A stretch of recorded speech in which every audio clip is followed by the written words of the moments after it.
Woo! So I'm here. I'm at Hungry Howie's. Been here for a minute. I've been waiting. I got an order. It was Hungry Howie's. Hungry Howie's order to pick it up.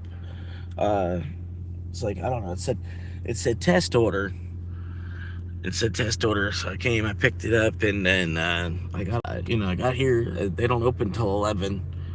So I tried to reach out to support, and I tried to let them know, like, hey, it doesn't open till 11.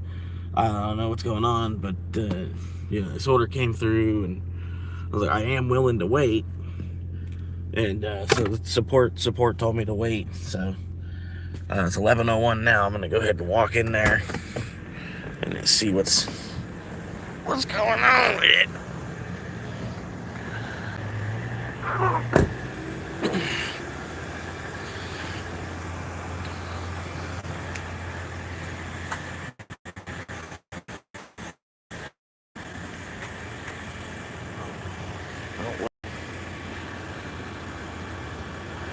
It's 11:01 now. It says right there they open at 11. So it's 11:01. I don't have any orders, so whatever order you have on your phone for DoorDash is a test. Got you. Yeah. Yeah, it's probably a test because I haven't had DoorDash. That's what it says test. Yeah. Support told me to wait till the restaurant was open. I don't know. Yeah, no, I don't understand why they would tell you that. They know that we can't send any deliveries out. Got you. All right, ma'am. Well, at least I got a record of the event. But yeah, I'll show you the support. I don't know, because I reached out to support. I did everything I could on my end when I got here, and I realized something wasn't right. Um,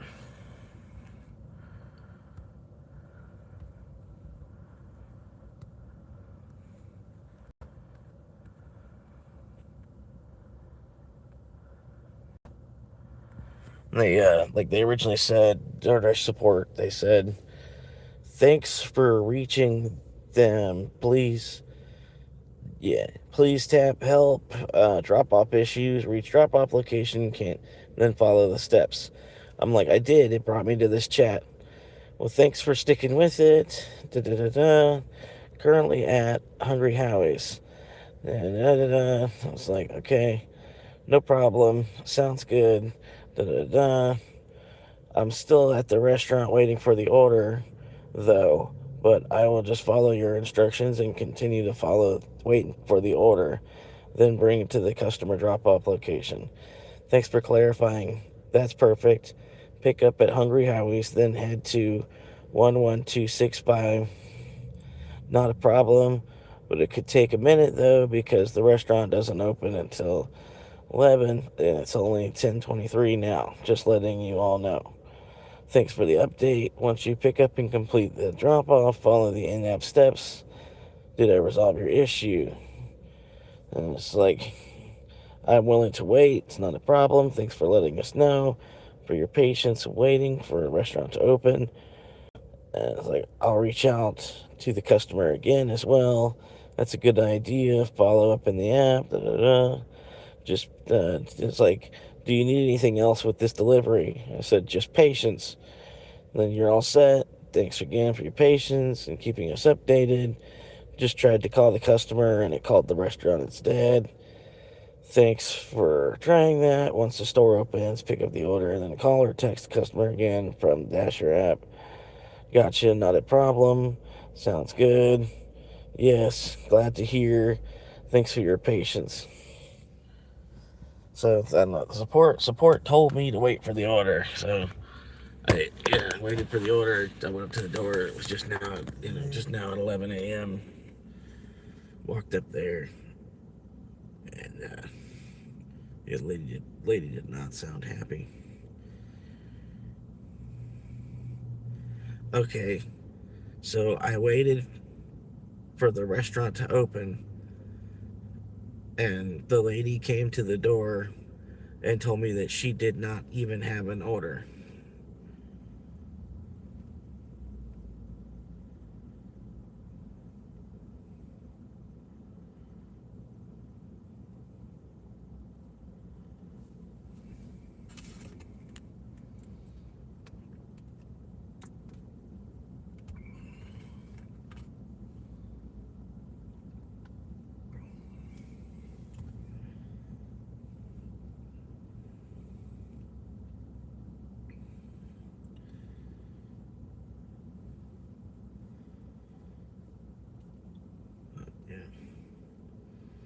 just following procedure, reached out to support. They told me to wait. I'm having trouble finding the information you need. Welcome to Premium Dasher Support. Thank you for being Platinum Dasher. I'm sorry, restaurant told you they did not have the order if you waited for it to open. Let me check on that for you.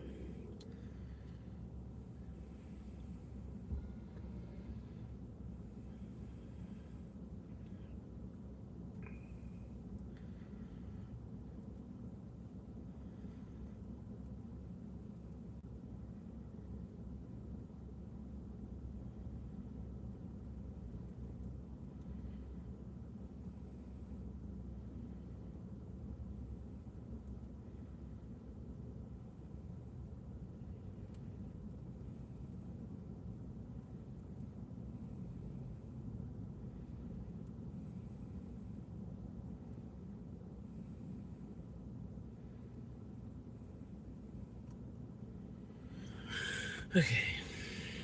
Now wait.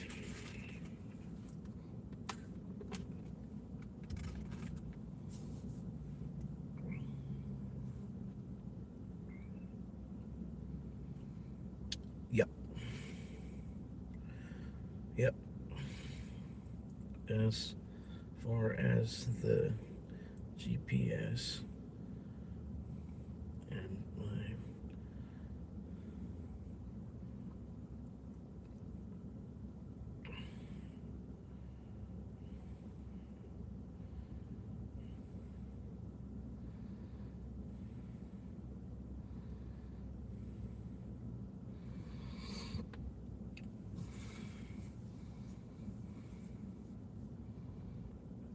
he said, "Did you double check that you're at the correct store?" And I said, "Yep, as far as the GPS, my memory, and physical location can present to me.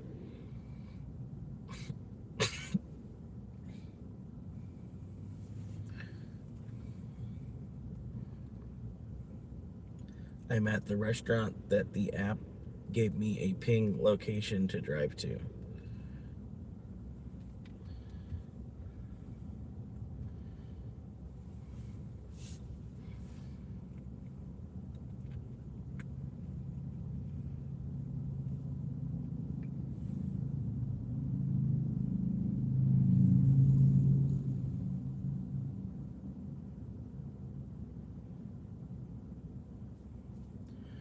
Thank you for confirming. Just to confirm, did the store not receive the order in their system?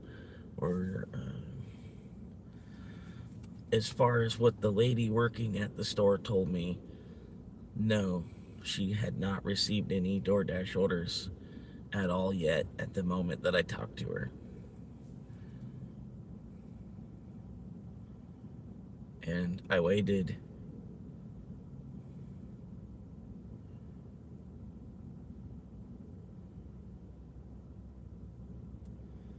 I went up to the door at 11:01 a.m.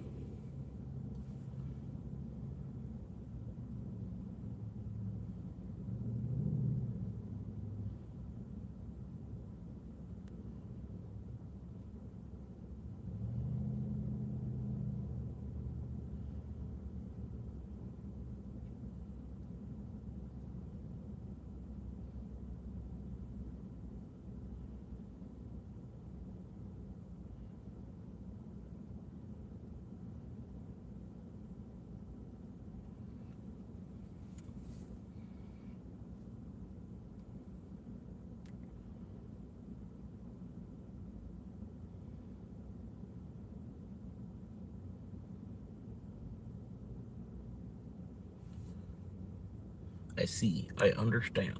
Since the customer directly placed the order with their store, there's no way for us to ask the store to remake the order. So we're going to cancel that order.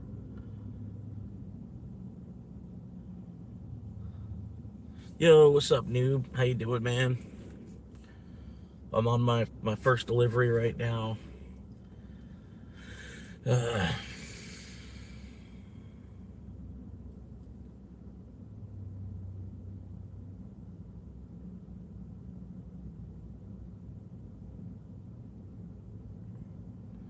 I waited here. The support told me to wait for the restaurant to open. So I waited for the restaurant to open, and then the restaurant opens, and the lady says, "Well, I don't have any order because, like, any order that was placed before we actually open, we don't actually receive." And I was like, "Okay, but whatever." Happy to see, yeah, BTC at 80, yeah. I bought a little bit more before it went up too, so I don't, I'm not, yeah. I still got like my retirement fund, you know what I mean, in the long shot, in the long shot dream of it going to 1 million. I still have my retirement fund pocketed. Uh, is there anything else I can help you with?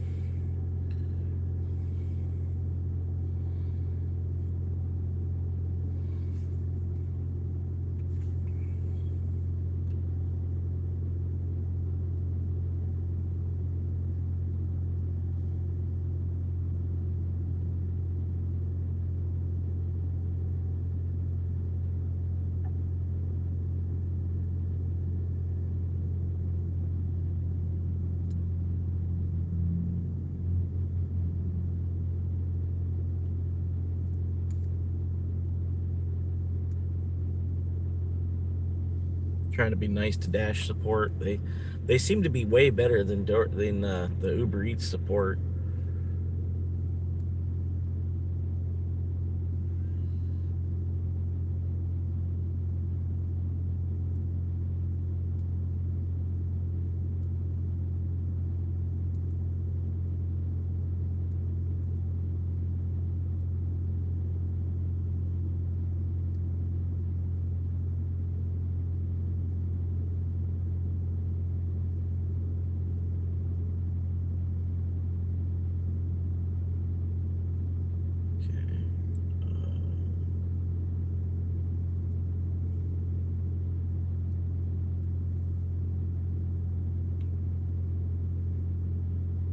Sweet. I got paid $14. I got paid $14 to wait here until until the restaurant opened. Not bad.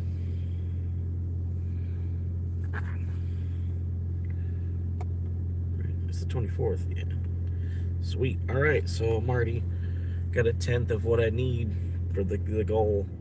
I'm pretty much try to hit like 150 a week on DoorDash because I'm making enough off of the job, 11% of the way to the goal.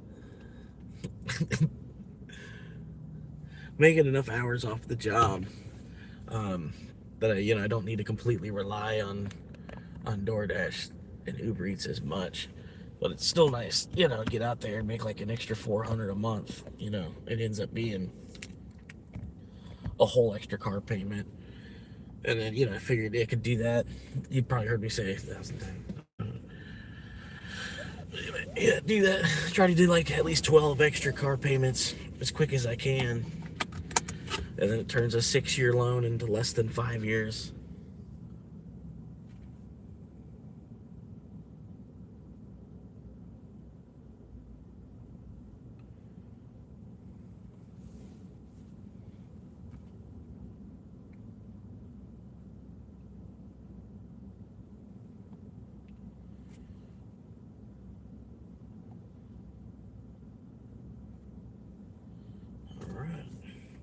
Starbucks is the hot zone. So I'm gonna drive back up to Wendy's. But that's number one. $14 already.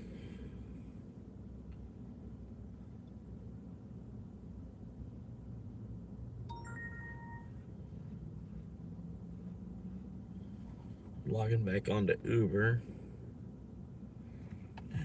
Gotta go.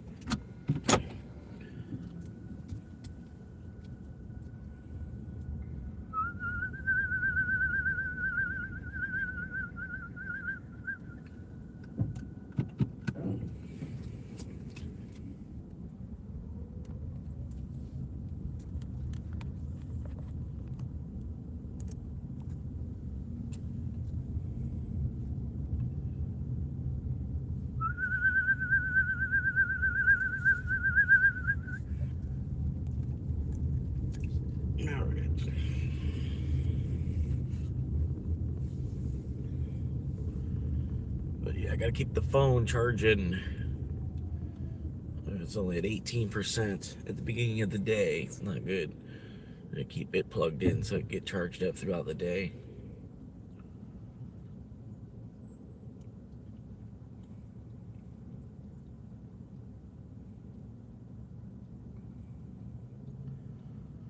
Yep.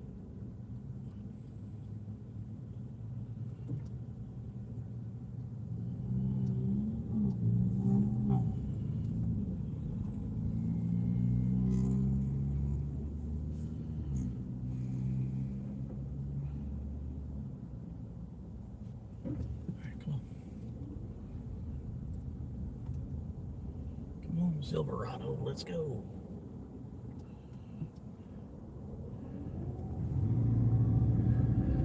Silverado Joe.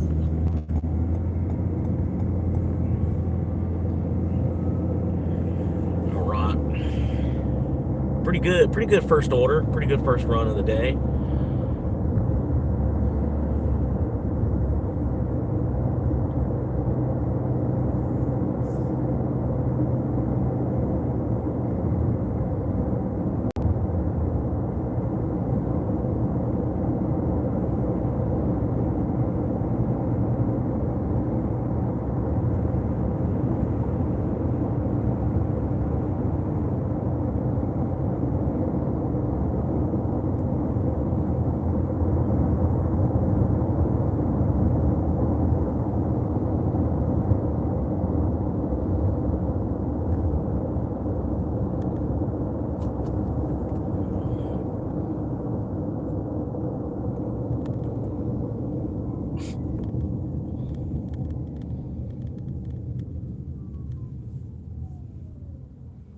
The guy in the lane next to me was trying to race. He didn't realize that my lane was like actually shorter.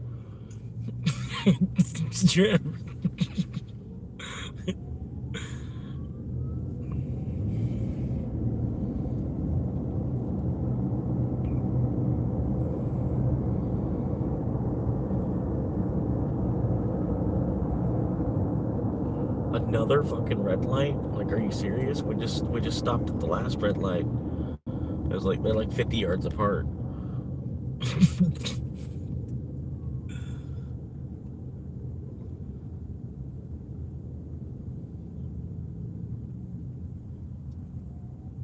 It's like lunch hour. Early start of lunch hour.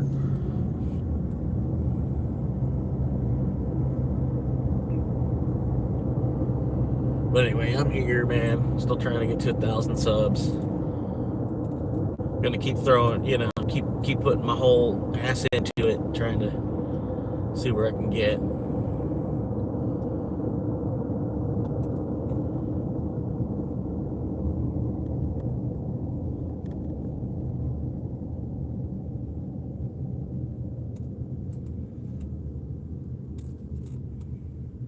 Shit, I'm stuck. I need to get over it. I'm going for it.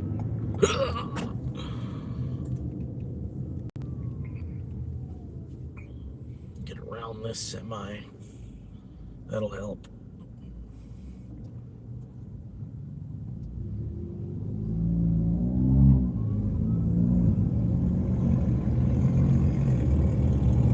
Yeah, that sounds like an old boat.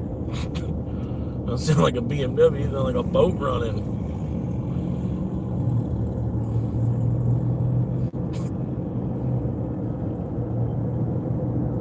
How is this? How can we're not going faster than the semi?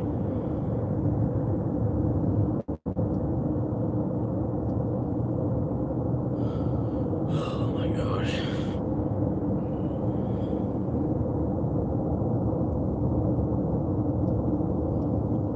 I just want to get back off of this road. I'm just going to get off this road real quick. Taco Bell is the hot spot.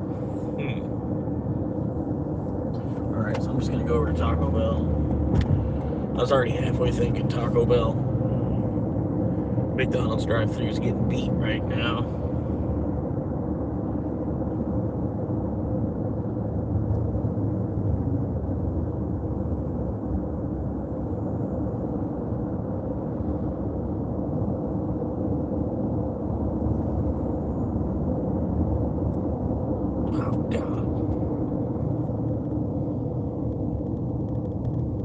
up, Manny?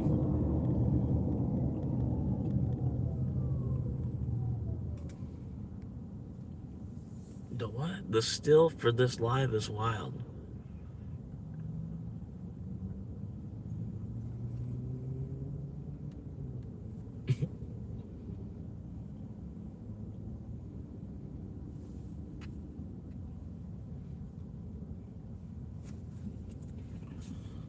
The still for this live. The still for this live is wild.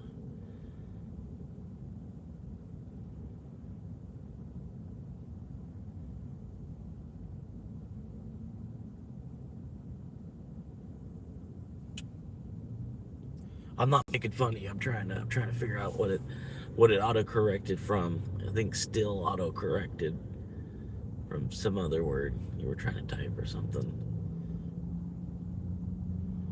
Oh, okay. The S word. Okay.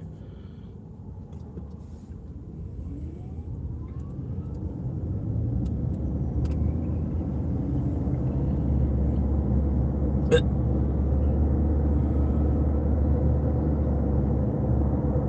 yeah, last night had a pretty good thumbnail too.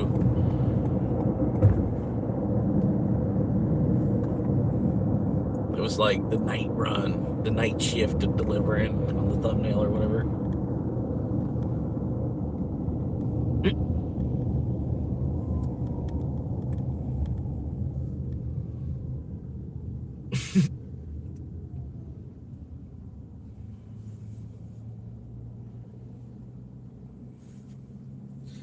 But yeah, 11% of the way is a weekly goal. As long as I hit the weekly goal, that's the car payment. Just hitting the weekly goal. Anything more than the weekly goal is obviously it's a bonus. More money I could spend on Taco Bell or maybe the Chinese buffet. Just go, just go, just go, just go. All right, cool, we made it. Stretch. The car behind me even went. Oh my god. Wow. And the car behind them even went. Whoa. Holy shit. Everybody just went ahead and just ran that light. Wow. Like I barely made it. There was enough of a yellow and I was past the point of stopping safely that it was better for me to just go. But then the car behind me going, I was like, whoa, you heard it. And then there was a truck pulling a trailer that was behind them and went too. And I was like, whoa! Just like, what the hell?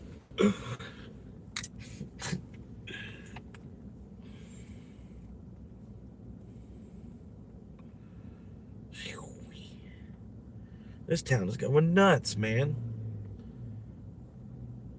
They need to like figure out a way to put more hours into the week or something. Make it easier on people.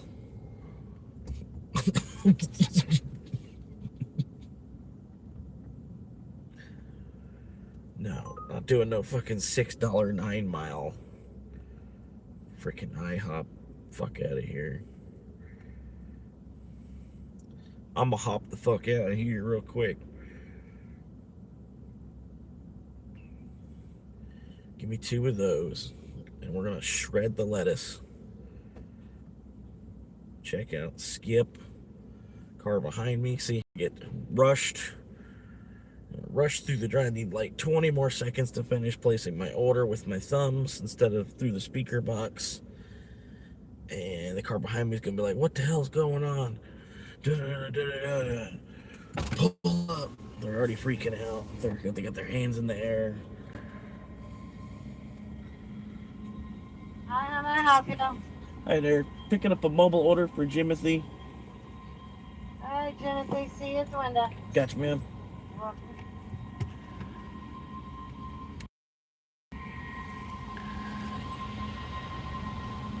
Anyway.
can't play.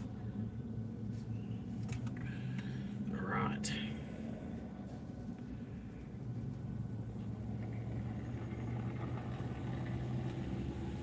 Whoa.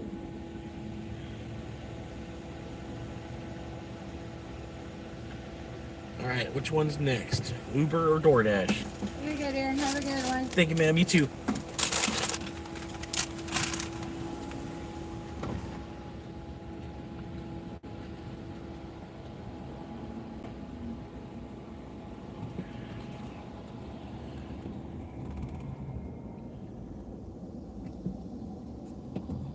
There's another one.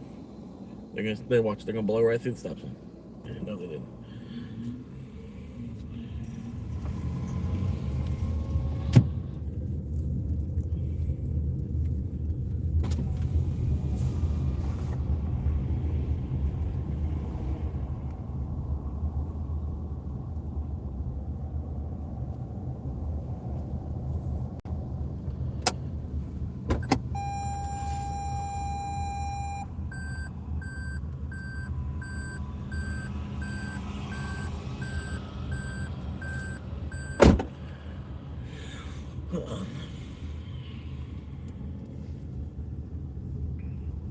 All right, Taco Bell is no longer a hot spot, so I'm gonna head up to Wendy's.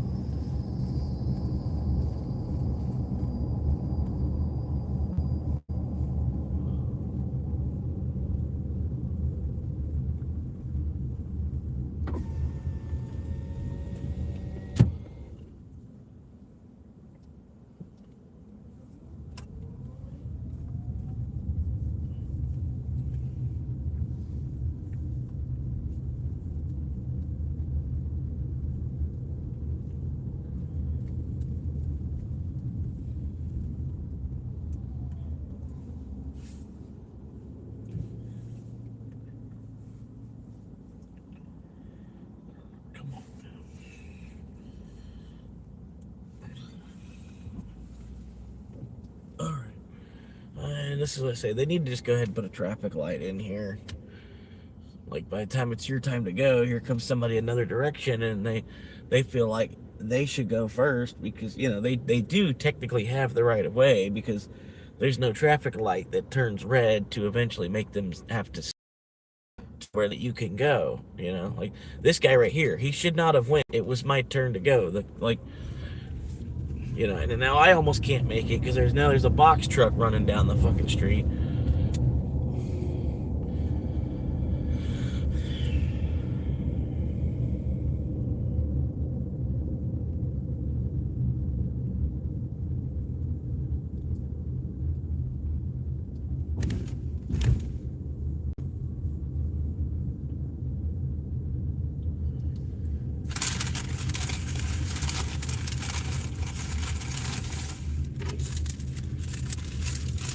Making that money the only way we know how.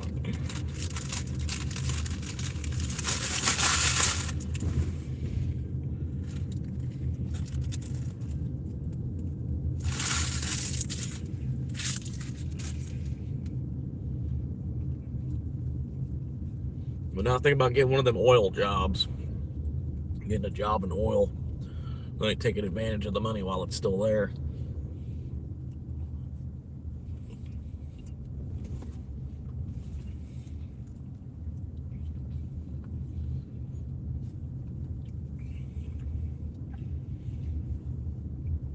Yeah, if I knew anybody or knew in any way how to get out there, like not how to get out there, I knew actually like how to get into it, like.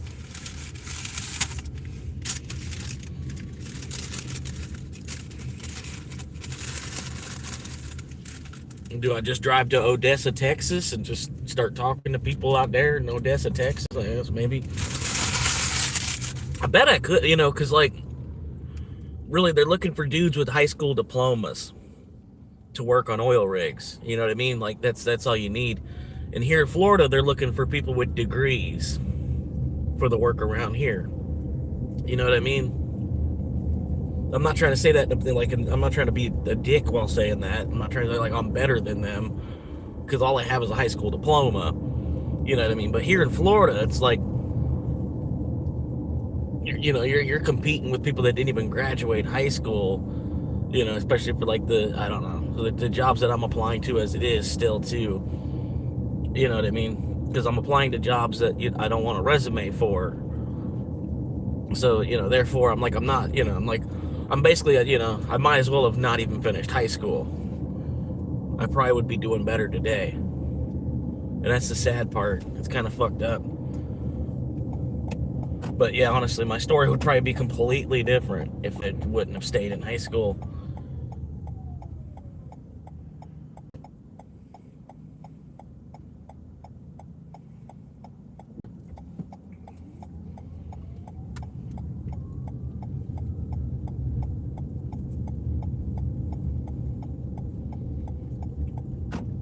Because the majority of my senior year, was like a huge complete waste of time. Like, the only class I needed to pass was English 4.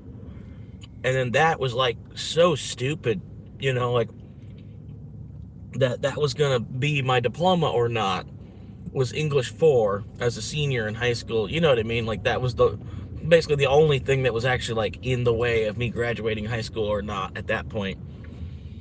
And then at that point, like, you should already know how to fucking read.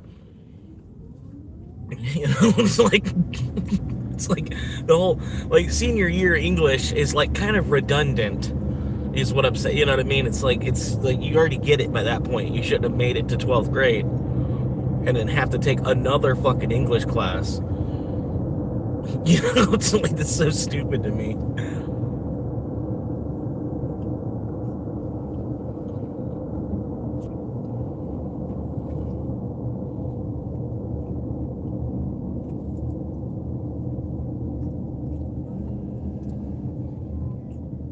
But yeah, there's like,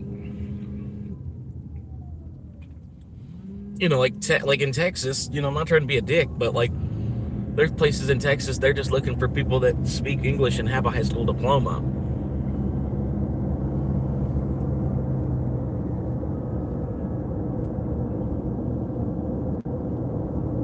And here in Florida, they're looking for people that are bilingual.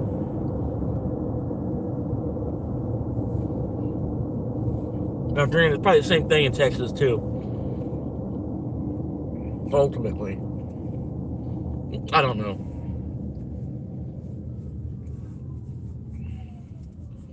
I'll stop on that.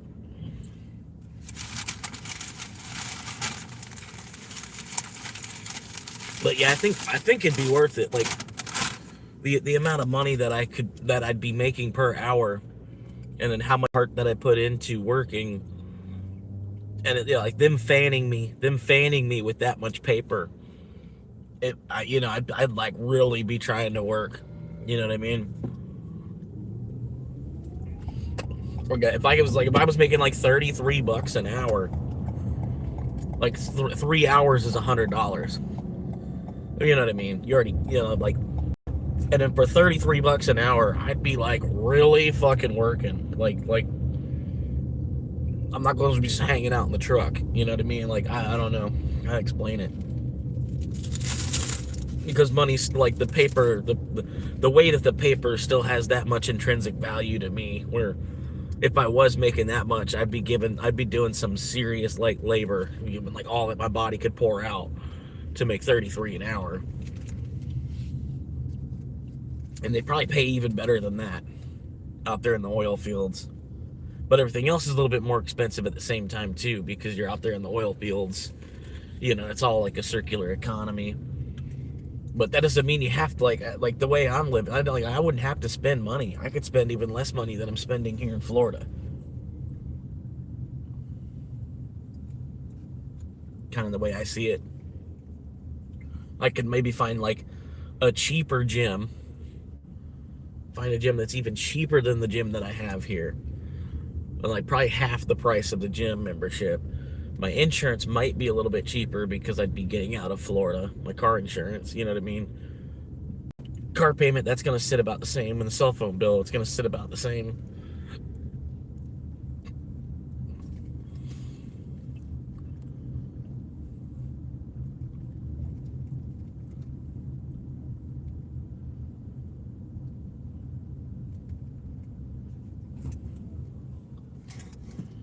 How you doing?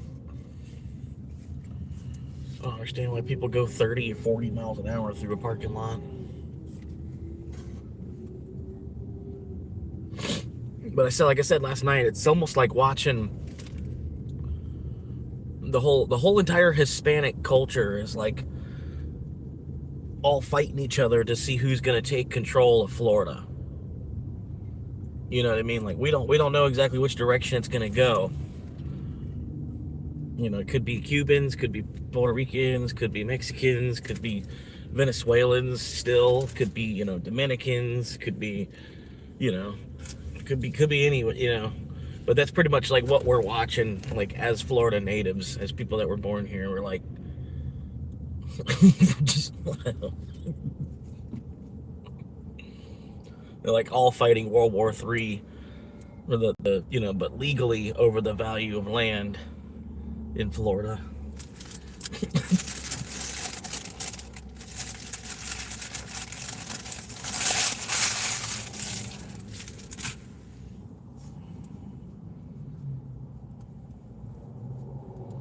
Then it's even worse if you're both. You know what I mean? You're both at the same time. It's like you really do feel like you're in competition with, you know what I mean? Everybody else says it is.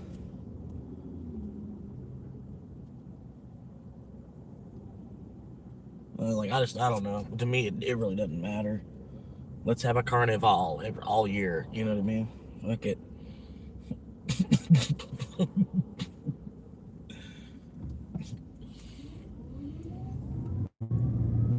Carnival. Look at all this traffic right here. That's what I'm talking about, And then they're gonna just double the amount of houses that are here. Like the traffic lights are already fucked up. They don't know how to time the lights right to where it doesn't help traffic get more congested. And then you want to double the population in the city.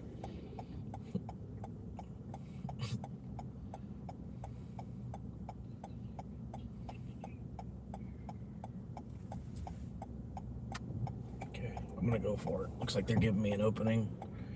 I could probably kink all the way around in just this first lane.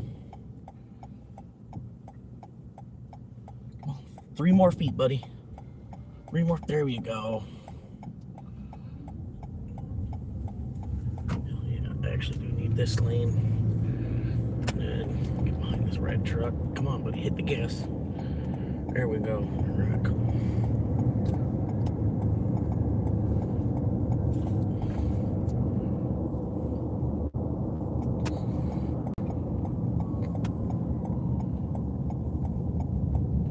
Couple friendlies out there. Appreciate it, man. Yep, but the majority of every other vehicle I see as an enemy.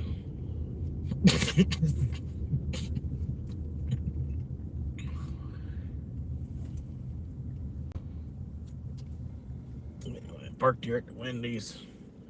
If anybody wants to come by, stop, say hi. Every other vehicle is an enemy. Okay.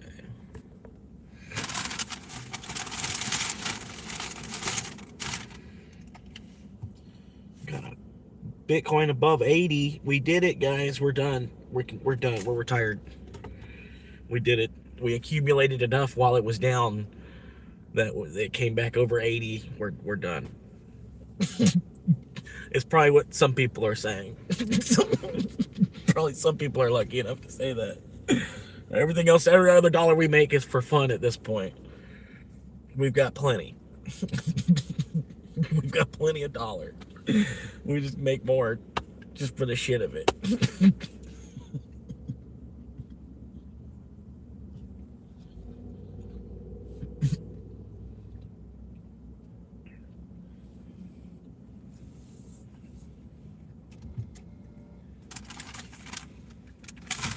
All right. Dead as a doorknob today on DoorDash.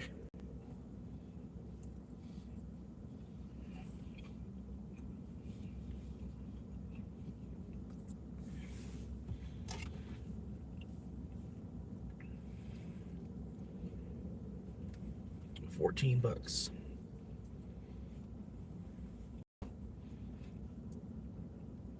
I knew it was gonna be like this.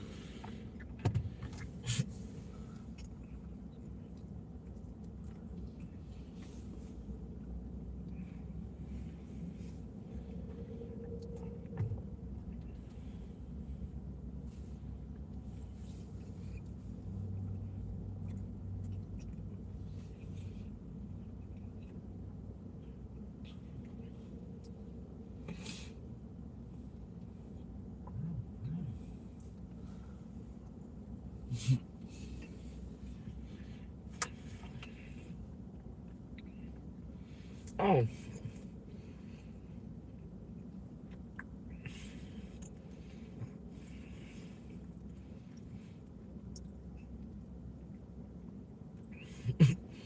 Like, hang on, hang on. I got a phone call I gotta make.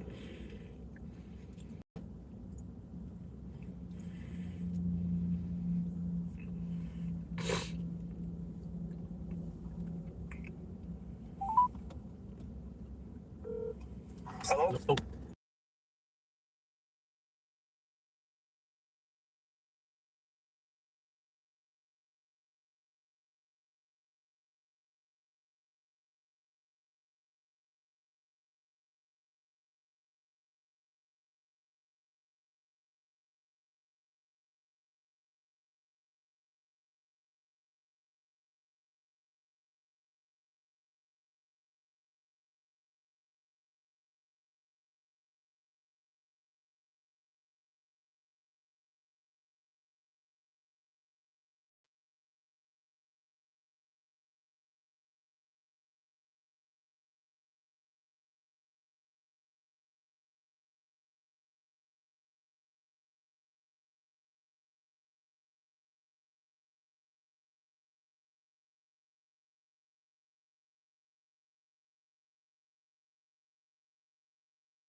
All right, cool, cool.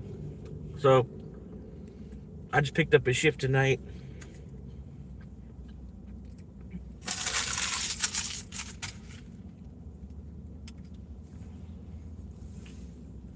Well, hell yeah.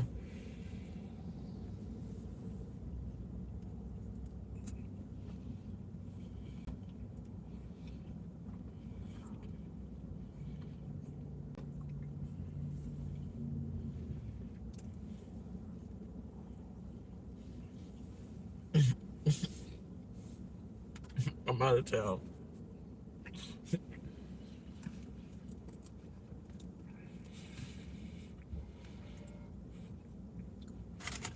I got this one coworker. Every time they try to call him in on his day off, like he already works 5 days a week, he gets 2 days off, and then they're not together. Like he works 3 days and then gets a day off, and then works 2 days and then gets a day off, and then works 3 days. Does that, and then they try to call him in on his days off, and he always says, "No, I can't come in. I'm out of town." He's like, "I'm actually out of town," and because he lives in another town. He lives. That's what he says. He can always use that as an excuse on his day off. That's all he's got to say is, "I'm out of town." No, actually, I'm out of town. I can't come in today.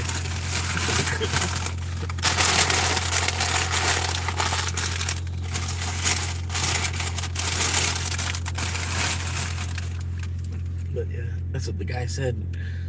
He's like, "I got something I gotta do. I gotta go out of town." I was like, "No," I was like, "I got it, man. No problem." Like working the job, it's kind of like I don't know. It's kind of like getting fun now to some extent. It's a little fun. It's a little fun to be there instead of just hanging, chilling in the car.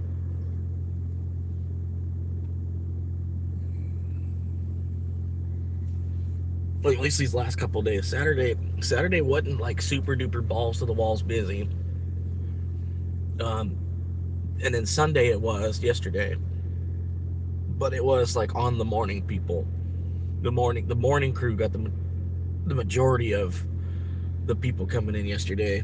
You could see it on the computer. You can go in and look at it.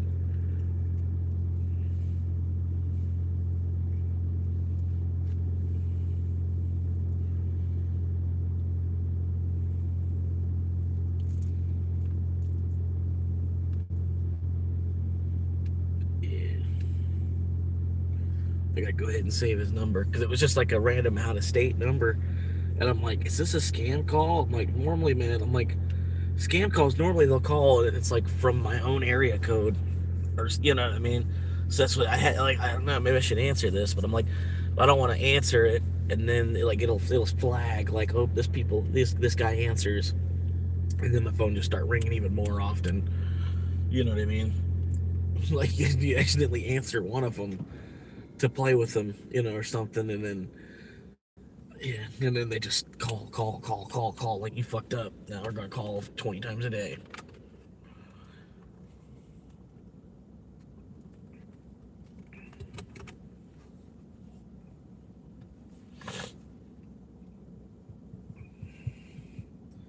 But yeah, it is almost like every other car is an enemy when you're delivery driving.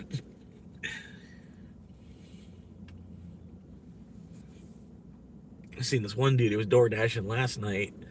He had his wife and kids in the car with him, and he's door dashing. Like he goes and like he grabbed. It was like it was all bagged up, like it was like a catered DoorDash or an Uber Eats order, and then he puts it in the car, puts it in the trunk of the car, and gets in the car and goes to drive. And then that's when I saw his kids and his wife with him. I'm like, what? Like, is he really door dashing with like his whole family? It's like it just seems weird to me. Like, wouldn't they have something else they would rather want to do, or like maybe even if they tried, like they want to go make money or something, like like they're not going to make any more money by riding in the back seat of your car while you're door dashing. You know what I mean? But maybe it's to spend time with pops or whatever. I don't know. I don't know. It's kind of weird. Like whole four people in the car and your door dashing. Maybe he's splitting the money 4 ways or something. Everybody makes $1 when he makes a delivery.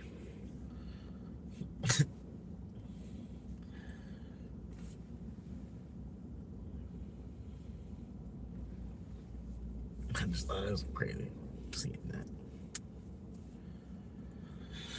But yeah, that's about it, man. If these orders don't start popping off, I don't know.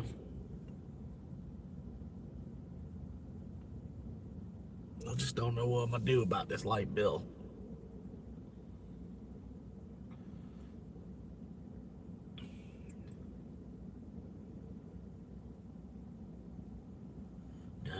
It's almost like there's too much light in a day. It's almost like the daylight and daylight for me, because I'm not a farmer. I'm not watching my corn grow right now. Like there's like too much light in a day. Like some more nighttime would be cool. It was like the dark makes people, they don't even want to drive around anymore once it gets dark. You know what I mean? A lot of people are like, no, it's dark. I'm not driving. People with glasses and stuff too. They're like, no, it's dark. I can't drive after dark. Like I only drive after dark if it's an emergency because I can hardly see. It's with my brights on, and like a lot of people like that. They just straight up cannot see.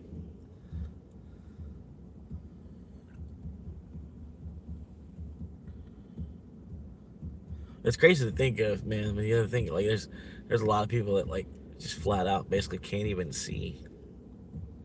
They can't even see. They can't even actually see.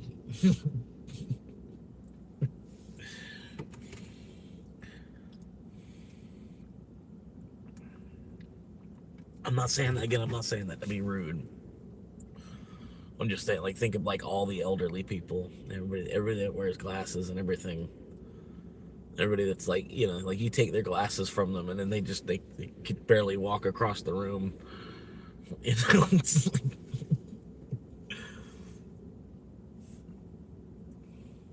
like imagine what those people did before like mankind was intelligent enough to make glasses, like or have glasses.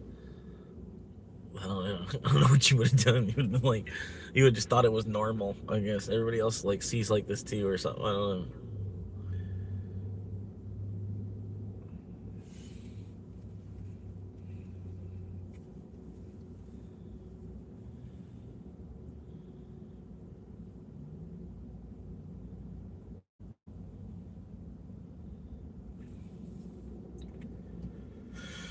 Well,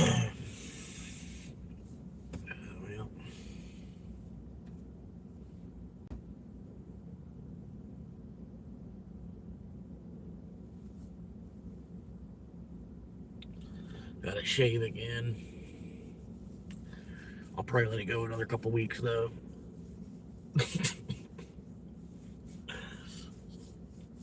It's almost like playing Red Dead. Like yeah.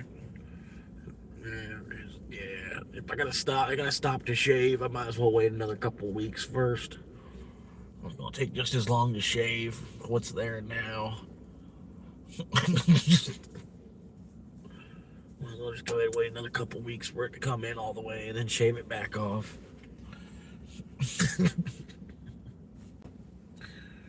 Save some time.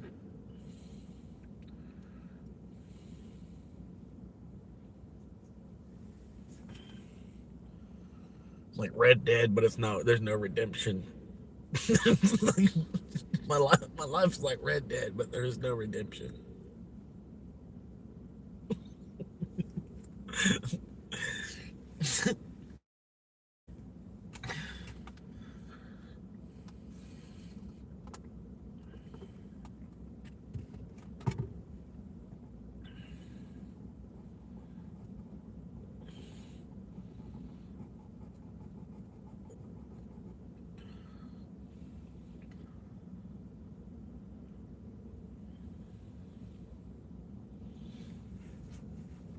My daddy was killed by a man with a gun over a matter of less than $20. Oh, what's up, pothead? Sorry, man. Send in ice. Free Florida from the invaders. We still got another. Me too, man. I would love to buy a little bit more under 70K. honestly, by just like $200, 200, to pass go one more time with Bitcoin under 70K would be nice, under the peak of 21. You know what I mean? Anything less than that 69,000, the peak of 21, I think it was a really good price on Bitcoin, considering that it was just at 128. That's what I was thinking. It's like anything under the peak of 21. Like I was trying to tell y'all too, like y'all should be buying. Like this is it. Like I don't know how much lower it's gonna go before it's gonna start to rebound from here. Been on a downward spiral for a while.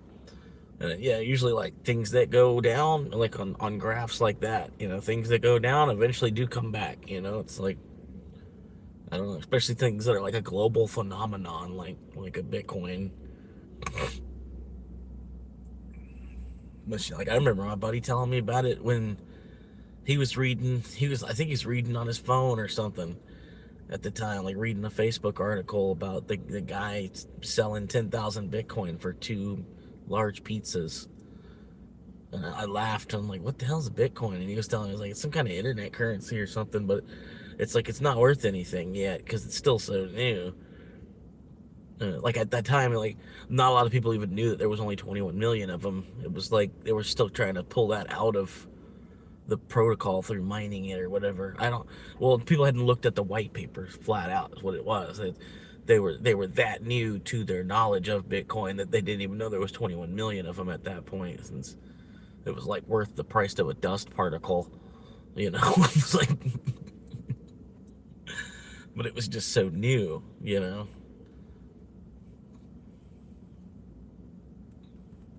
To me, it's like a company that's literally built on money for the principle of rebuilding money.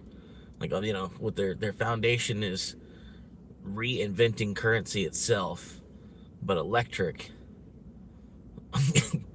And then all these other companies still have to buy. It's like a company that's split into 21 million pieces, but the company is also a currency itself, if that makes sense.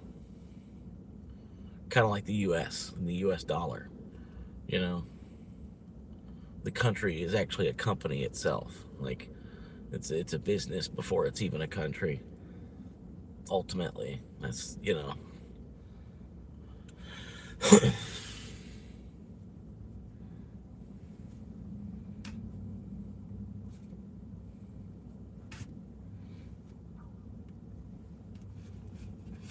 What we got? Here's somebody. Evan, how you doing, man? How you doing? How you doing? Welcome in, man. Well, 12 o'clock. I've already had one delivery so far. It was a bust. It wasn't a real delivery. Ended up, after like an hour of sitting there, waiting, trying to get the order. Like, I got a hold of support because I realized something was up. I was like, this is not right. Got a hold of support. Like the order, the restaurant didn't even open until 11, and then I got an order at like 10:15 for the restaurant. So I drove to the restaurant and then found out that they don't open till 11. So I get a hold of support to tell them like, hey, they don't open till 11. And support was like, well, will you wait till I don't know, for one reason or another, they wanted me to wait for the restaurant to open and then double verify like once it's open if they even had the order. And they said, if they do have the order, go ahead and complete it as necessary. Complete the order, and then if you do have any problems with the drop off, please reach out and let us know. Something like that. It's like they were like, just go ahead and act as if nothing happened, and wait till 11. Wait for the order, pick it up, and then take it to where it goes. And then if there's any kind of problem after that, at that point, reach out to us again. So I sat there and waited for the order. I know it's so stupid, but they gave me $14 for it. I still was on the clock for an hour.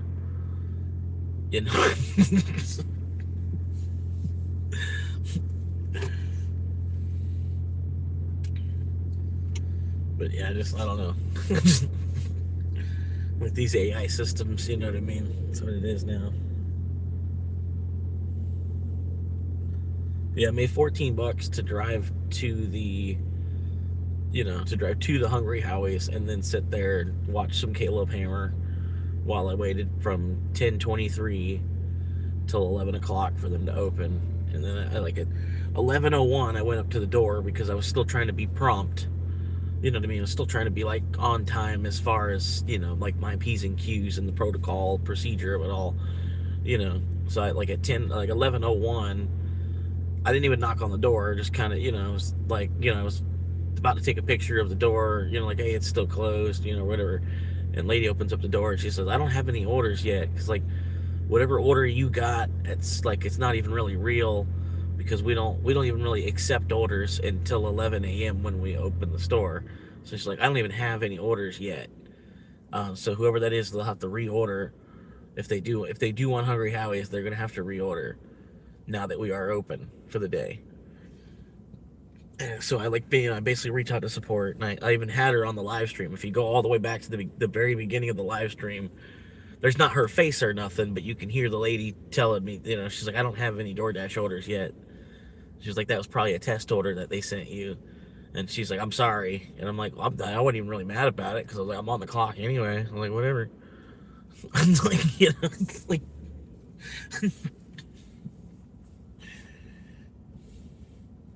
but it was like, I'm still trying to follow the whole guidelines and everything that you're supposed to do at that point. Reached out to the customer, tried messaging the customer, let them know, like, hey, support wants me to wait till the restaurant opens. So it's like, just, it might be a minute before I'm there, but I am willing to wait. It's not a problem. I'm gonna wait for your food. At about 11, I'm gonna go in there and check on it, and it might take until like 11:11 or so before it comes out of the oven. Like, because they might not start it until I go in to notify. I can't notify them about the order until they open the door. You know what I mean? So try to get a hold of the customer after getting a hold of support. Tried to call the customer by phone. I call the customer and it's calling the restaurant. And like, even from in the chat talking to the customer directly, there's a phone icon in the chat window, and then clicking on that phone icon, it's calling the restaurant. So there's nothing I could do. But it's like part of it, you just play the little game on the app. Like, okay, cool. And then I'll show you the like I had here. Yeah, got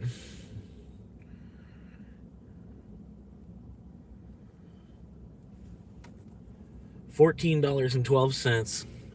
I spent 1 minute dashing. 1 minute dashing, $14.12.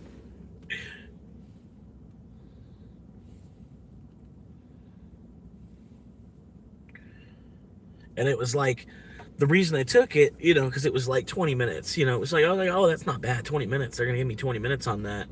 And it was going pick up from the Hungry Howie's, and then I was gonna drop it off at like the mattress store across the street from the Hungry Howie's. So I was like, oh, that's I'm like, that's a freebie. Like, that's 20 minutes for free, basically. You know what I mean? I was like, okay, just go to the Hungry Howie's and then move it from the Hungry Howie's to the mattress store. I was like, okay, no problem. So like, I really wanted to complete it. I was hoping to complete it, but I don't know.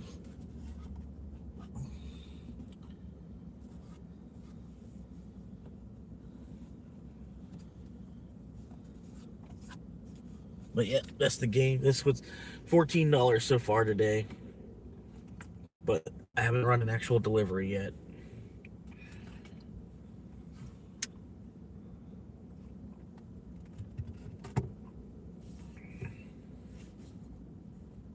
And then last night at that McDonald's, I made like $18 at that McDonald's. Which the only shitty part of that was having to wait at that McDonald's.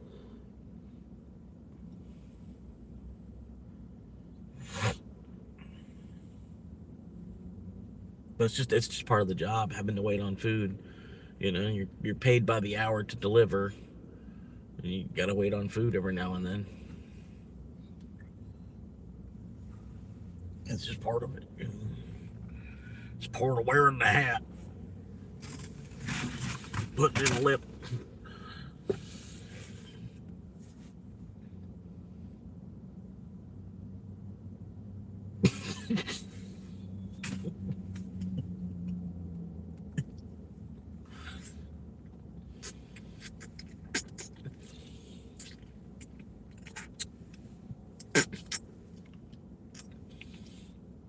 Yep.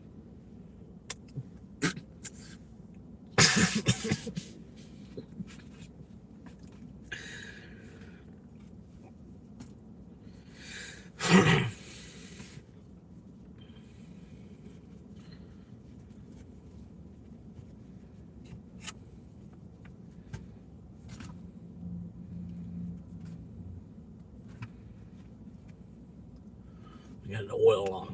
I already got an oil stained hat. Good to go, boss. It's like in the interview for the oil rig position. I'm already wearing a white hat with oil stains on it.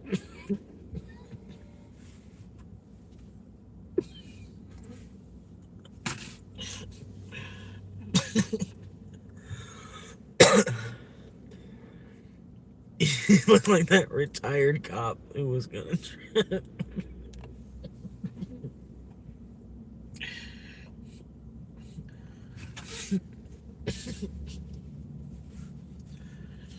No, I got no beef with you. No. I was like, yeah, because you're using your head, right? Because you're double my age, right? Because you're feeling your knees buckle as you're saying that, right? You know, like, yeah, you better have enough of a brain in your head.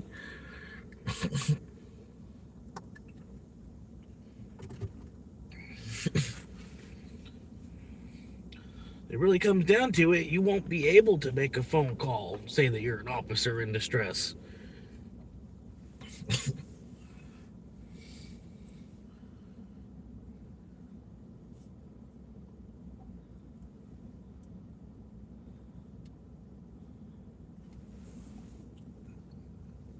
You gotta remember, you're an 80-year-old man messing with somebody that's in their 30s and then also homeless. You know, it's like, dude, add it up, buddy. You know, like,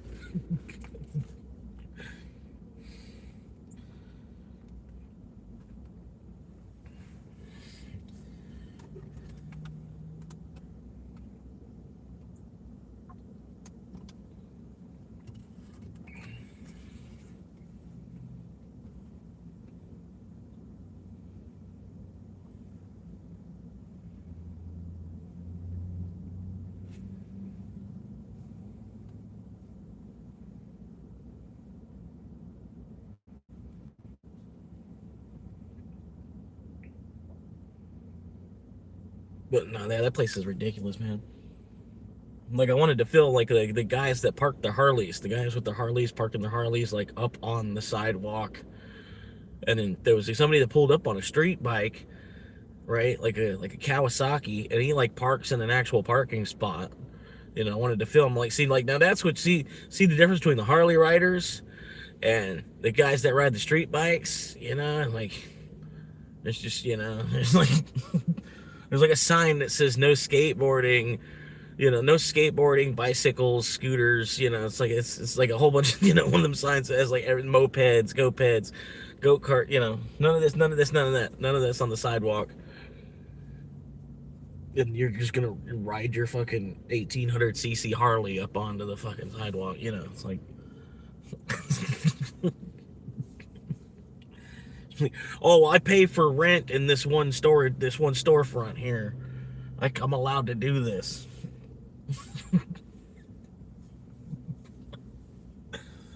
I got this storefront leased for 20 years.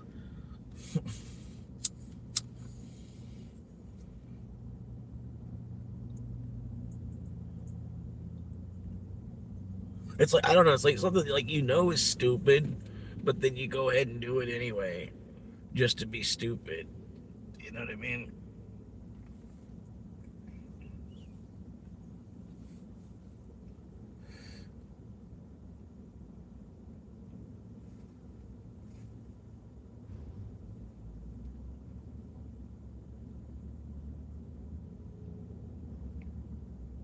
Yeah. Hey, squirrel. But yeah, $14 already today. There's no particular goal in mind. It's Monday. Everything I make goes to Bitcoin. And, you know, Bitcoin's going up right now. They say, a lot of people are saying there's gonna be like one more dip. There's another dip coming, but I don't know, man. That's usually it's opposite of what the narrative is what I've noticed. Whatever like the mainstream narrative for what direction Bitcoin is going, it always does the opposite.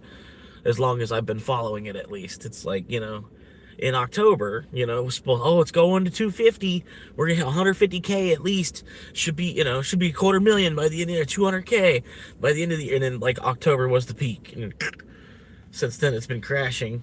And then since it went under 70K, they were talking, oh yeah, 40K, 30, 40K. Hold your money until under 50K.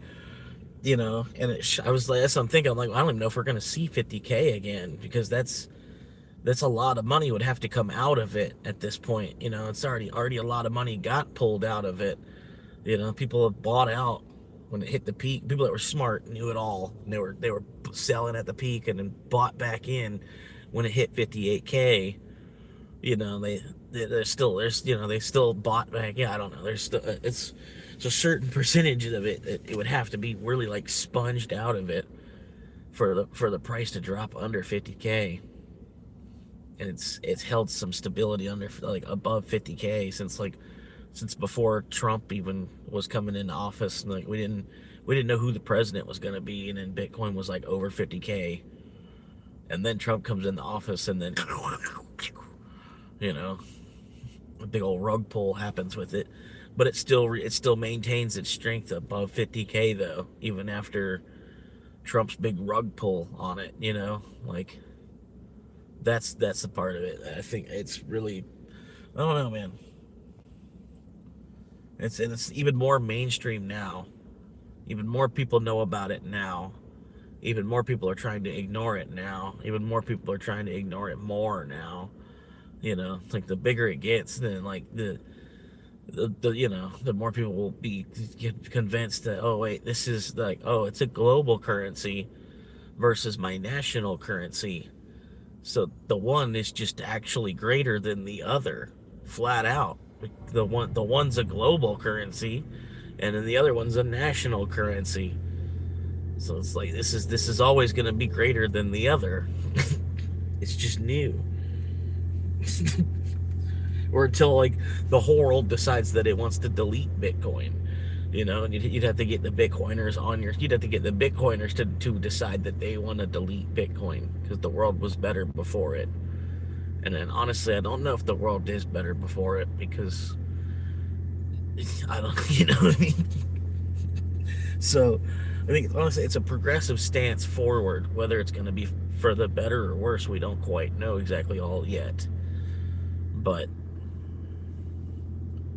I think it's better to have thousands of dollars digitally than to have thousands of dollars like just in your pocket or like in your wallet folded in half.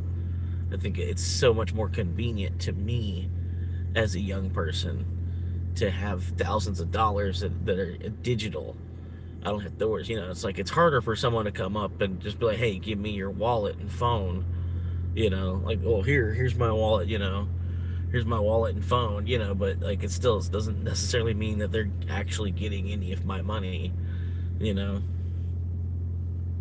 then that's not really about that anyway. It's just like just having enough money for like some chicken and rice and bananas for like the rest of your life, and then that you're kind of just making money for fun. Like you've got enough money, and then you're just making more money just for fun.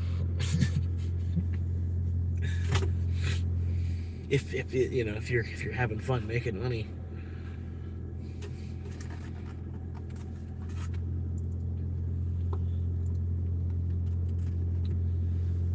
We originally started making money because we thought it was going to be fun.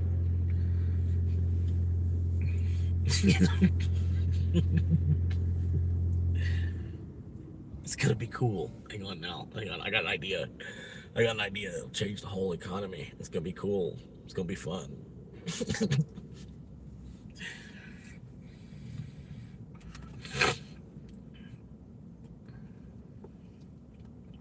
But no, I do think that like a Bluetooth earpiece kind of thing, just being like a body worn translator, right? And then like whatever language, whatever other language, you just have it default to English because I speak and understand English, and I'm wearing this Bluetooth earpiece, so it looks like I just have headphone on, you know what I mean? But the headphones are actually auto translating everybody else's language around me, and they could totally do that. We already have the technology. There's nothing you can, with AI and all that. They could just put an AI into a Bluetooth headphone, which you could probably already do with your phone, like just Bluetoothing to your headphone as it is. I finally get an order, and they want me to go up 200 to the other side of the interstate. Nope. Be like a body worn translator. Like I don't know why we don't already have them. You know, like you have body worn camera, but not a body worn translator. You know what I mean? But I can understand why we have body cameras. You know, but a translator would be just as useful. You just wear it. And you're like, hang on, wait, hang on. Oh, let me hear. And then, like pretty much like we do with our phone. Pull out your phone and use your phone here. Speak into this. I had a guy come in yesterday. Like, this would be so much better if like I had a little earpiece and it was more of like a natural conversation. You know, then he could pull out his phone to translate what I'm saying, but I would already know what it is he's asking for, and I'd be trying to convey it back to him in English, like, because like part of it is like you just got to figure out what they're even asking for, like the language doesn't matter per se. You just got to figure out like, oh, you need a battery, like, yeah, you need like a battery, and yeah, yeah, okay. After a while they start to describe it enough, even in the other language, that you're like, okay, wiper blades, okay, you know alternator, okay, but sometimes you do have to bust out the translator. It just gets to that point. But yeah, body worn translator, and make it like it's like spy tech or something too. It's like a little earpiece. People don't even know that you actually know what the fuck they're saying. You might not know what they're saying, but your computer knows what they're saying. Computer knows what it's doing.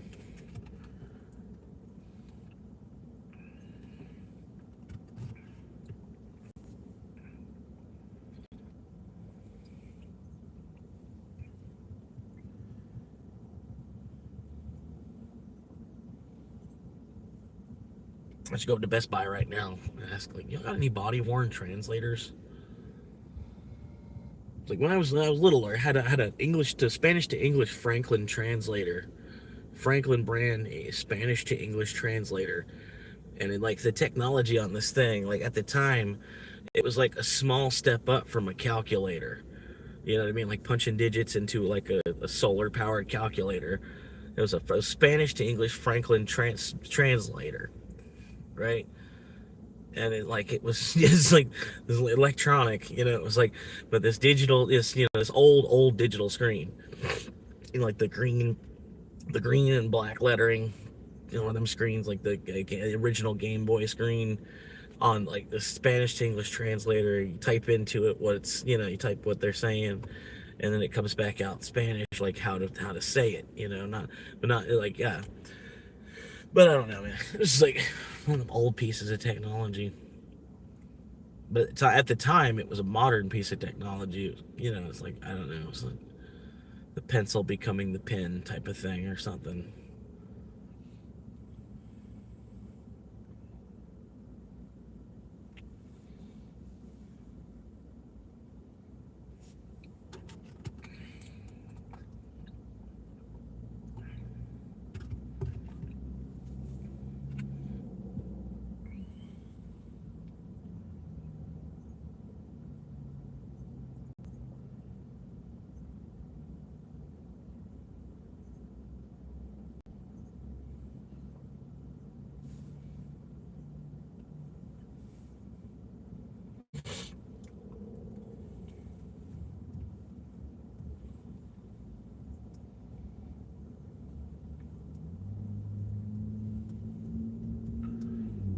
All right. Because I had one ping on Uber, but like I said, it was $8 and it was 10 miles, and it was going up and into, yeah, I did not want that shit. But they were probably trying to get me to go that way because there's a lot more, it's probably trying to push me up that way and then send me on some weird ass route around the city. But I didn't even want to start that.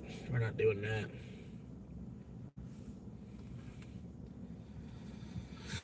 I try to just deliver right around this area. There's plenty of houses like just right around this area.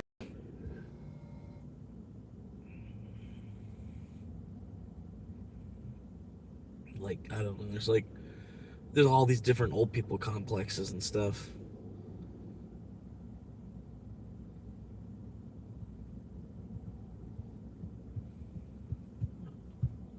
I appreciate y'all tuning in. Got 5 people hanging out with me right now. Trying to build an audience. Still kind of new to the YouTube thing. You can probably see. Been doing it for a little while now, so there's really no excuses. But at the same time, you can't get the whole world to like you. You know what I mean? And for everybody that likes you, there's probably about 1,000 people that don't. So it's.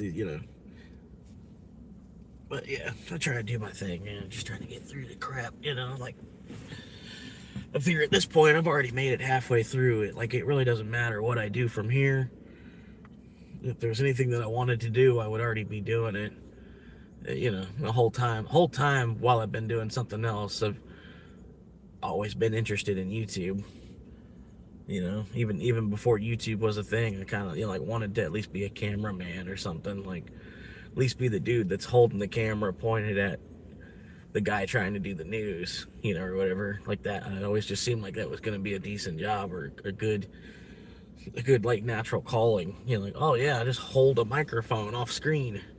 I'll be the guy that just holds a microphone on a giant pole above the camera angle. Like, and that probably pays crazy. The amount of pay that's in that because it's TV TV production. You literally just hold a boom pole, making like the same as paramedics.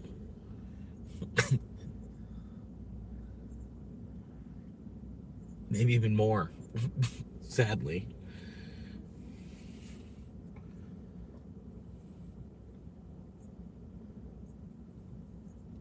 But yeah, like if I might even could use YouTube to find a cameraman position on someone else's channel. Like somebody else needs a human tripod, basically. You know what I mean? But they pay you like a minimum wage, or even if they did pay me a minimum wage to just be their cameraman. You know what I mean? I'm like, okay, yeah, it's as much as I'm gonna make work it anyway.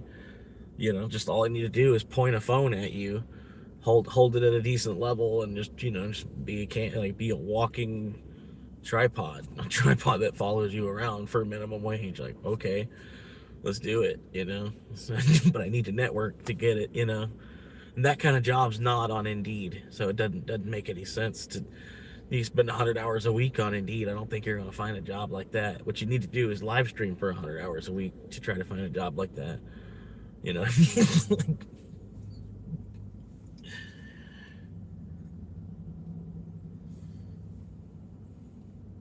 But yeah, it's like there's plenty of streamers nowadays. They have a cameraman, or whatever. They like walk around and have a cameraman, and then the cameraman, like if you have your own channel, you're getting hype on your own channel by being a cameraman on fucking Will, whatever Will, that fat guy. The fat guy. I follow Brandon Buckingham. Like I'm filming Brandon Buckingham. Like, I'm gonna get a bunch of subscribers just to film Brandon Buckingham. You know what I mean? But granted, I'm not that big, that important, or nothing. You know what I mean? So I'm not. I don't know. That'd be like a dream or something. Not necessarily like a dream, the dream. But it'd be a sick job though. You know what I mean? Just be somebody's whatever influencer, just be their cameraman. like for minimum wage, whatever the minimum wage is in that particular state and county. Like it could even be adjustable depending on where we're even actually at. You know what I mean? It's like you're not agreeing to Florida's minimum wage.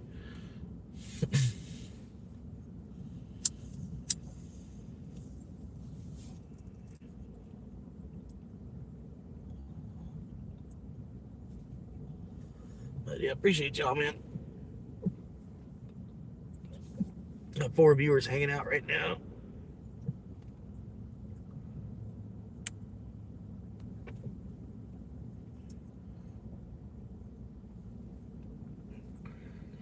Just had a scam call. That's what was ringing. It's now a scam call. I made $250 last week on Dash, which is double the goal. I doubled the goal last week. That's pretty much what it is. Like I can't set my goal any higher for some reason. I have to hit the goal for X amount of weeks before I can readjust my goal based on how much money I'm making per week. Right? And based on how much money I'm making per week is how high I can set my goal. How high I set my goal kind of tells them how many orders to send me, because that's my goal. My goal working for you guys, I want to make at least 400. My goal is at 400, and they'll try to give you orders to help you hit your goal. But since my goal is only $125, I have, they don't send me too many. I feel like that's what it is, because my goal is so low that they don't send me a whole lot of orders, because it doesn't take very many orders for me to hit my goal of $125. But my goal is so low because I didn't drive for DoorDash for a long time, so it's starting the goal at like a baseline of 100. You know what I mean? Like, so I can do between 100 and 125 because I really don't have. There's no previous record of me driving, to have like a weekly earnings average. So I'm building like a weekly earnings average, and then like I said, I think they give me orders based on how much of a goal that I have. Because there's other people, they have a higher goal. They've been doing it more. You know what I mean? They've built themselves into the system where they need a 40-hour week on DoorDash. So DoorDash kind of feeds them enough orders to. I don't know for sure that that's how it works, but yeah, like I'm 11% of the way to my goal on one delivery, and the week just started. So yeah, and I've noticed it too. At the same time, it's like once I hit my goal, the orders will slow down. You know what I mean? I can do more than the goal. Like I hit 245 last week, and the week before that I hit 205. The week before that I hit 315. The week before that I hit 500. The week before that I hit 700. The week before that was 200. But I have to hit more than the goal to be able to pull the goal up higher. You know what I mean? And then the higher I can pull the goal up, hopefully they'll start to send me more orders, because they'll start to see that I'm like relying on DoorDash a little bit more. You know what I mean? It's stupid. I don't even know if that's really the case, but it seems like it, because I got the goal at 125, and it's like they don't even want to. They send me just enough to get that 125. Got to spend a lot of time on to even get more than that.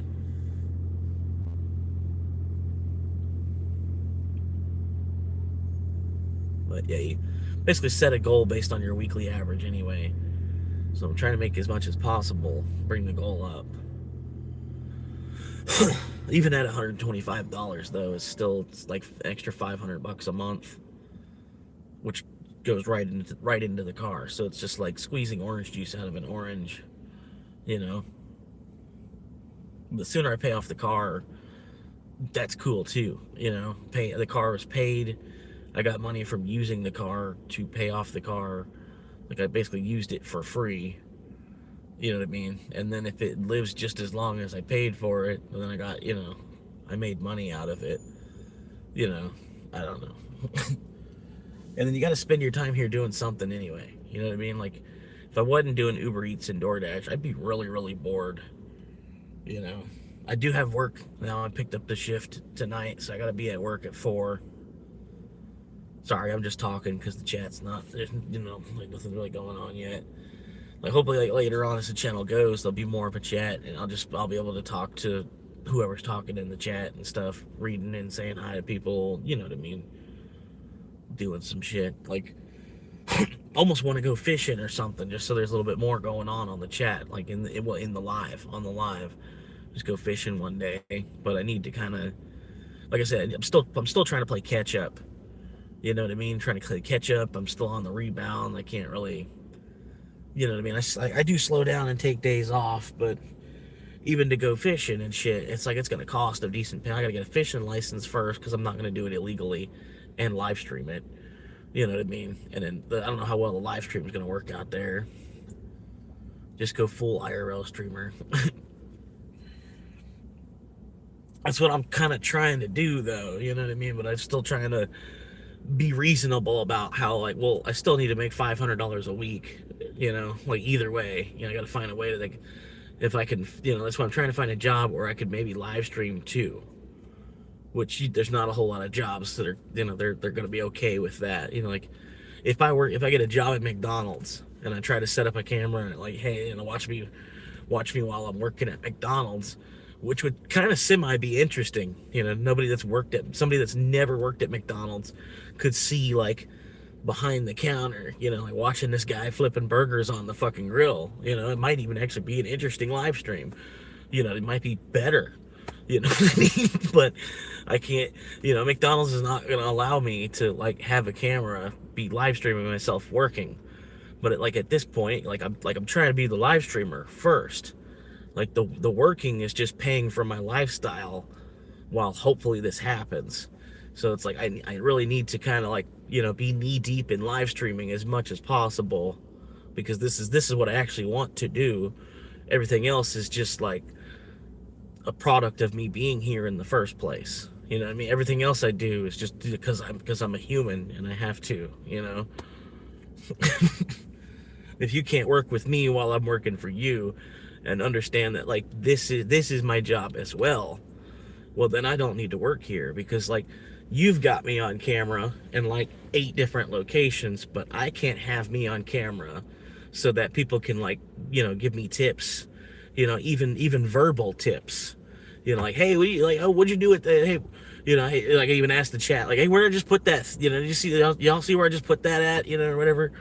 I'm like, it's behind you, like, yeah, you put it in your back pocket, or something, there's, like you get, I don't know, there's like all kinds of shit you can do. And like I said, and then they're filming us, but we can't film us, like, like, I don't know.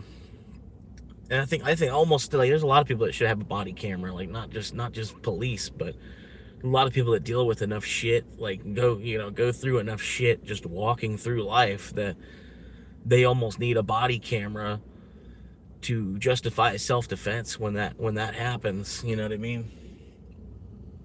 If you didn't have a body camera of the event, then it looks a lot worse than what actually would have happened. What happened, and then you're on camera reminding them that they're on camera, and like you're just telling somebody that they're on camera kind of gets people to kind of back up a little bit too. Like it's kind of like a shield almost, to just be like, hey, I'm live currently, like, you want to go ahead and like rethink, stop and think about what you're saying before you actually say it, because I don't, what I mean? Y'all already know that anything I was gonna say, I've already said at this point. So there's nothing, ain't nothing that's gonna come out in a conversation with somebody in person that I'm not gonna catch them slipping to some extent, because everything I've already said. Everything that I've already said was a lot as well. You know what I mean? So there's nothing I could say at this point, ultimately, that's not just gonna show more of my personality. You know what I mean? But yeah, it's like, I don't know, so people constantly be giving you shit, just because they think you're a suspicious car. You're a middle-aged male just sitting in a car. Like it's like what, because I'm in a school parking lot. Like I'm at a park across the street from a school. Like what? Like I'm in a nursing home parking lot. Like what am I doing? You know, I'm like, just like I'm on a road that they hadn't built houses on yet. You know, and then you're coming from your house down, you know, down on one of the streets where they stamped a bunch of houses right next to each other as quick as they could. You want to come over here just because you see a car parked on a back road. Like, it's a good thing that you live in a city like this where you can approach a car like that. You know, like there's a lot of other cities you can't walk up to a car like that. You just leave it alone. You go about your business. You don't even look at it. Like by the time you notice it, you stop looking at, you unnotice it and keep going. You're in other cities. You know what I mean? Uh, let's see, fishing. Yeah, I mean I'll probably fish at some point, but like I said, I have to kind of set up enough to do it. You know, I have to buy fishing equipment, get the license and shit. Like, granted, I think the license is like $19 or something. It's semi affordable. And hell, I'd even try to cook the fish or something. You know what I mean? Try to like cook it all on the live stream, like over the fire, on a stick or something. I don't know.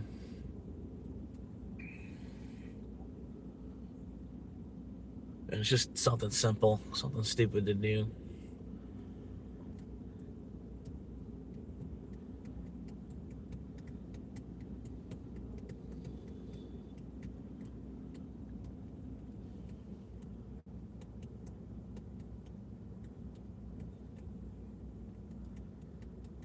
But yeah, it's like I don't know, you just pull out a phone and it's like, hey, I'm live streaming right now, and you tell don't freak out. There's only like 2 people watching, but I'm just letting you know that there are other people that are watching you right now. So go ahead and let's see what your best move is.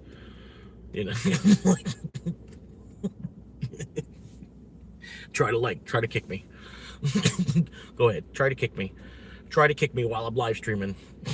Go ahead.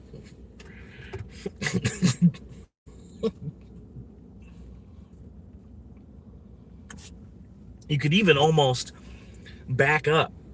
You just back up, like you're holding the camera. You're backing up, and you back up, be backing away. Like, sir, don't come any closer to me, sir. See me backing away from you. Do not continue to approach me, sir. If you continue to walk towards me, I'm going to consider it assault. And they continue to walk towards you after you've said that.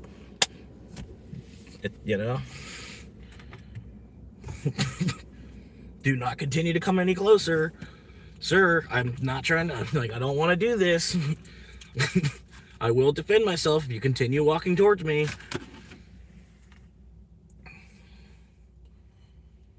And then, yeah, that way you're fine. You're fine. You're like, there's nothing. It's like you did nothing wrong. You're like, fucking, you're okay. You have freedom of press. So like that, like just because, like I said, like they didn't have photography at the time, that the word photography was not a thing. Otherwise, I think photography would be on the First Amendment, like freedom of photography, or whatever, however they would have wrote it. But obviously, it still falls under press and speech at the same time, and even protest at times,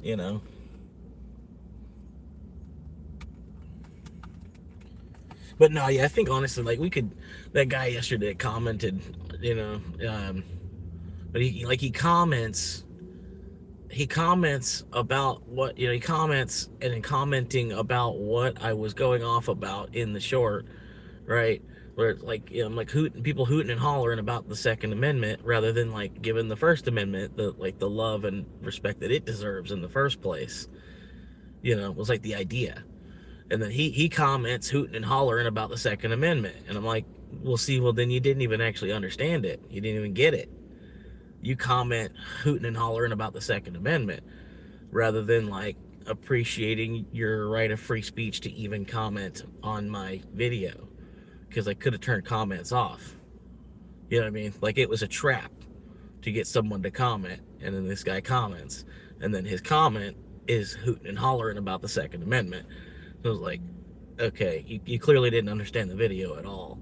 You know what I mean? And then the whole thing, like I was, he talks about how, well, if we didn't have guns, we would probably have the First Amendment. The First Amendment would be the next one to go. And I'm like, I don't know if that, like at this point, I think we're gonna have freedom of religion at this point in society, like here and like on this side of the planet and everything. You know what I mean? Like I think we're gonna have freedom of religion even if we lose gun rights. Even if we had our gun rights taken from us, we would still have freedom of religion because it's they almost don't want Christianity to win at this point, as far as like all that religion stuff, and all that everything that's going on. They almost want to have a world of less Christians as it is. So I don't think we're going to lose freedom of religion in what was originally a Christian-based society that also gave us freedom of religion. You know what I mean? They didn't lock down to full Catholicism either. You know what I mean? So I don't know. Like I get supporting the Second Amendment, but there's a reason it came second. Like it wasn't the first right. You know what I mean? Like that's the thing I was trying to get people to remember. Like the side of like the freedom of religion, freedom of speech, and you know what I mean. I don't know, because I'm part of it. I don't think that we'll ever lose freedom of speech necessarily either. There might be like certain topics that'll be restricted, like I can't even say it, but like the drone war that's going on in North Asia right now. There's some kind of drone war, but that's like as much as I can say about it. You know what I mean?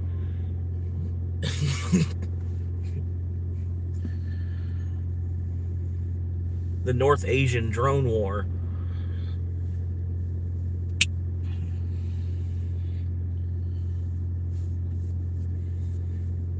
But it's just sad that we're even continuing to fight each other over land and resources, and like resources that ultimately don't even matter. The things that like won't matter for like 1,000 years we're fighting over today. It's like, why not just let them fight over it? It's their fight. Like we don't even know what to do with it in today's world. Like just like let us just continue to play with our oil like we have been. You know what I mean? I don't know why we're getting into all this other crap now. Like I don't know. It's a lot of it's too far out at the same time for me to even understand. But I don't know why. Like I said before, I don't know why we play defense the way that we do. We're gonna end up like we already have, pissing the entire world off. And all we were trying to do was be the police. We're trying to be like the police, or trying to spread democracy to everywhere else. Like we're like we figured it out. We really know what's best. And at the same time, like I said, we're creating so many enemies for ourselves that we don't even realize.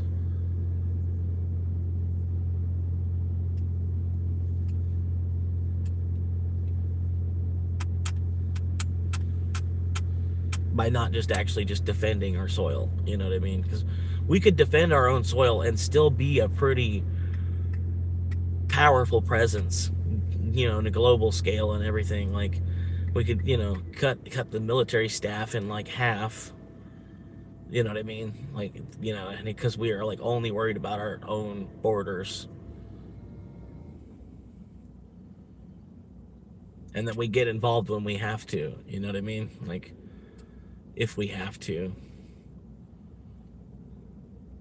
Yeah, pretty much just stay out of what's going on globally, because it's like, I don't know, certain things go on locally that their own government's not even strong enough to stand up against. Well, then was it really a government? You know what I mean? It's like when Rome fell, or like when Egypt fell, or something. Like it was a fault in their government stature. Like it was a rebellion. It was. Then now the whole country's gone. It's just part of the way that the world is. It'll just be renamed and we'll move forward. I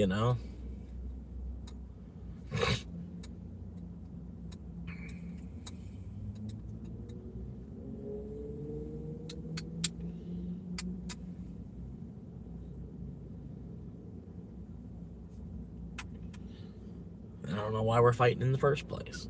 It's like I really don't even know. I'm just struggling to be able to fucking afford a house right now, and then eat at the same time, and also pay for this piece of machinery that I'm in.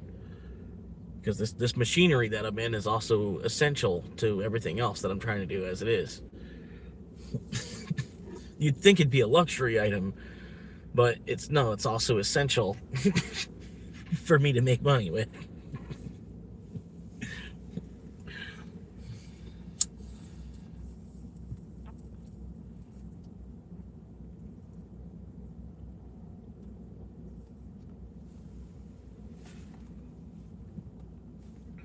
All right.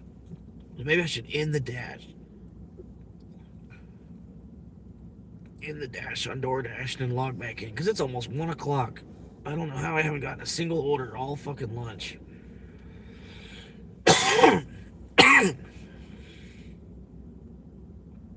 Platinum driver on DoorDash now, and I got a platinum pass. So if I ever fall out of platinum, I can use a platinum pass and then get another month of platinum. So basically, I got 2 months of platinum. You already know. You already could add that up before I said that. I'm sorry. But yeah, I got a platinum. That's cool. A platinum pass. Like if I ever fall out of it, then boom, I could platinum pass it, and then just say like fuck it. Verify your identity to continue dashing.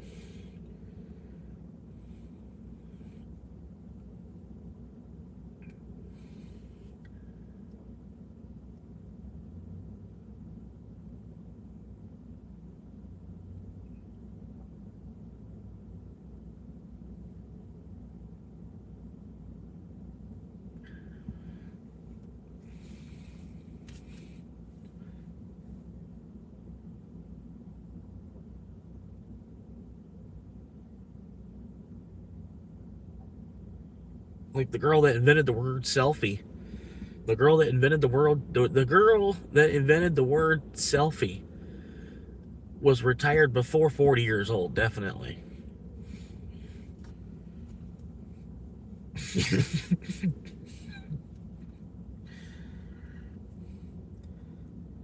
Hell, you know, like a lot of Hugh Hefner's girlfriends, they ended up retired before 40. You know, it was a career choice.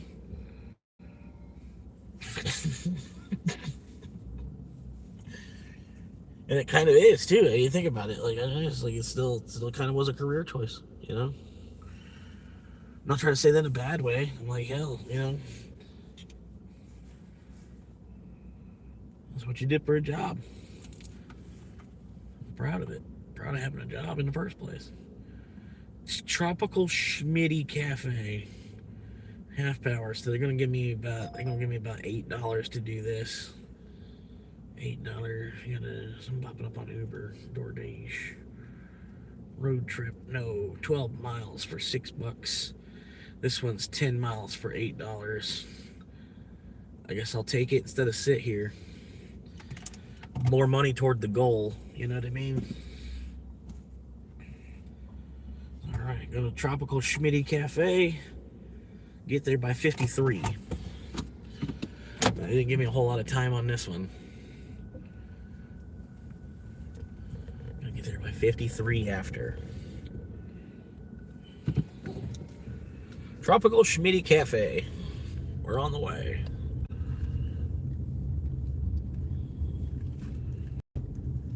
Oh, shit. Yeah, sorry. It's my fault. It's my fault that you didn't see a car. You didn't see this large-ass piece of machinery coming around a parking lot. You didn't even want to look.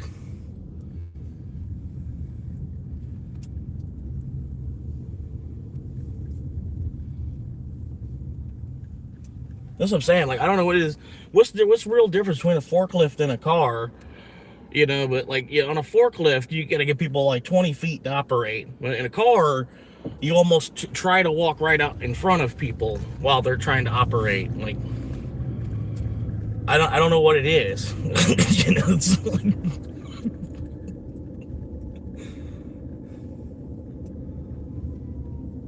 like you gotta respect the machine. Like this guy didn't even stop. Like,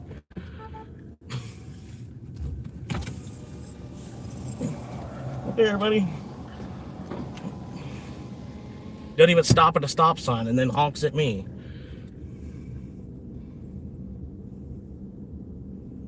Oh, we might have a confrontation on the live stream. Here we go.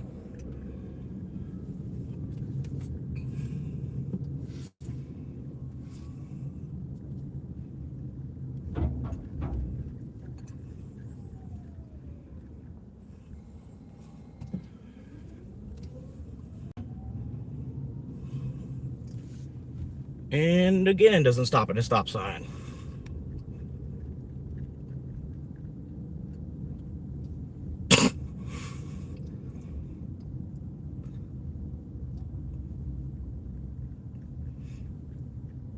Well, that's what I'm saying. Like, dude, it's like there's a stop sign there for people coming into the plaza, and the dude almost hits me in his work van because he didn't want to stop at the stop sign while I'm live streaming it.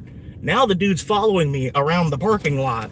Like, here, I'll even get it on the live stream. Like, he's literally behind me, following me around the parking lot because he wanted to blow through a stop sign and almost hit me. So this is why I live stream. It's like all I'm trying to do is make an $8 fucking order happen.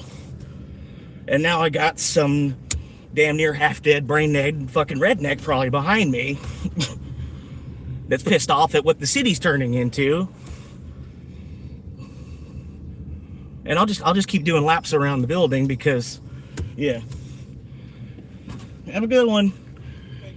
No, not you, sir. I'm sorry. Not you, buddy.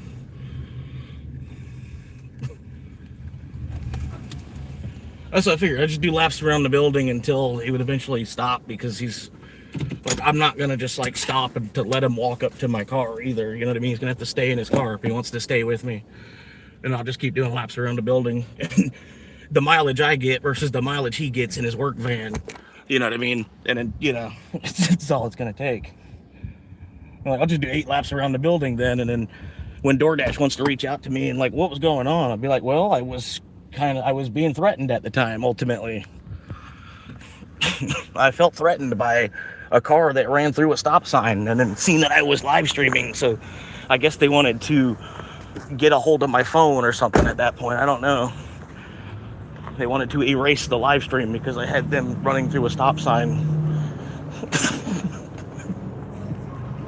I don't know what they had in their mind. They ultimately got mad at me for expressing my first right.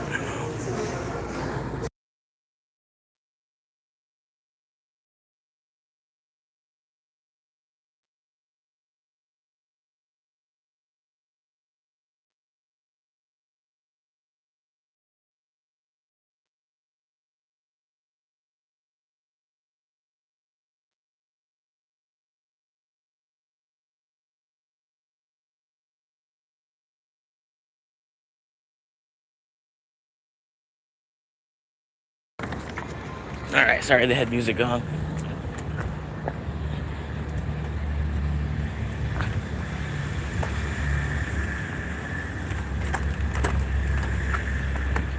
But yeah, it was funny. I just didn't even want to talk to the dude, so I was like, I'll just keep moving. I need to stop at this restaurant and go inside and grab the order, but I got enough evidence to explain why I was late to the arrival on the restaurant. You know what I mean?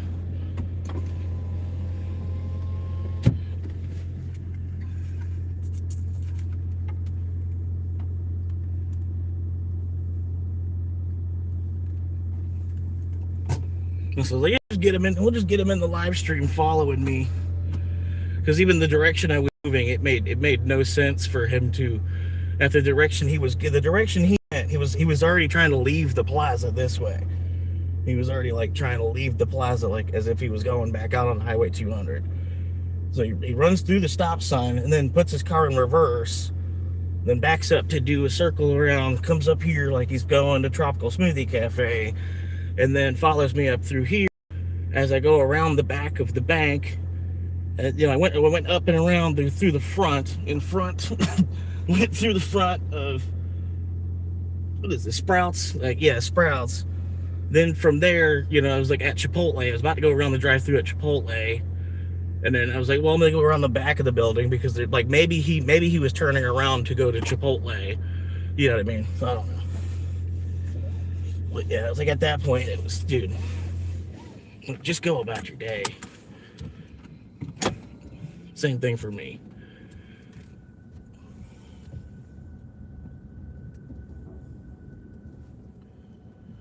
But yeah, people, I don't know, that's what I'm saying. People are just fucking stupid, man.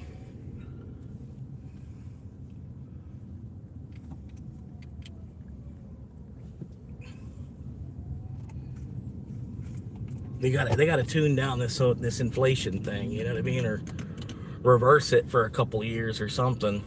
Even like it's cranking up the intensity too much. Everybody's at their wits' end. We're all about to crash out on each other.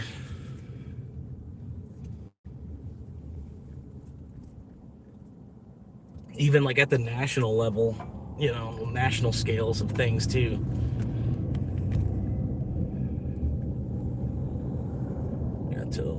I got 20 minutes. 20 minutes on the clock.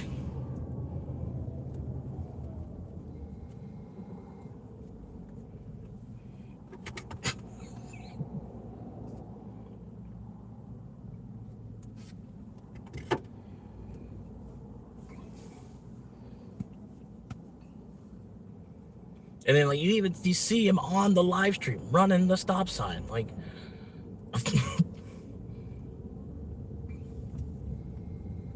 and then want to fight somebody about you running a stop sign.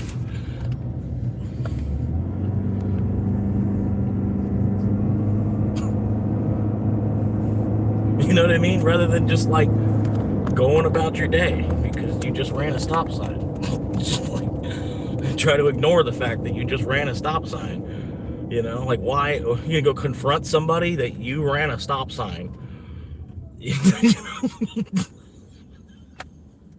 I should have stopped, and then I could have hit him with that. Like, so because you ran a stop sign, you decided you needed to confront somebody. Like because you ran a stop sign. Like I get, part of it was I flipped him off. But at that point he deserved to be flipped off. You know what I mean? Like it was like blatant disrespect. Like he seen me coming into the plaza, and then decided to just roll right through that stop sign. He was looking right at me as he was rolling through the stop sign. So like we were making direct eye contact, and so I flipped him off. It's like you already know what you did. It's like you deserve this, like minimum you deserve this. It's like I can't write you a ticket. It's like that's all you're getting. So you can't even take the punishment.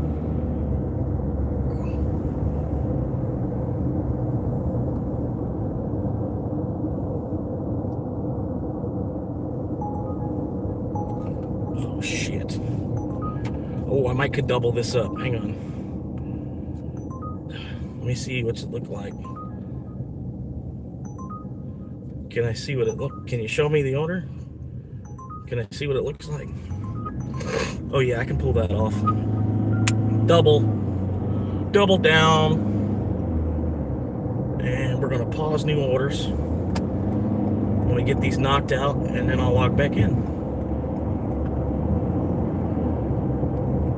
Double down.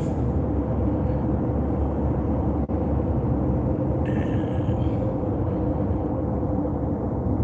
pause orders. This guy only tipped $1. He lives 11 miles away, only tipped $1. Like I'm gonna try to stop bitching about how much people tip. And I had almost a friend was talking to me, like it wasn't talking directly to me, but like, somebody was saying, he's like, I don't know why you bitch so much about like the tips. He's like, what you do is you just don't take that order. It's like, what you do with orders like that where the people don't tip, you just don't do that order. And like there's no reason, like people like you say, like they'll learn how to tip eventually when their order doesn't get picked up by a driver at all. Or they sit there waiting for an hour to find a driver. It's like they'll realize because they're not tipping. And I was like, yeah. But in my market, it's just hard to do though because there's no orders sometimes. It's like you sit there for like 4 hours waiting for something to ping, and it finally pings, and it's like $3.17 mile, and you're like, come on, Uber. Like, why'd you fuck me? Why'd you have to send that to me? I didn't do anything to y'all. What was this pickup at? Oh, hibachi. Shit, I'm gonna get over this way. We're good. And grab this other one at hibachi real quick. Hibachi's usually pretty good. It should be ready. I'm going like 30 seconds out of the way here. There's a guy down there panhandling. Are you serious? Oh my god. Like, I've done it myself, but you know what I mean? I'm not trying to like make a 40-hour week of it, you know? Whew.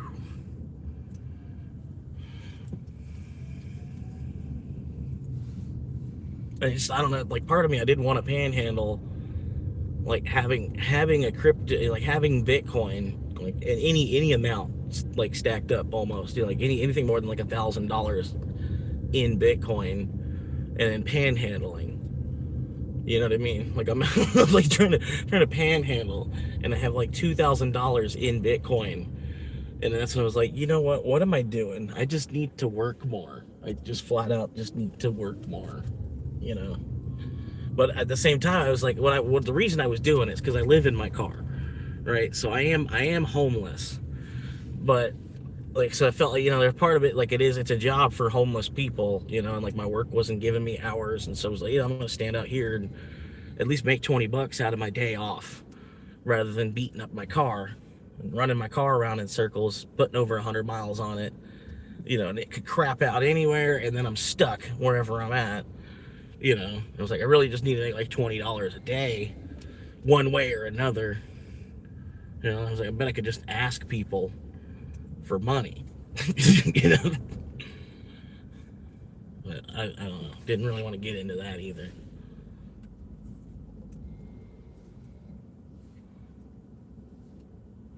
Especially nowadays, like, you know, it's like you're really kind of infringing upon somebody, like asking them for money and shit. Like even if you're gonna pay them back, you know what I mean? But I'll be right back. I'm gonna run in here and grab this order for Jason. Should be ready. It might not be.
appreciate y'all stopping in, hanging out.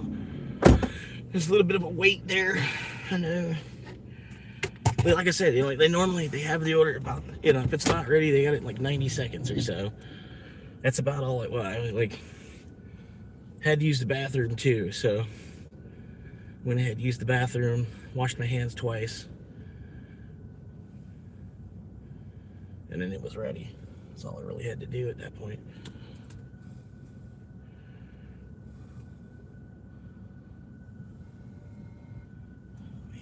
Man, the trick is trying to get the fuck out of this parking lot with all these giant ass fucking vehicles everybody else has.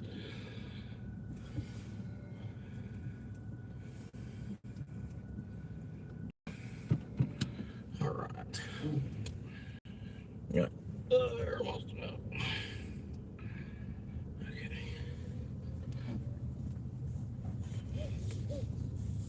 And they have 16 trucks parked all around me.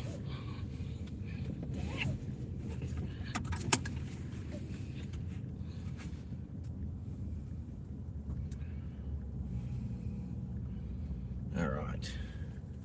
On the way, Jay. Are you gonna turn, or yeah? I was about to say maybe put on a turn signal or something. While you're sitting there trying to decide which way you're going, I'm gonna go ahead and let you know which direction I'm going.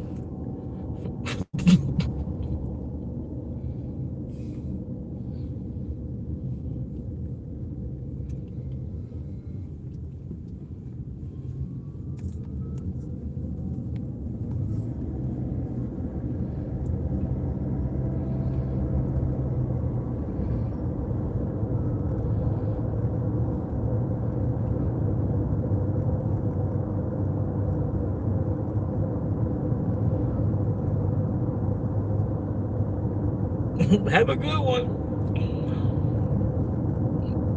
No, sir, I wasn't talking to you. I hope you have a bad day.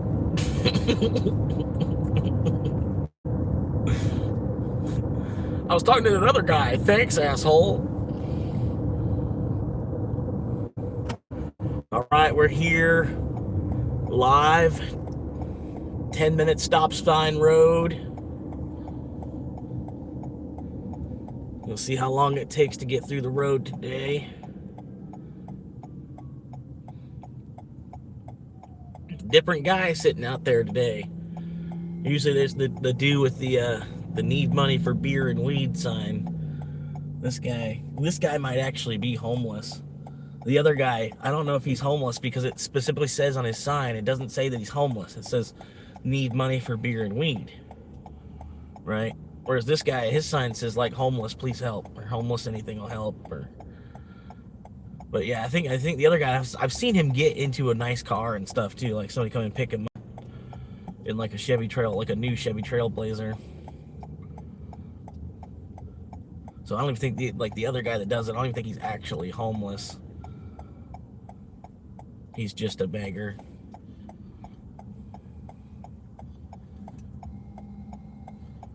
We got turn signals are flipped on, and we're good to go.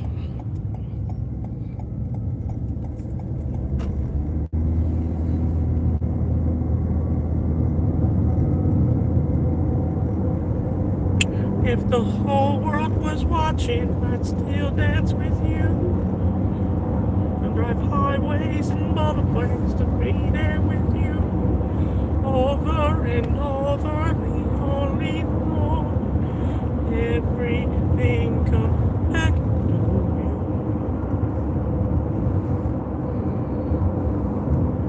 And I gotta go all the way to the boulevard on this one.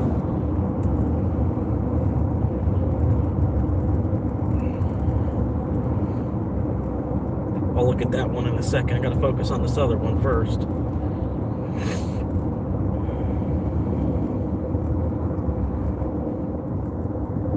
But yeah, the one, it's totally on the way to the other. Just one's on the north side of the road and one's on the south side of the road.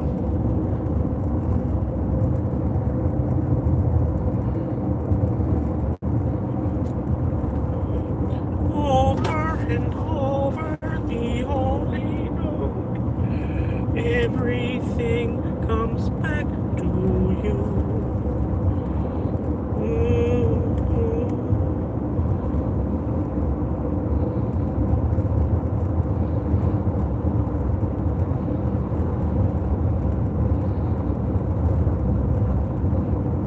But I'm glad I didn't piss you off, Manny. I don't even know if you're still watching, but I thought I might have pissed you off the other day when I was cracking too many jokes about the Strait of Hormuz and all that, everything that's going on over there.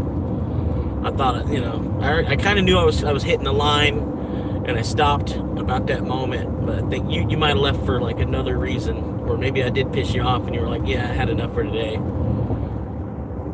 I apologize if I did.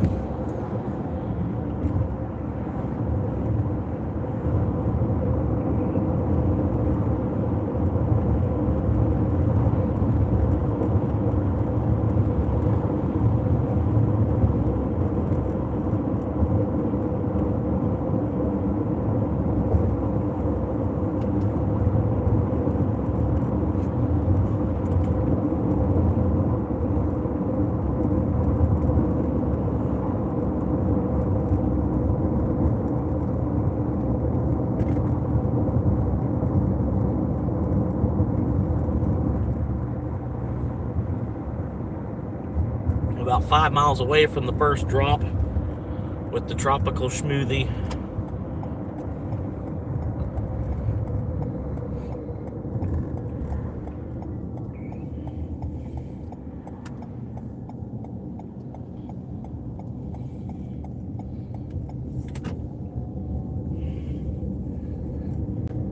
Yeah, I don't eat too many smoothies because normally, like it stuff already comes out looking like that, you know. I try to if I were to ingest stuff that looks like that, I can only imagine what it's going to come out looking like.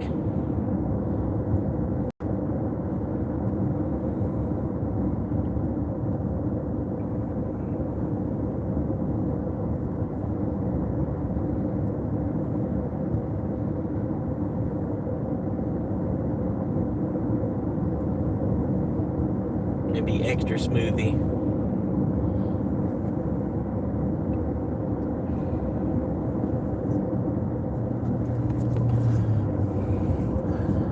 You want to look at my smooths? Yeah. Show me your smoothies.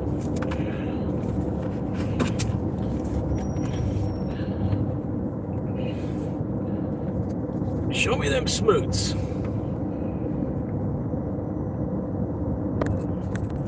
Let's get a look at them smoothies.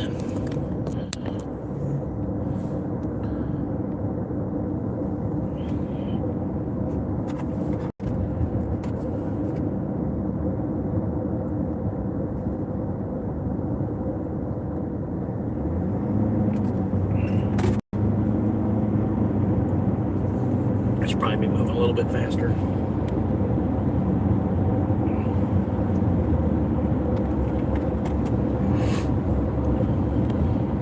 I'm gonna probably be close to like 5 minutes late on this delivery. Dude, get in the bike lane. Get into the bike lane. What are you doing? Why did you get square in the center of the middle of the road? Okay. Nice turn signal with your hands because you don't have a turn signal. You're damn near electric motorcycle that you have on the road with no tag, no turn signals, and then you don't know how to give hand signals because you don't have turn signals. You need to go to motorcycle school, motorcycle class.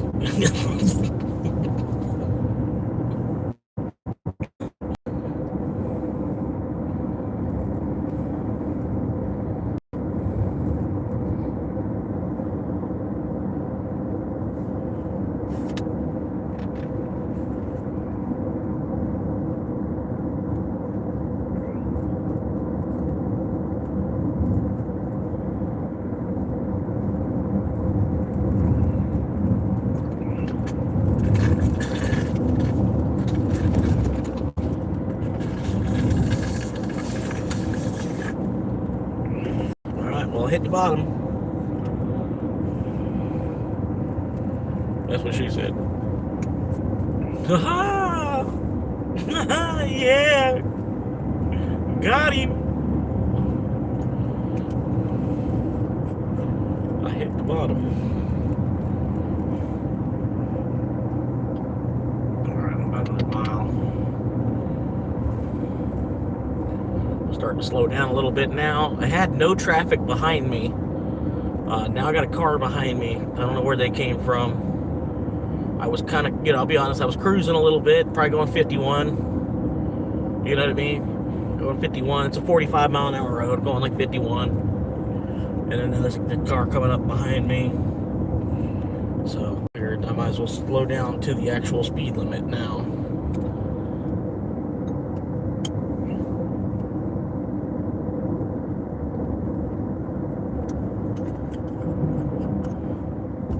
Apparently I wasn't going fast enough.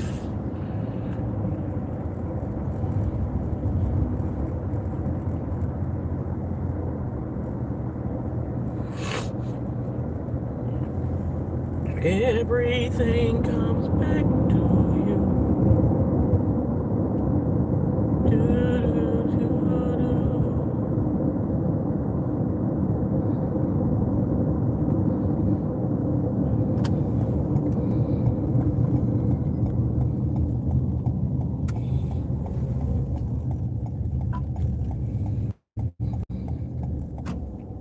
Yeah, I'll just do like 8 laps around this building. I don't give a fuck.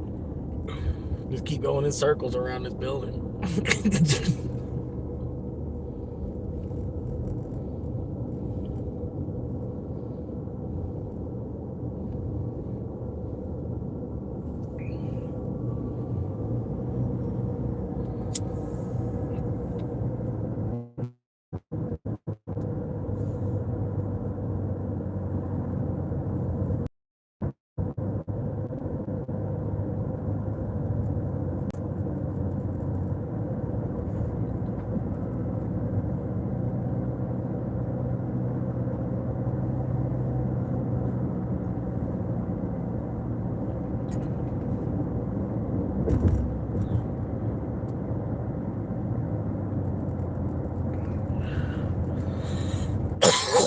Damn, now we got another goonie behind me.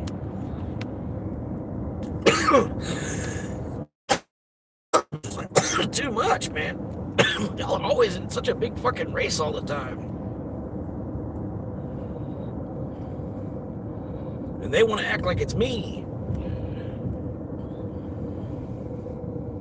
Like, no, I'm just trying to get the fuck around y'all. I don't know what the hell fucking... Y'all trying to use your horsepower and shit.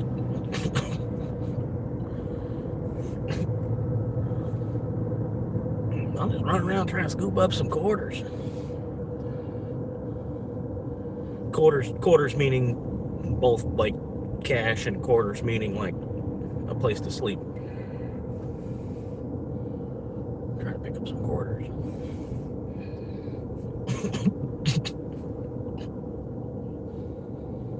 Okay. Alright, 100.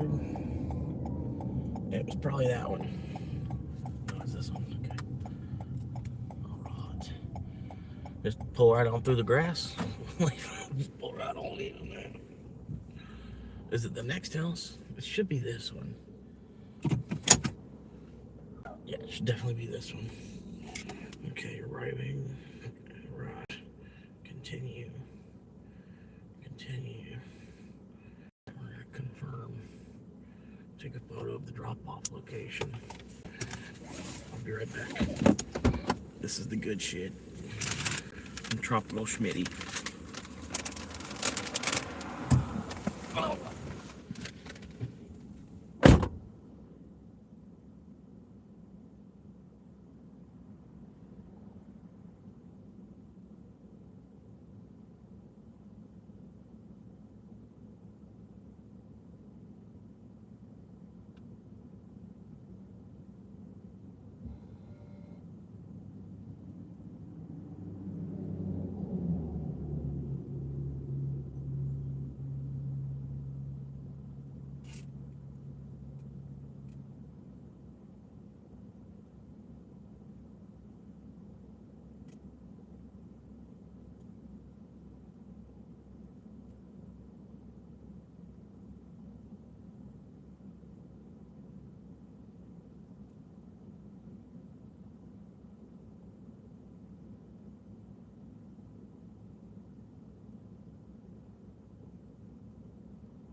Okay.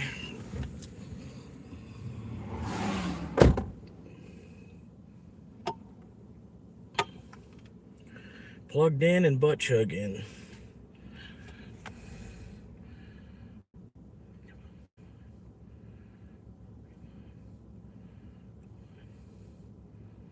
Man, all right, $9. Told you, $8. Told you. That's what I'm saying, man. I know how to work a clock better than fucking Uber, man. I know, like I knew it. I was like, I was gonna make $8 for this. I was like, I say that before I grabbed the tropical smoothie. I said that. I said $8. $8 exactly. $8 exactly. I know how to work a fucking clock better than fucking Uber does. It's sad. It's really fucking sad. It does look. It honestly looks like I can work a clock better than Uber too, doesn't it? You know. It's sad. It's sad. All right, that's the exact way. Okay, cool. Boom. It knows me. It knows me. Get there by 35. 10 minutes. 7-minute drive. We got it. Money in the bank. This is a 2-lane road, right? I think y'all are on the wrong side of the street. You run the wrong side of the street there, it looked like. It's like, wait.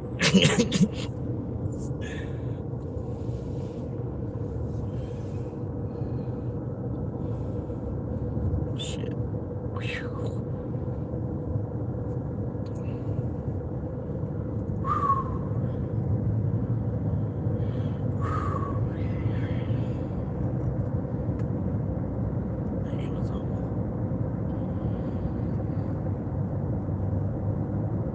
But yeah, Amazon, it was all right. It was an all right place to work for. It was just the facility I was at and where I was at in particular. Sorry, this Jeep doesn't want to slide over. This Jeep that can't go off-road in his Jeep. Heaven forbid he'd have to roll through some grass with those big-ass tires that he has. They had a bicycler on this side of the road, and then there's this Jeep coming down the other side of the road that, like, he didn't want to slide over to give extra space for the bicycler. So I was like, okay, well, we're going to figure out this one way or another.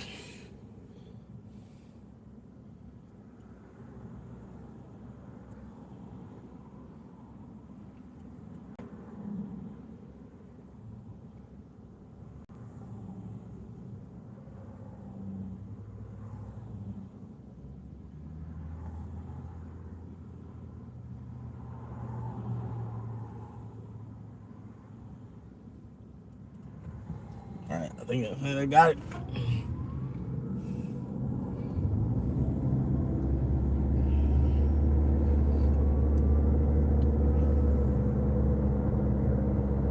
$500 fine for littering. So we better not catch you littering. Are you e-littering? E-litter. Yeah. Yeah, that's what we ought to call, yeah, e-litter, out here e-littering everywhere, e-litter.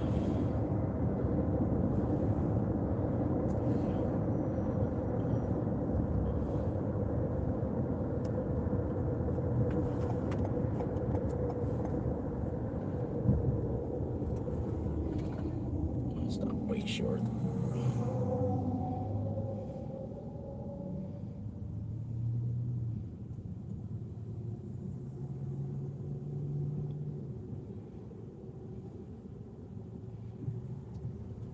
I'm like super duper short.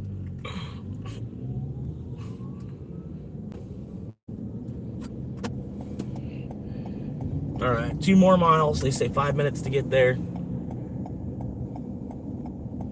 This might be the last run of the day because I gotta go to work now too. Picked up a shift.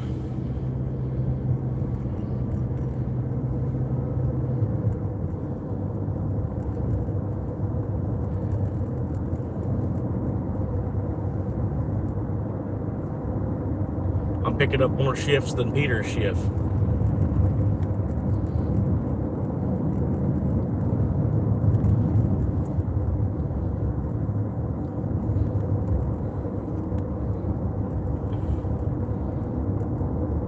Yeah, Peter's shift, man, most of the time he don't even pick up his own shift. Little shift. He has to make his brother Jack Schmidt have to go pick him up. Around this little van here. Alright.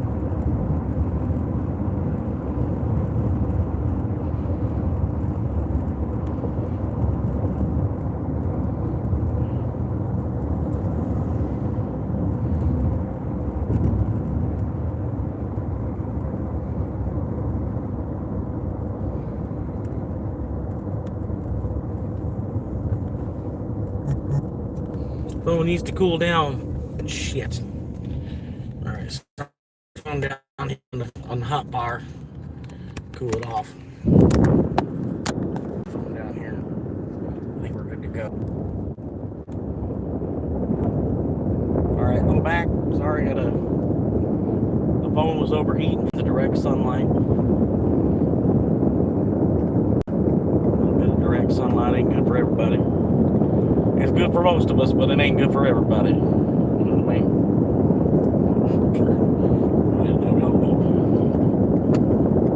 Yeah, go tell me I'm going through a little bit of direct sunlight. Ain't the best for everybody.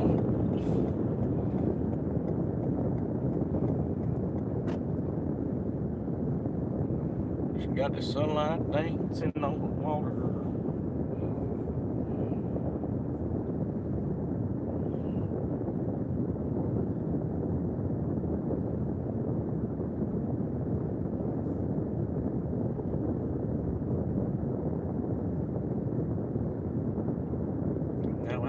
I was there.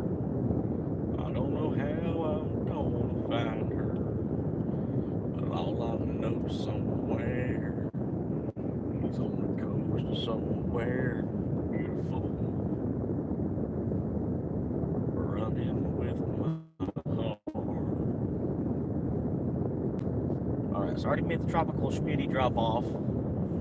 This one here, this is the other one. This was $11.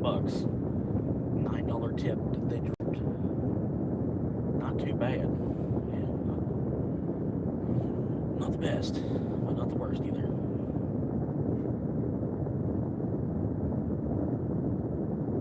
The thing is, like around here, man, it's hard to tip $1 per mile when you live 20 fucking miles away from the restaurant. You know what I mean? It really is, you know. But that's, you know, that's engineering, you know. People that went to school, people that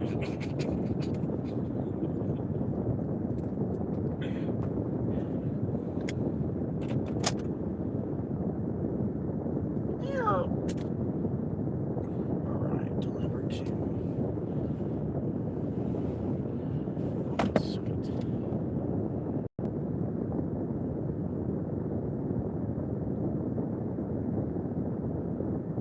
It was gonna say left on porch.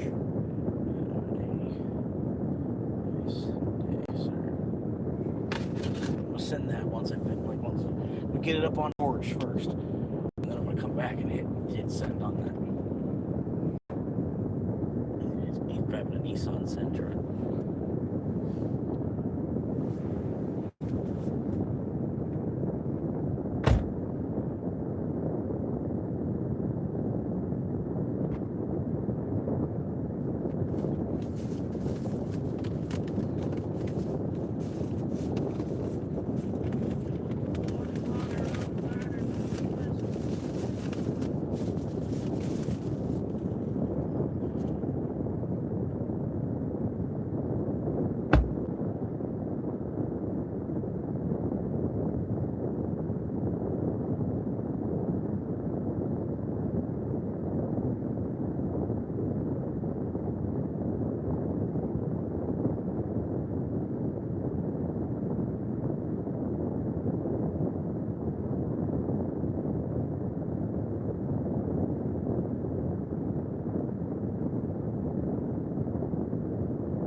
He'd have to cut his grass and paint his house.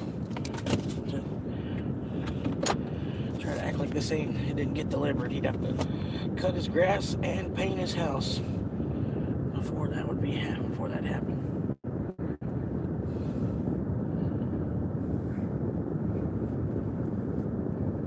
Deny the delivery ever happened.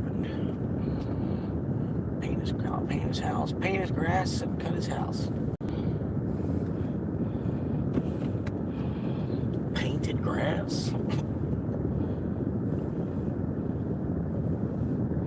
I can understand cutting your house, but painting your grass. Okay, which way? This way or that way? This way. That way. This way. This way. This way or that way. This way. Yeah, take that way across. Okay, yeah, let's go this way. And we'll take this all the way across. This will take us all the way out to Marion Oaks course. I'll just stay on the course. Take the course on back up.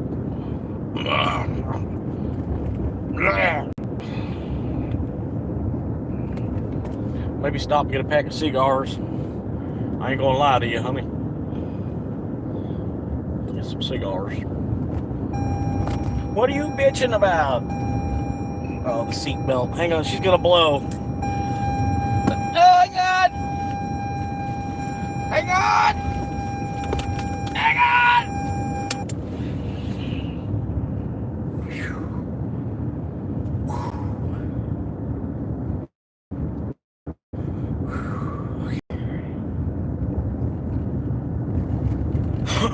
They didn't even have a roof. Wow, that was just a rectangle. There was no triangle on the top.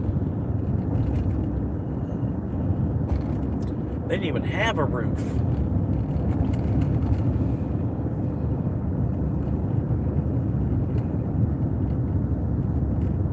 But yeah, I'm about 25% of the way to the weekly goal already. And I made $11 on Uber too. So pretty good, man. Pretty good.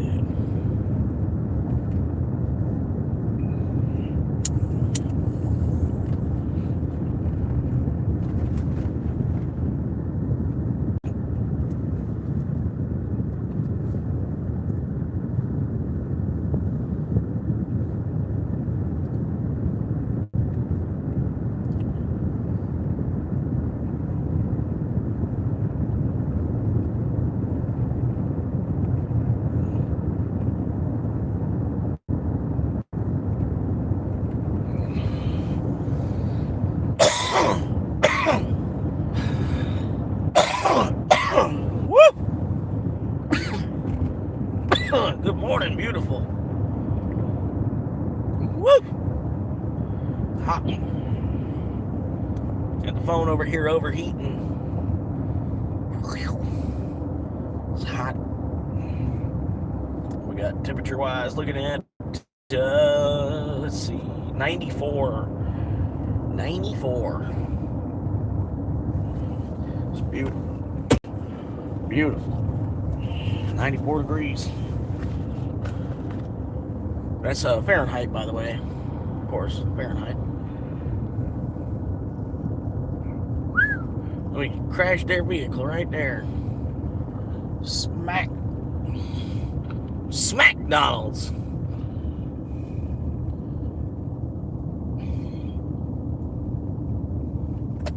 Smackdonald's.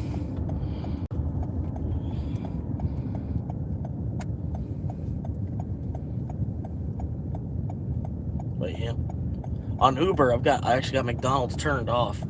Like you can, like you reach out to Uber support, and you tell them basically like, hey, I can't take deliveries from that McDonald's.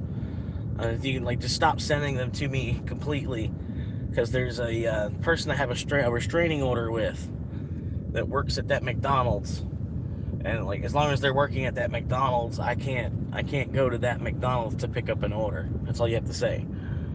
They won't even look into it or nothing. and then you don't have to deliver it at McDonald's. You could be in the McDonald's parking lot and you will not get a McDonald's order.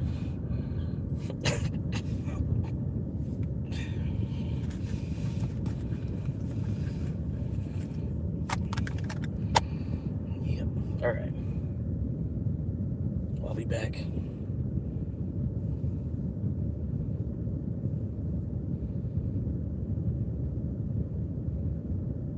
Yeah, I'll be right back. I'm gonna be right back. Don't worry. I will be right back. I'm probably gonna be right back. I'm gonna actually, you know what? You wanna go with? You're going. All right, let's go.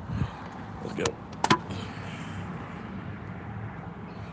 If you got too many dollars, you can come on down and give them here to the Family Dollar and make your dollar count.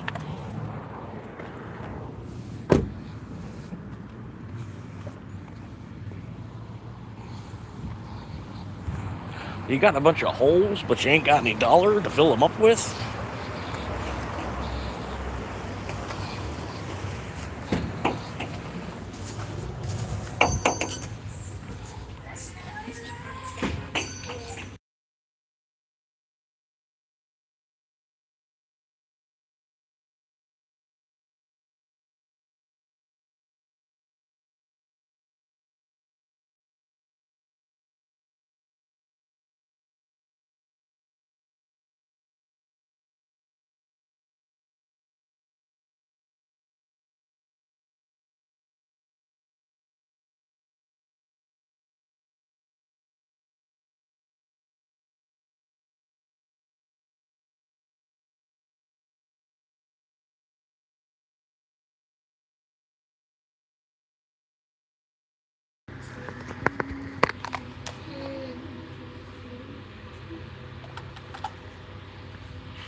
Thank you, ma'am. You too.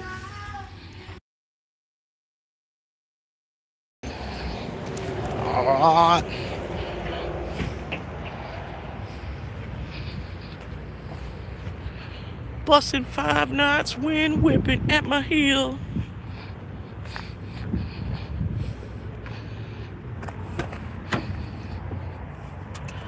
Yep.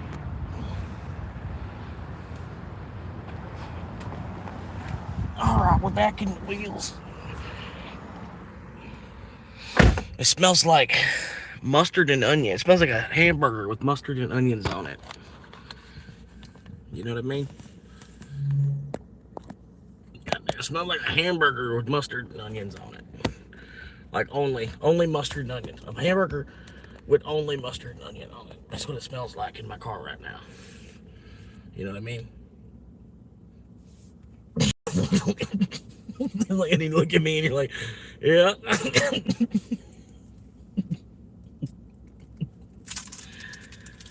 Yeah.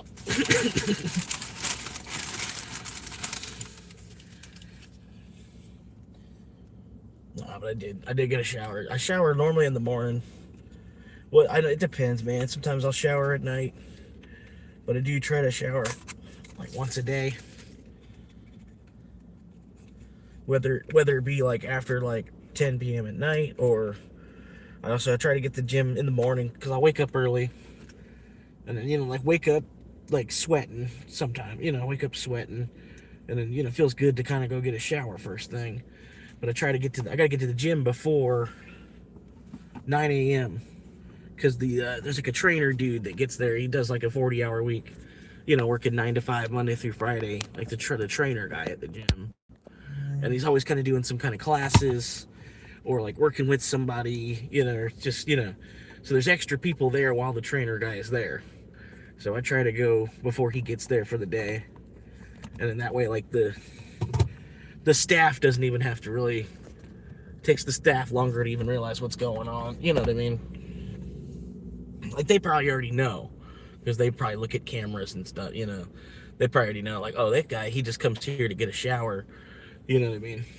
Like he probably thinks that when he sees me walking by and everything, like, oh, that's guy, yeah. And most of the time I'm leaving the shower. I'm leaving the shower. It just took too long, and the guy's there already. But yeah, either I try to wait till he's not there. Nothing against the dude or nothing. I just, like I said, he's there. He's trying to work and shit. And like I said, there's extra people there when he's there. Just it's the hotter hours of the day because the trainer's there. But yeah, usually I have to wait till after 9 p.m. There's a small little group of different people that come in late at night, but it's all about the same group, like one big group of people. If it was just one big group of people, it's like 8 people, like 8 people. It comes in like groups of 2s, but it's only like 8 different people. Whenever I do go to the gym late at night, it's like, oh, it's the guy with the motorcycle, or oh, it's the dude with the black truck. That's how I know them. You know what I mean? Like, it's the really, really buff guy, the guy that doesn't need to go to the gym but still goes to. There's always that dude that's like super duper jacked and cut, from going to the gym. It's like it's too much. It's like almost too much. You'd think even a woman would think it's too much. I don't know. He's like super jacked.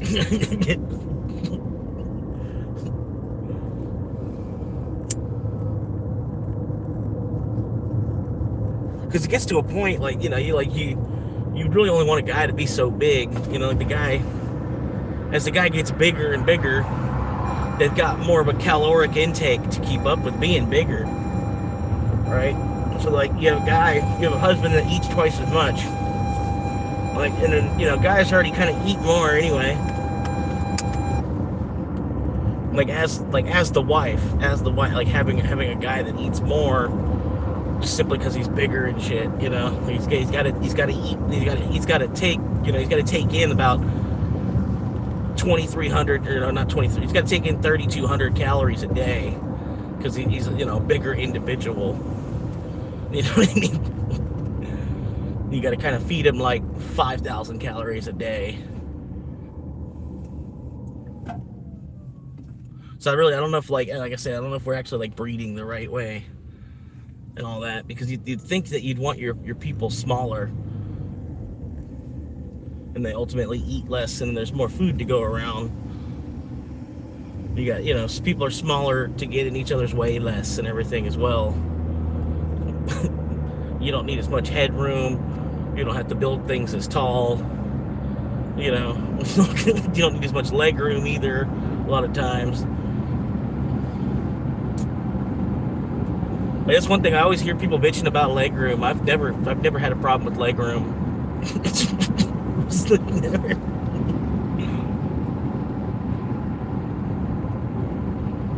Be like the tiniest little carnival ride. I got plenty of leg room. Just like on the waist. On the waist, it's like I'm strapped in though. Don't worry, I'm not gonna go anywhere.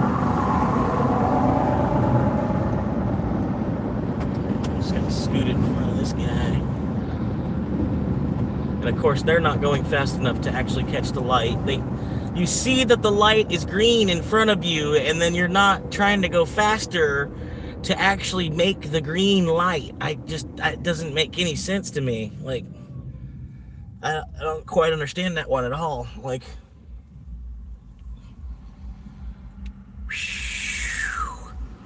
because you almost should have like a sixth, well, maybe not a sixth sense, but maybe a fifth sense to drive. Like, you should have sensed that the light was about to turn yellow. You should have been going like 5 miles an hour faster so that you wouldn't have had to stop at this red light right now.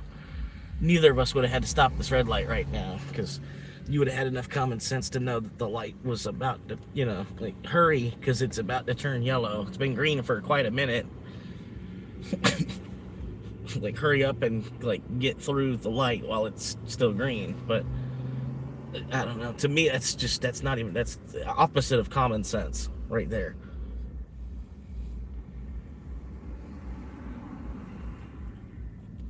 I seen that the light was green. I wanted to like hit my gas and accelerate like another 6 miles more to kind of like get through the light, but the car in front of me wasn't, so it just wasn't even an option. And they just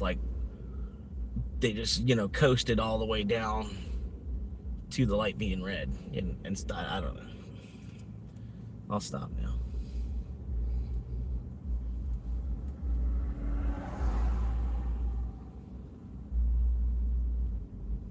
But it's like, no, it's like they were trying to catch the red light. That's exactly the way they were driving.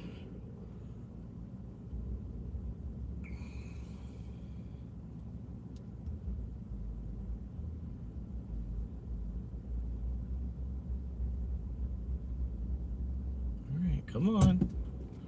Let's go. Come on. Come on, Dr. Come on, Dr. 97. Let's go.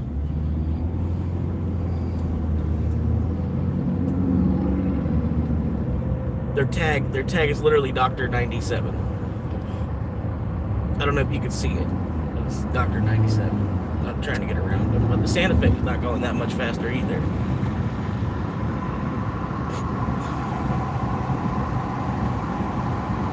Right, come on, push, push, push, push. Make a dent, make a dent. Here we go.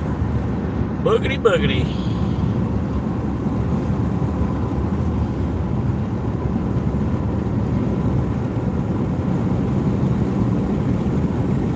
See, that's how you execute a yellow light. The light had turned yellow.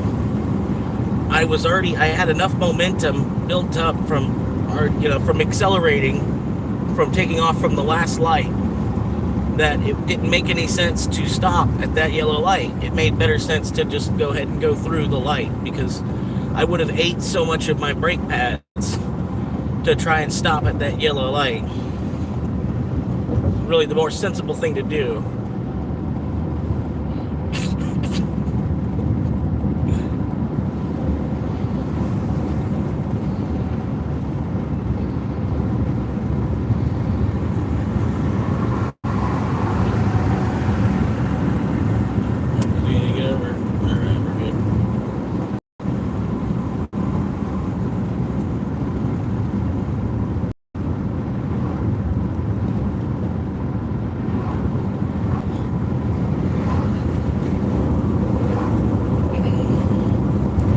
The hash stringing, the trash bringing dasher. I'm gonna title it that tomorrow. The trash bringing dasher.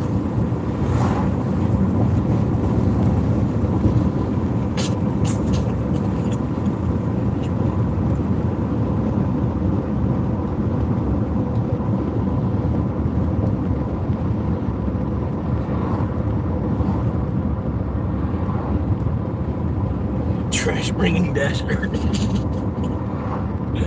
Oh, that's funny.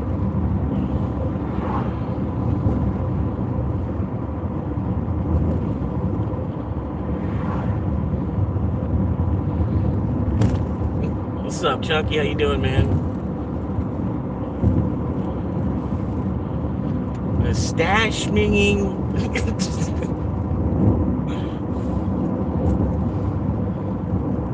Mustache meeting slasher.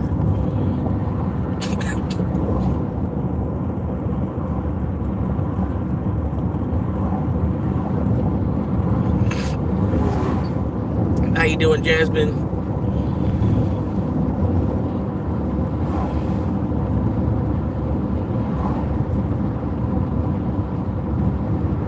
Yeah, picked up a shift. Coworker called. I thought it was a scam caller. And then he texted me and said, "Hey, it's your coworker. Can you pick up a shift for me?" And I was like, "Yeah, I got you." And I let him know, I was like, "Hey, if you ever want to shift back, let me know, because like I know you're kind of giving me you're giving me a good chunk of hours. I'm like, I haven't, I kind of owe you one if you do want one. If you see like one day of the week that like, oh yeah, I wouldn't mind having that day." I'm like, "Yeah, I'll give it to you." But like at the same time, I'm like, I don't feel like you owe me either. So like, if you, it's up to you totally. If you want to trade a shift, or you want to take a shift from me, just ask me about it. And I'm like, "Yeah, man, cool."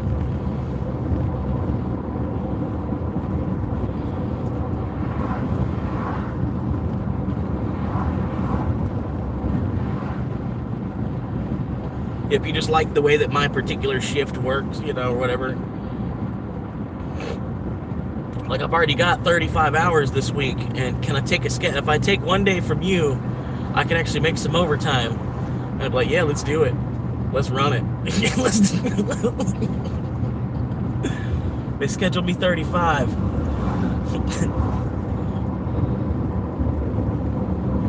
Doing all right. Been a pretty good Easter.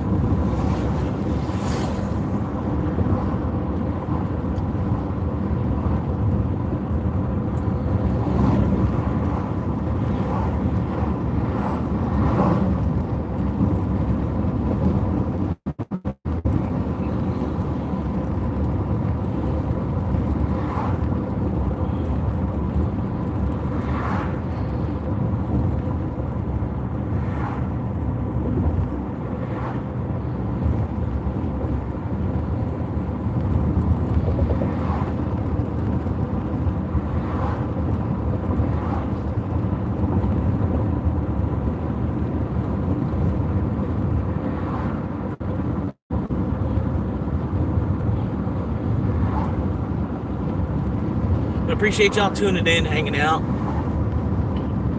coming and chilling with me. Got about 5 people in here chilling with us.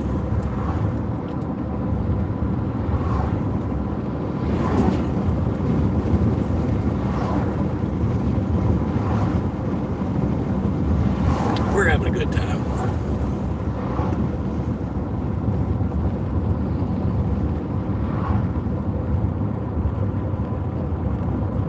But yeah, as you can see, man, this is Florida. This is, what a lot of America kind of looks like at the same time.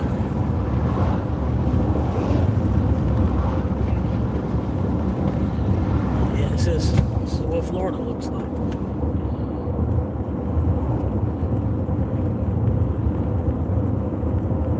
Yeah, one of these days I am going to go probably up to Savannah, Georgia, do some delivering up there, just check the place out a little bit. I've been there before, but I've only been there once.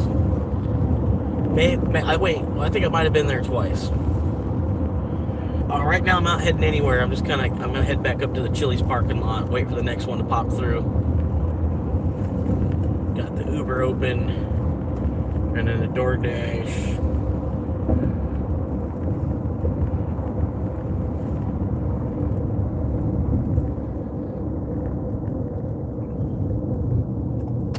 Alright, boom. Logged into Dash 2.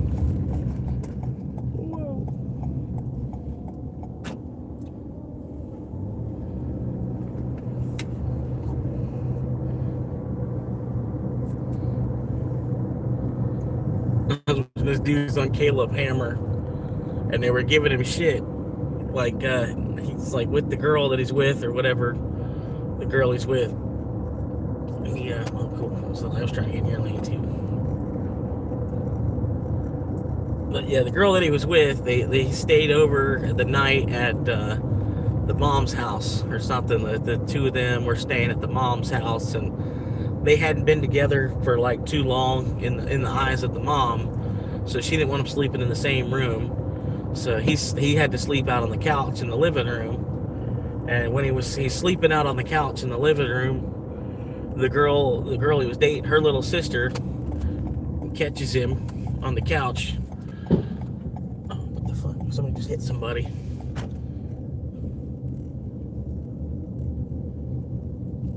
Somebody just hit somebody. Wasn't me. But yeah, he's all like, they kept saying like you did it in front of her, like and he's like, no, she caught me while I was doing it. He's like, yeah, but something like that, you don't let people catch you. He's like, you must have a kink for like doing it in a public space or something. Like you the thrill of wanting to be caught. Like he's like, why didn't you just like go to the bathroom knowing that you're on your mother-in-law's couch?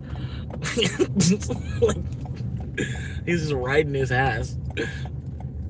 It's funny. Financial audit.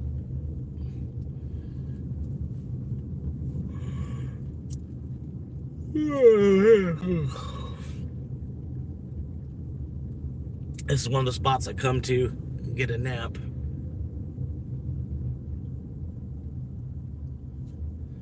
I'll park right over here, way back in the corner.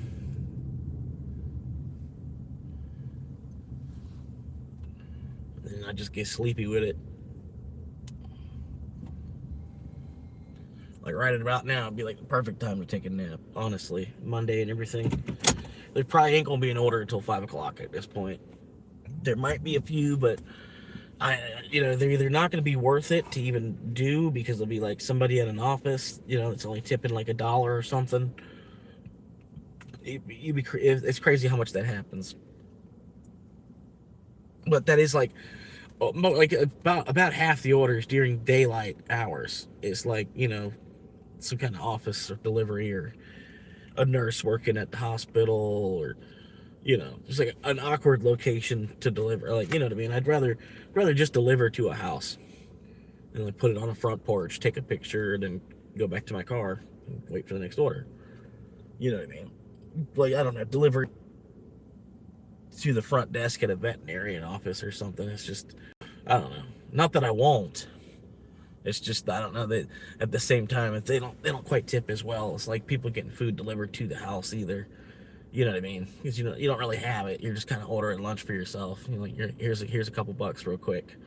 You know what I mean? It's almost better just to wait till 4 o'clock to even log in. These ones.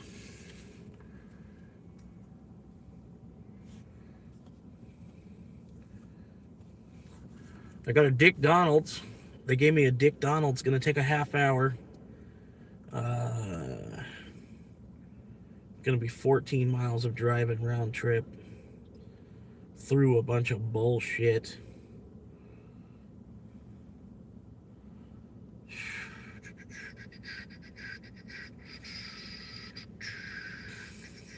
I'll take it. What else am I doing anyway,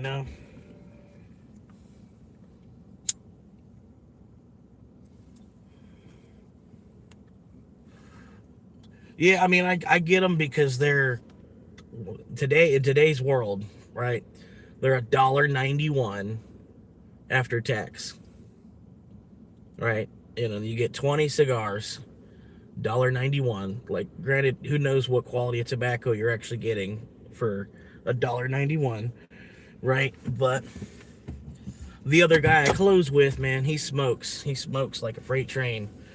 And I see him smoking so much, it makes me want to get a pack. And then so I'll get these and smoke one of them on the clock, and it buys the pack. You know what I mean? Just for me to have one smoke break, for me to take one smoke break and take a stop and smoke the cigarette while I'm on the clock at work as well, buys the pack. And that's the way I look at it. It's like. And then I'm technically on the clock for DoorDash right now. And then, I'll have to go into the restaurant. I'll go wash my hands real quick once I get there. Just to, get that little bit off my hand. And that only takes longer. You know what I mean? It's only something that takes more time. But it's also something that you kind of you had to do. You should have done if you didn't do. You know what I mean? You were just smoking a cigarette. You should stop and wash your hands before you handle the customer's food, So, if it took me an extra couple minutes at the restaurant, it's honestly kind of perfectly justifiable. It's like, well, I went to the bathroom and then washed my hands, and I'm sorry, it took me an extra 5 minutes to do all that. You know what I mean?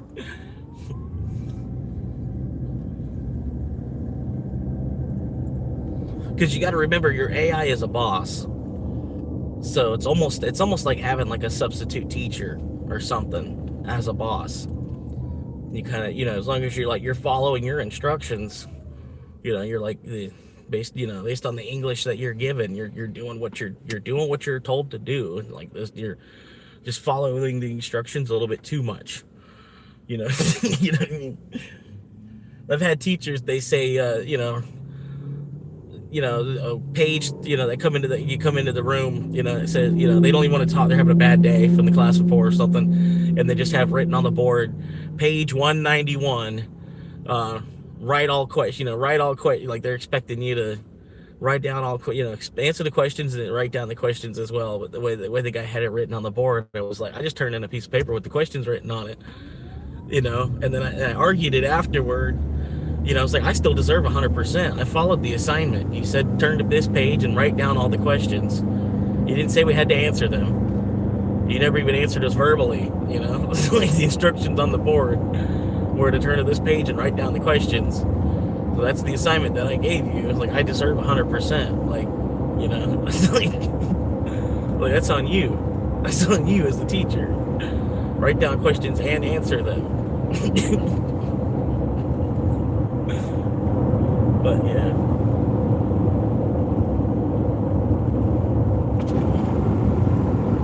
You know how substitute teachers are.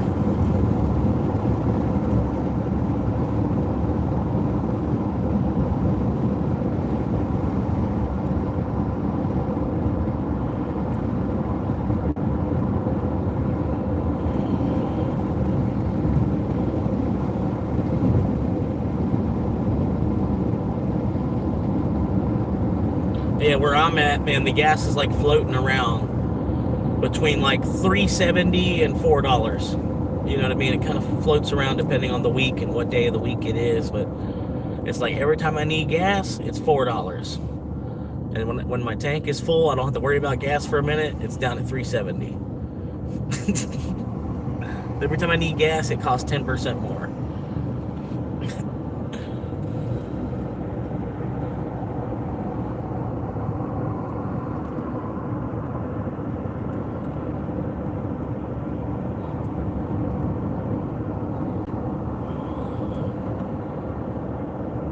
Oh, broke neck.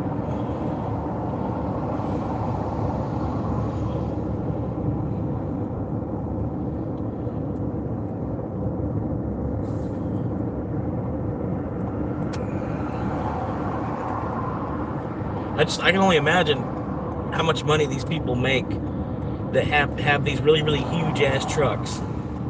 You know, like the type of trucks so they pull into a gas station and they spend $500. I can only imagine what kind of money they actually make where they can justify spending $500 a week on fuel.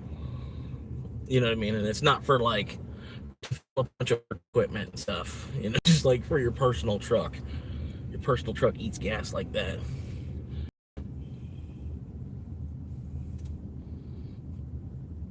Like, how much money do they make per week that they can spend $500 on fuel?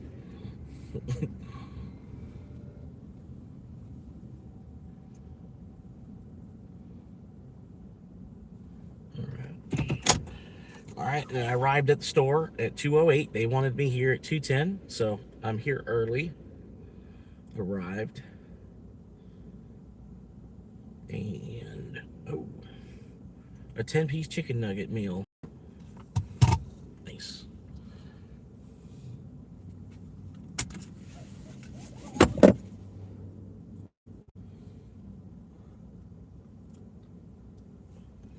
I haven't got a notification it's completed yet. Normally they send you a notification that it's done. They say, hey, this order is ready for pickup.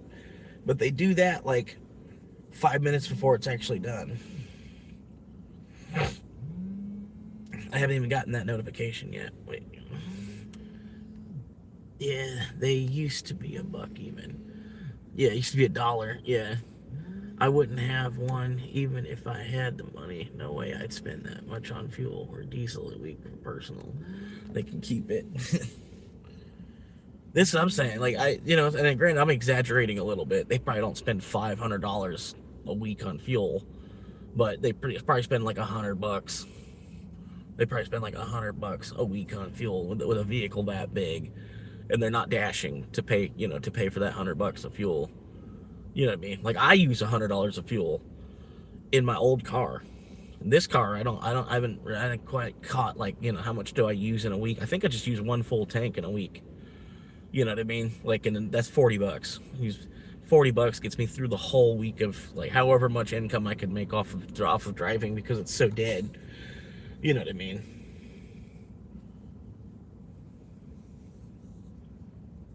But yeah, like pretty much like $15, 10 or $15 would get me like $50 back.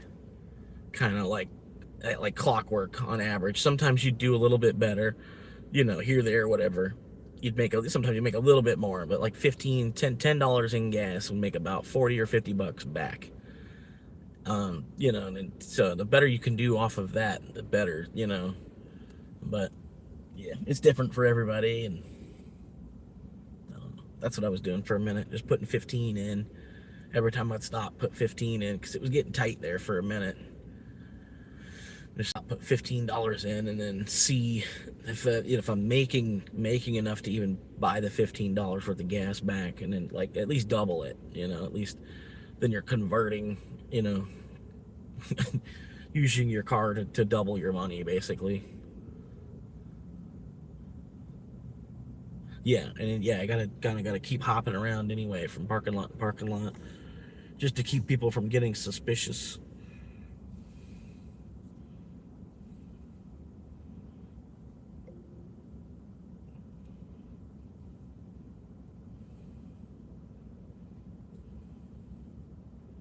It really don't matter anyway.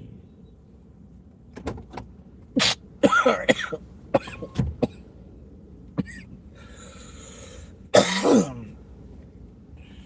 But yeah, these are just as good as like the black and mild, the black and mild cigars that are cherry flavored. These are like almost just as good. You get 20 of them for the cost of like half. You can't even get like 2 of those. You get like a 5-pack of those or whatever.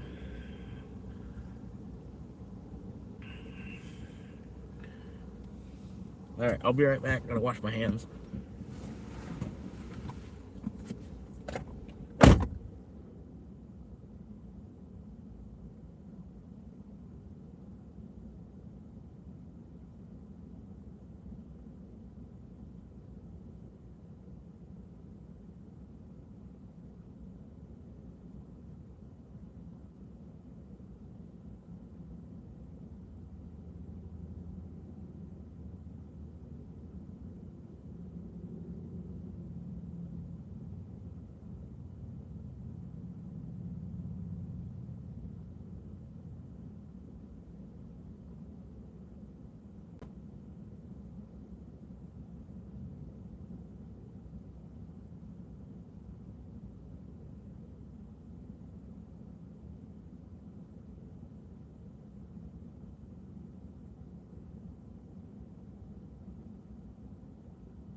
Okay, where and how far? Gave me till 30 after. Not bad. All right.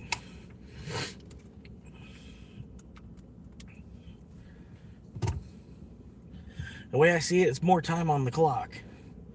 Ultimately, and I needed more hours. I need more hours, and then making another 2 or 3 hours on top. I picked up a shift off the friend of mine, with a coworker.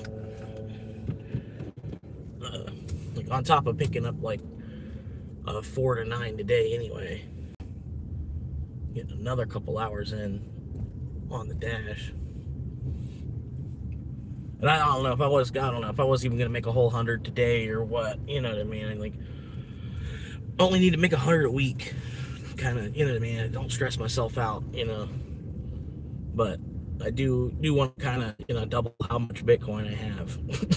So I wanted to make it $100 day today, but I'll go to work instead.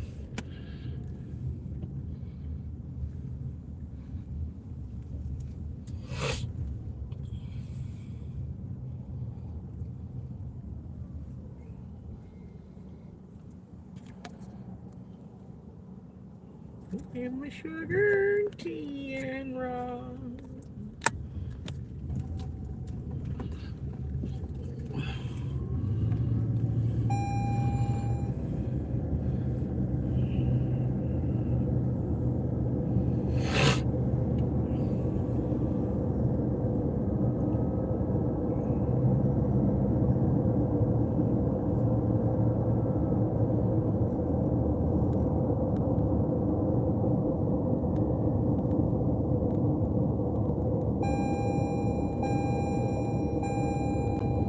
She's gonna blow!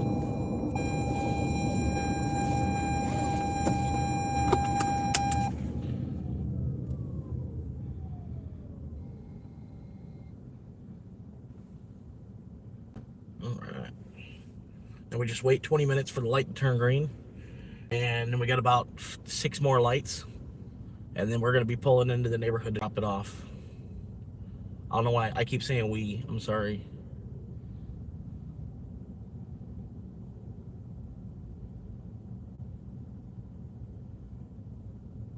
But you're gonna watch. You're gonna watch a little bit of it at least.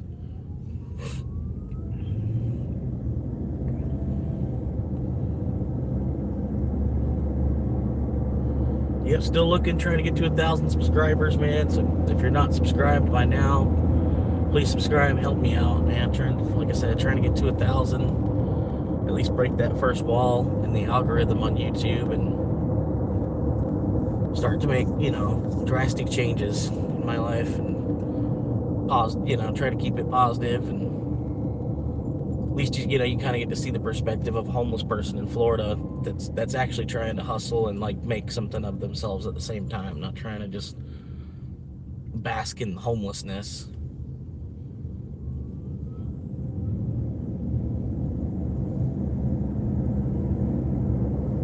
But I don't know about paying rent though, you know what I mean? I just spent X amount of years getting my credit up after, all the medical bills and ambulance rides and stuff that I had to deal with like in the first part of my 20s that they decided to slap onto my credit. Dealing with all that, waiting for all that stuff to fall off my credit, like waiting long enough for some of that stuff to just like fall off my credit. Get my credit up in shape by making on-time payments for years. Years of on-time payments. And then, it just doesn't make any sense to be paying rent. I want to be owning. If I'm paying to live somewhere, it's because I'm trying to own it. I'm trying to buy it.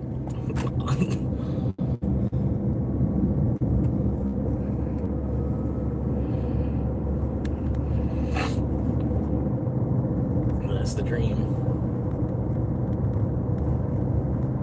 Like even one of these little matchstick houses over here, these wooden matchstick houses that are wrapped in plastic.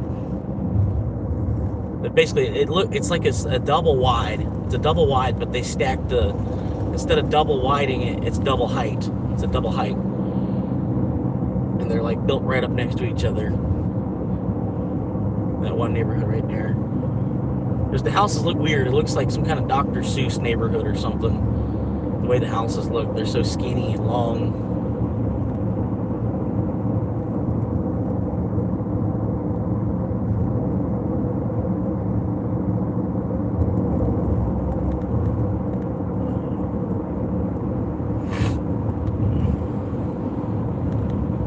Smooth moves.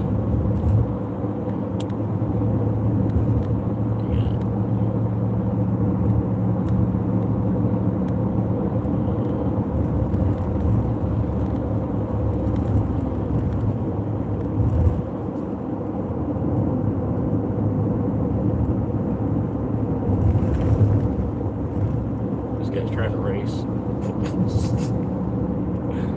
I'm just trying to get in front of you because that pallet hanging halfway out of your tailgate would rather be in front of the safety. You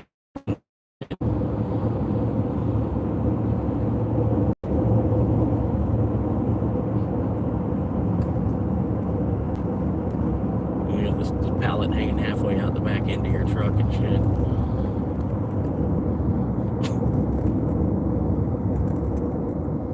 Not strapped down properly.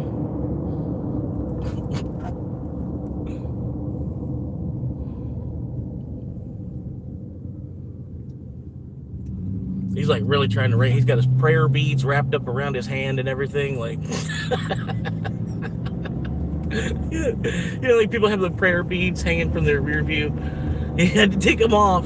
He's got them wrapped around his fist.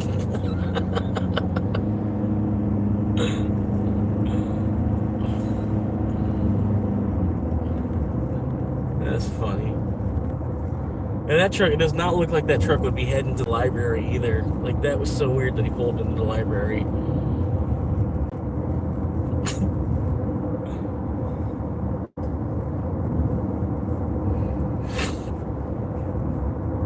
I wouldn't be pulling into the library if I was driving a truck like that.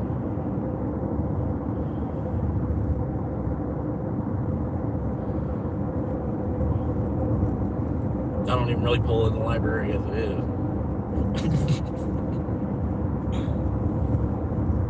There's nothing there. There was a little bit. I was going to the library. They had DVDs. There's like a whole section of DVDs at the library. And they had all kinds of stuff, man. There's like all kinds of movies in there that you could rent. You could rent like a movie from the library when you're checking out a book. And they had like, you know, 5th and 6th season of Always Sunny in Philadelphia. Go there and get a whole complete season of like South Park they'd have at the library. Like, I don't know, I guess people donate DVDs or whatever. And, you know, they're like part of the collection at the library for people to come in and like check out. You know, you borrow it for 5 days and bring it back. Like the one time, that's when I was going to the library a lot. I found the DVD section. I was like, oh, wait. Damn. They had like, you know, like even season 1 of Boy Meets World on DVD and stuff like that. You know what I mean? Fucking the craziest stuff.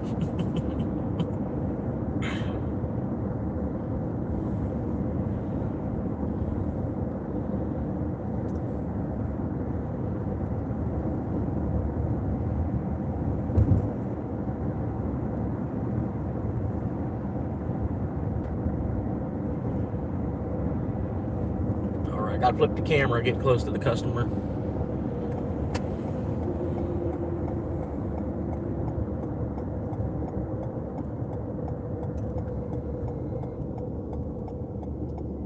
Yeah. The gay man Chevy, hell yeah. That's the kind of car I'd buy if I had the money to buy a full-size SUV.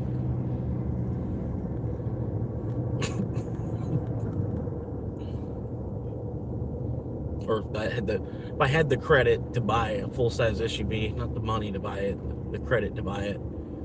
Because who's got $50,000 to just put on a car? Like, instead of paying a down payment on the car, you just have the whole $30,000. Who's got it? You know what I mean? Them people, they're not buying a $30,000 car. They're putting $30,000 down on a car. You know what I mean? That's just what we do. That's just the way we do it around here. You got a problem with it, boy?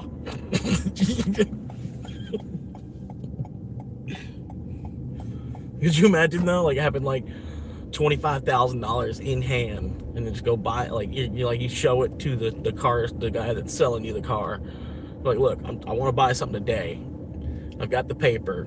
I'm going to buy it flat out. You don't even have to worry about getting your financing guy involved. Let's just negotiate on this price that you have on the window here of the car. You know, we don't have to worry about any other thing. No slap no extra fees on nothing. Just how much, flat out, how much you want for the car. Because you have it marked like it's a product. You know, if it says $5.99 on the shelf at Walmart, you go up to the front, it's going to ring up $5.99. You know what I mean? So, like, can I get the sticker price and not a penny more, even? That would be nice. Like, all fees included at the sticker price. That's one thing that pissed me off, too. I was like, I Blue Booked the car before I bought it, obviously. And the Blue Book said it was between, like, 18 to 22,000. You know, depending on how nice, how nice it was, extra clean, this, that, the other, the mileage. Which is very low mileage at 18,000 miles, right? So it's like basically still getting a brand new car. That's the way I see it. You know, 18,000 miles is so young of a car, it might have, somebody had it just long enough to break it in, kind of like actually wake the car up all the way. Um, Contactless delivery, yeah, you better. Okay.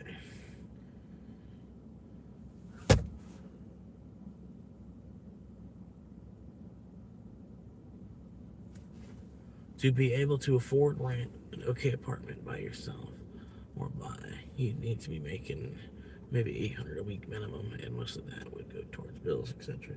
Yeah, well, that's what I'm saying. Like, I would just like to have the house without even have, they don't even have to have the power on. You know what I mean? Just to have a place. This is mine. I bought this place. You know what I mean? I don't even need running water and electric on per se. I can get electric from out of my car. You know what I mean? Have a Blue Eddy. Be charging this big huge generator while I'm driving around and all that. And then this big huge generator would be enough power for a couple of days at the house, and then I don't use that much electric as it is. You know what I mean? So I don't really need to pay for a whole house of electric. You know what I mean? But I just need a place to go to that is like, this is mine. I own it rather than renting. You know what I mean? That's where I'm at, man. So if I'm gonna be spending over $500 a month to live somewhere, if I'm gonna be spending money to live anywhere, because I've gotten so used to being in the car at this point, you know, if I'm gonna be spending money to live anywhere, it's to be owning it.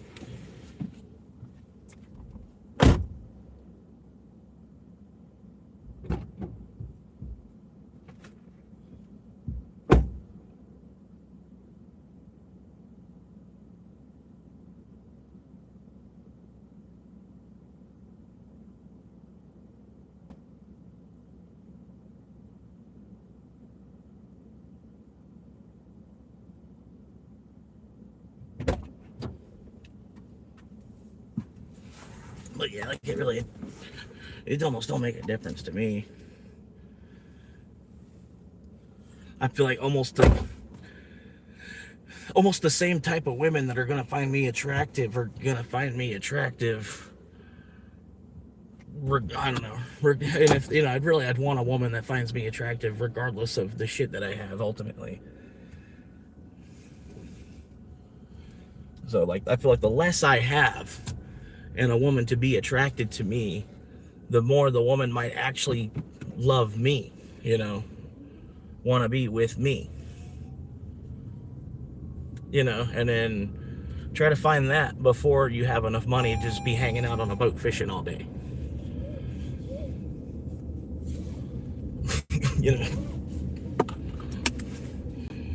Then you had somebody that was real. They were with you before that happened. Like, that's why ultimately, like, I almost kind of want to find a girl from my past, like run back into somebody that I already know and had a crush on, rather than even move forward. If I were to move forward from the last girl, you know what I mean, I would still want to be with somebody that, like, I've already known. You know what I mean? I've known them over 10, 20 years, which there's a couple of girls for me in my life that's the case.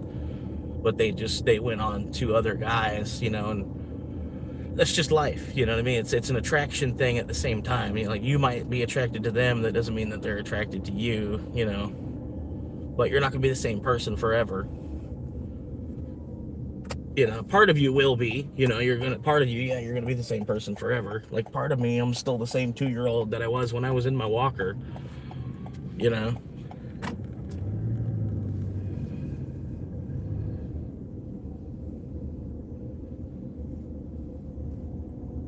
But part of everybody is just like a giant 2-year-old version of themselves.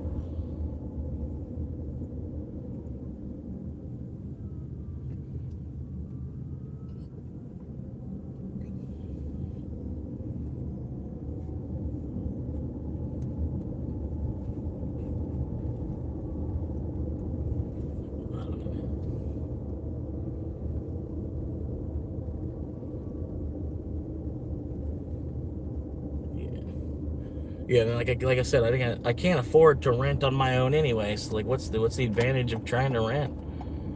I'm gonna try and rent and then have to live with a dude to be able to rent, or I can like live in my car and feel like I'm doing something illegal. You know what I mean? Like you're breaking the law.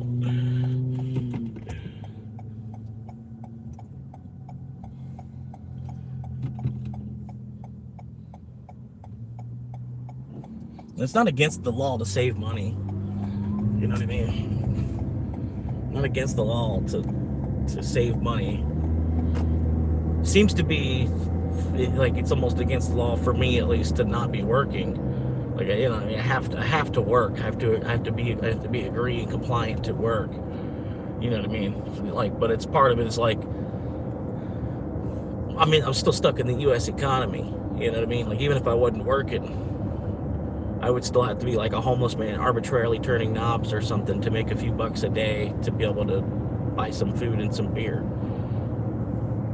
You know, like I see the whole U.S. as if it's like a huge aircraft carrier. You know what I mean? Like the entire, it's like all just connected through roads and shit. Like, it's weird though. Kind of zoom out a little bit and look at, like the grid. The grid, like zoom out and look at the grid. Like it's like we're all on like one really big, huge aircraft carrier, but it's built onto the land. You know what I mean? Only so many resources we have if we all stop working.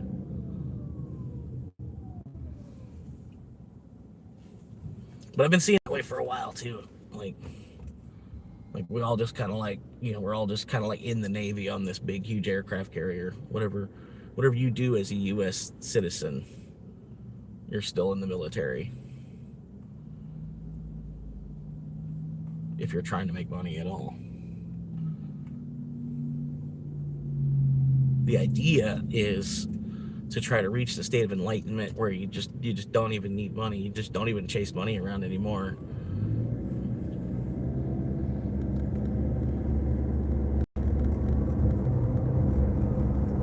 Yeah, sharing is only a viable option at this stage. But a lot easier when young. I couldn't be bothered dealing with a roommate at my age for a week or two maybe, but not long term. Less last resort. Yeah. And I don't know, sometimes, I don't know, you'll make two 60-year-old dudes that aren't gay, you know what I mean? Two 60-year-old biker type of guys. You know what I mean? Like, my neighbor, my dad's neighbor across the street, it's pretty much, he had like a male roommate. Like, he owned the house, but he had a male roommate that was living there for kind of cheap. We're buddies and shit. He was doing his buddy a favor, give him a place to live at the same time. You know what I mean? But yeah, like two older dudes that weren't gay living with each other. You know what I mean? It's like, I don't know. Part of it is cool to have like a buddy around, but I don't know, man. I just as soon just either like save the money I'm making or just flat out not have to make it in the first place, because I'm not on the hook for that bill to begin with. The month just flies by as it is. If the monthly rent was a seasonal price, I'd probably do it. I'd already be living in a place right now, and it would be feasible. The monthly price is the price for 3 months. I could do it.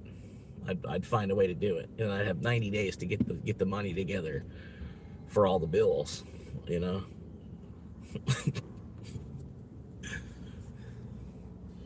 And then just try to keep the lights off, so there's no power bill if you don't even have electric on. Like there's electric going to the house. There's enough electric where the meter is spinning to, you know what I mean? Because they do that to you too, where they still, you know what I mean? But you shut it off at the breaker box or whatever. So that way your electric bill is less than $5 a month. But there is still there's power going to your house. You just have it shut off where, like, you're not actually using it on anything in the house, but you're still getting charged something by the electric company because the meter still spins slowly to tell them that you're not really using any kilowattage. You know what I mean? There's shit like that going on nowadays. But even still, your electric bill is like $5 a month, or because you try to just not use electric at all. I feel like I live without electric just fine because it's built into my car and also the world around me anyway. I don't really need it at my house because everybody else has it at theirs anyway. You know what I mean? And running water would be nice, but it's not even a necessity. I could just bring water home, like how we used to. you know, just bring water home, especially like I plan on going somewhere the next day, so I only need to bring like just enough water to like sleep, something like if I wake up and I'm thirsty, I can get us something to drink, That's all, yeah. If you can't, then go ahead and get you about a case of water, get you enough water for the week from the store.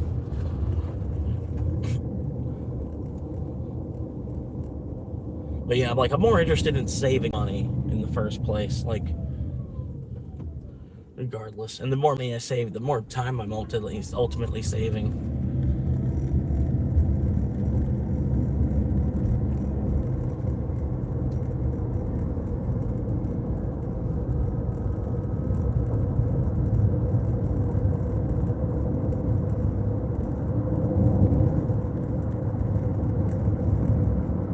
But I don't know.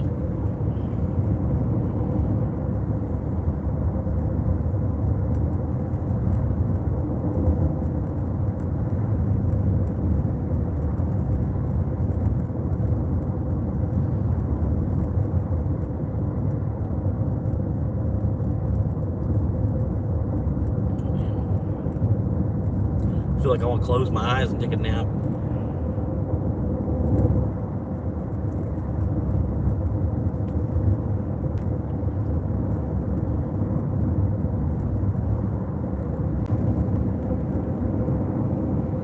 But yeah, so I feel like the longer I can go without paying rent here, the more I'll be able to stack.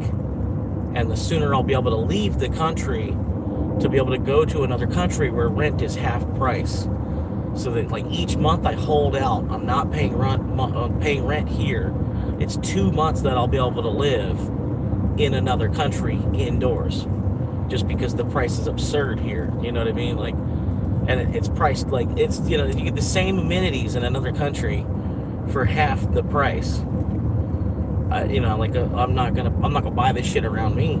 You know what I mean? Knowing that it's double the price for no fucking reason, other than because the landlord wants more money out of me because the landlord knows that I'm making more money than they are. You know what I mean? So it's like, well, then how am I even actually making any more money? I'm not.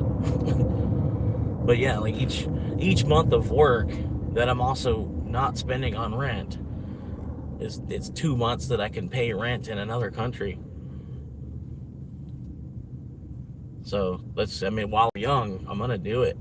Like if it's, and ultimately, I think like if it's a sacrifice I have to make, if it's a decision I make, and I have to pay the price twice over, I think I would honestly still make the same decision. Like once I'm there, after like 5 years of living in the car and being able to put as much as I can into Bitcoin, while it's still under even $1 million, it makes sense to. You know what I mean? And it's this more of a percentage that I actually have as leverage, that the conviction that I made from being able, like, living in my car and then being somebody that's able to actually do it, pull it off, because not everybody can do it, because we're so babied by the modernness, like all the technology and the society that we have around us. Not a lot of people can even pull it off, living in their car, to be able to save money and have the conviction that they see an investment that's out of their reach ultimately as a minimum wage employee, with everything else that's involved with living today. So they make a struggle, they make a sacrifice somewhere so that they can, for a better tomorrow for themselves. And if it doesn't, then at least my tomorrows will be at least as bright as today is. You know what I mean? I'll have to dash as a 70-year-old, but what is that? Like there's a lot of 70-year-olds dashing right now on YouTube as it is. Look around, it's like, it's just part of life, having to work part-time. But yeah, if I can actually save up enough money, or not only leave the country, because I've already have enough where I could leave the country, But the thing is, like, what do I do for work? Like, like I left the country, and then now, I spent $8,000 to leave the country, and then I get to the other country, and then, well, how am I going to work? I got to find someone to work for now.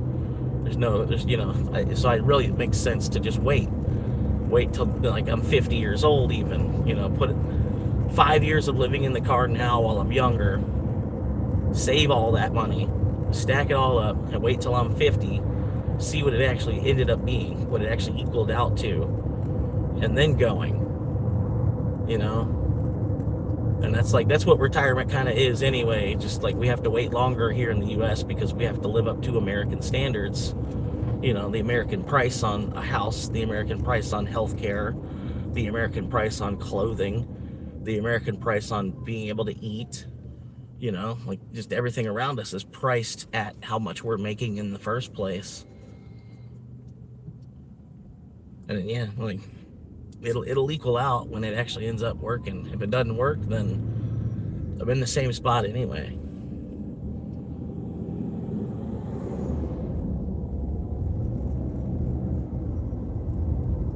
But I don't think Bitcoin's not gonna be like the Mandalorian say, like, this is the way. Bitcoin, this is the way. Like, this is the way to actually do it. You have a currency that doesn't inflate, and then the government isn't in control of the currency. The people that have the currency are in control of the currency. You know what I mean? That's separating the power that currency has from the state. The power that currency has over us, you're pulling that away from the state and local governments by creating a whole other currency.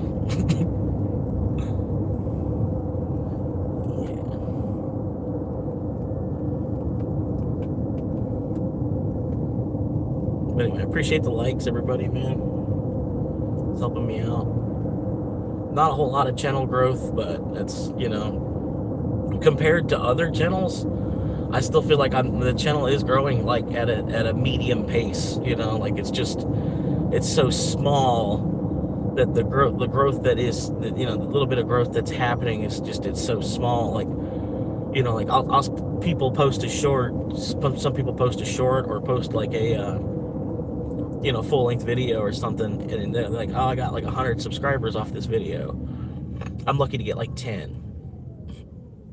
You know what I mean? Just because the amount of reach the video has at that point anyway.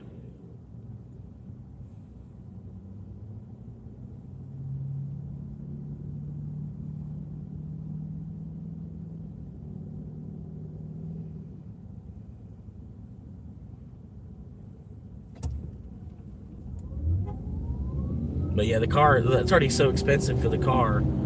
I gotta figure out how to pay off the car before I can worry about like living indoors at this point anyway. It's like one or the other for me and my income level.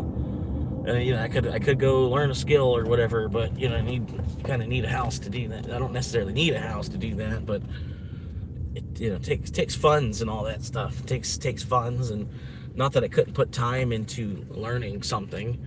I just would, for me to find time to do that on top of everything else I'm doing already to try and survive.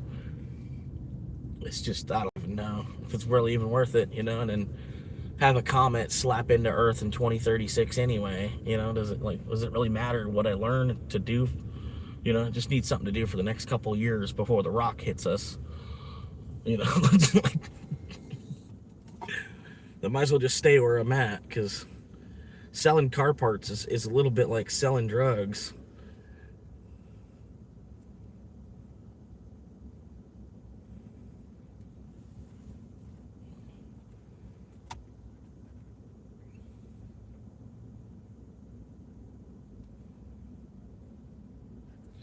Alright. I'm gonna keep an eye and make sure there's no one behind me. I'm in line at McDonald's trying to see about getting some kind of lunch or something free with a $1 purchase or something, right? Yeah, okay, I can do that. Free.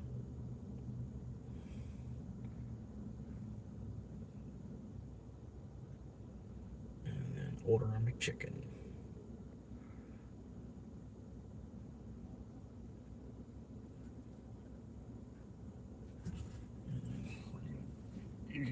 box. You can squeeze in there. You weird it out. Okay, we're good.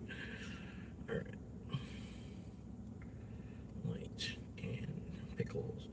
Yeah, I've been getting a McChicken, but only taking the lettuce off and then adding pickle. And it's almost like a cheap, like Chick-fil-A sandwich or something.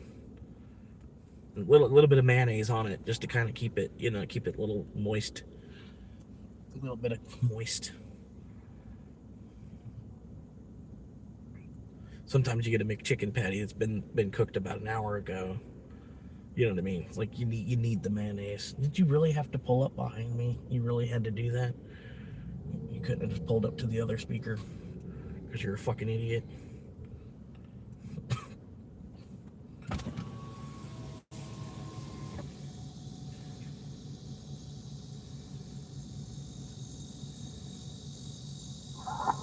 Will you be using the mobile app today? Yes, ma'am. What's your code? I need just a moment trying to finalize the order. I was kind of getting pushed into the drive-thru. Sorry? Need just a moment trying to finalize the order. Oh, that's okay. Take your time.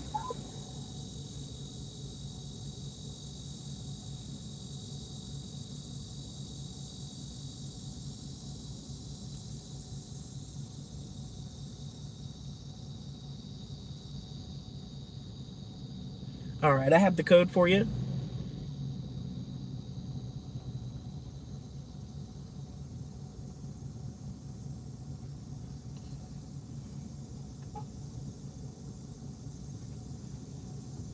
What's your code? It's gonna be B as in boy, N as in Nancy, 00. CN00? Yes, ma'am. You're all set to pull forward.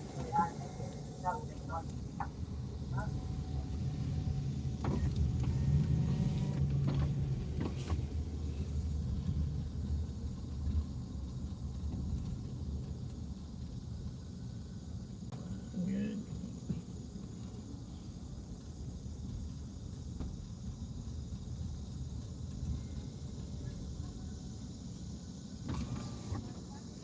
All right. I still have to find a drink somehow. Logged into Dash. What do we got? That $31.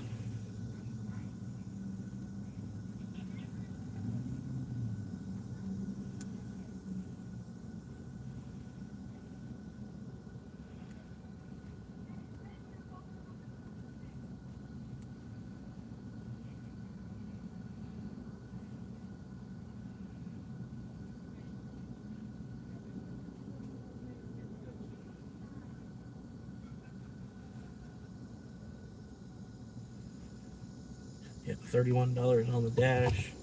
So about $50 today. And then I'm about to have to go clock in at work.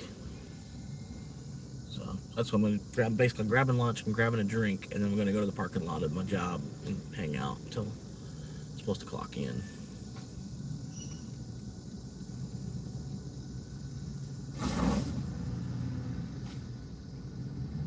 Holy shit! Whew.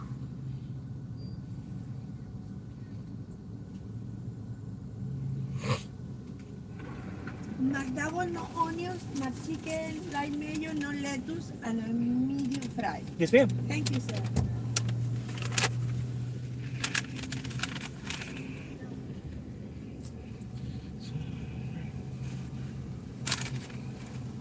There it is.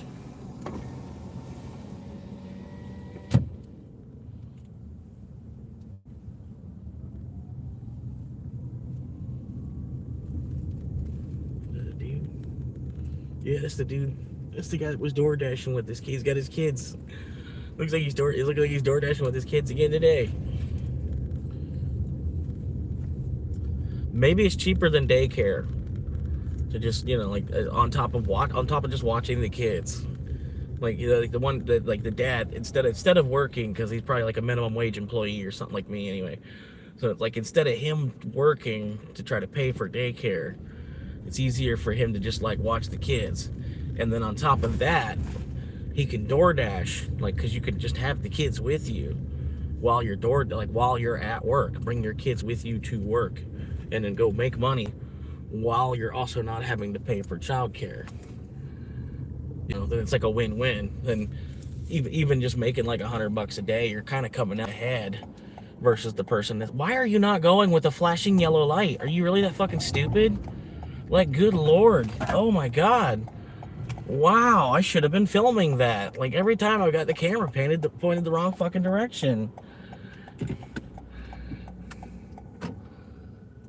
Like, oh my god, that dude was fucking retarded. I'm sorry, I don't mean to use that word, but like, it was past the point of just being stupid.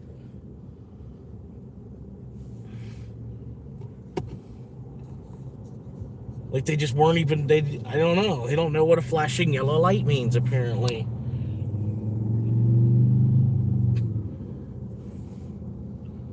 Alright, I'm gonna put a hold on there.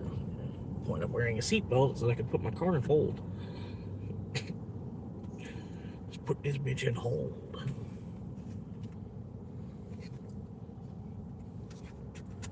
But yeah, they got over here at this bank. They've been advertising for a certified deposit of $1,000 minimum. You get 8 months, lock it in for 8 months, $1,000 minimum, and they pay you 4% interest, 4% APY to lock it in for 8 months. So you're getting 8 months at 4%, not a whole. You're not even going to make like the whole 4% because it's not even a whole year that it's going to be in there, right? Basically, you're going to get like two-thirds of what a 4% APR would actually look like. Yeah. And then at the 4%, you're only kind of matching the rate of inflation anyway. So you're putting $1,000 into the bank to match the rate that they're printing at, so that your $1,000 actually stays $1,000. But it's not that it's staying $1,000. It's growing at 4%. But it's not growing either because of the inflation. It's just, I thought it was crazy they have it's priced at the exact same rate as the inflation, the 4%. I'm like, huh, that's funny. It's like, it's an optical illusion, really. Like,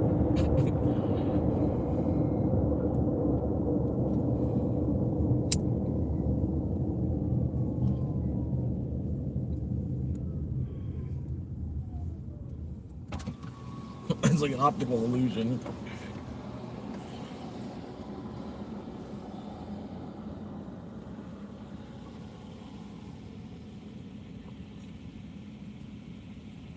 But yeah, it's like, as far as living in the car, man, like, obviously, like, some days are better than others. You know what I mean? But, some days you're on the beach for over 24 hours. You spend over 24 hours a day at the beach. Like, when you live in your car, you could spend more than 24 hours a day at the beach.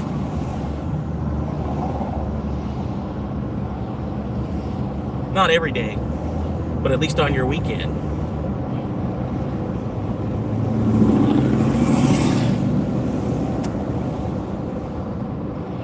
Most other people, they get a weekend and they want to go to the beach. It's like an 8-hour day at the beach. Maybe a 10-hour day at the beach. And heaven forbid if it's like a 12 or a 14 or a 16-hour day at the beach. Like, usually it's probably longer than you planned on being there. Come on, like, move. Hello, it's green. Wake up. Quit digging around in your center console.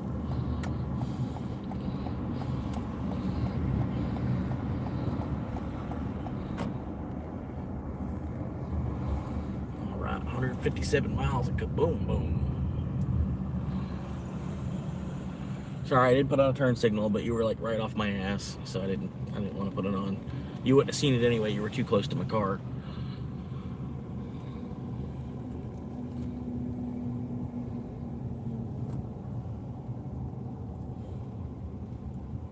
Riding my ass like it owes him money.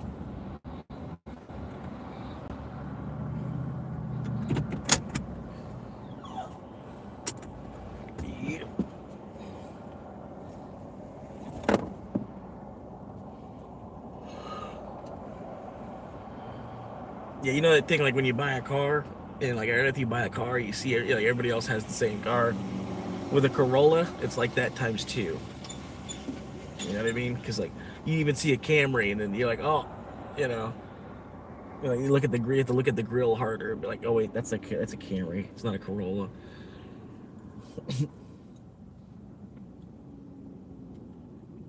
That's a wannabe Corolla. It's a wannabe Corolla.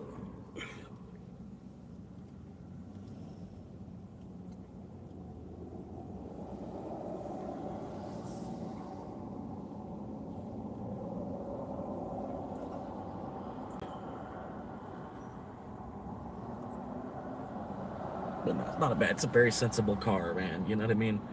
Like a lot of the richest people on the planet actually drive Toyotas, like as their getter, their grocery getter, or going to pay your taxes, or deal with the county, or going to the doctor.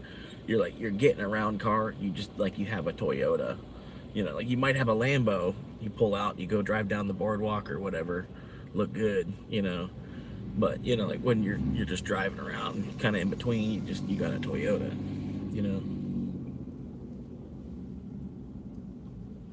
And I don't know if that's a thing or what, but I could imagine. I don't know, man. If I came into a bunch of money, if I would buy more than one car. I'm kind of already thinking about having more than one car, like instead of buying land.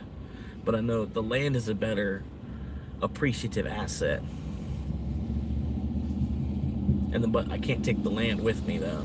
Like I don't know, land's a weird game to get involved in too. Because like I wouldn't I have my entire life savings is in Bitcoin, basically. Like at least at this point, like my entire life savings, as little as it is in Bitcoin. My entire net worth is in Bitcoin. I wouldn't want my entire net worth to be in land. You know what I mean? Because then how do you withdraw from it if you need liquidity?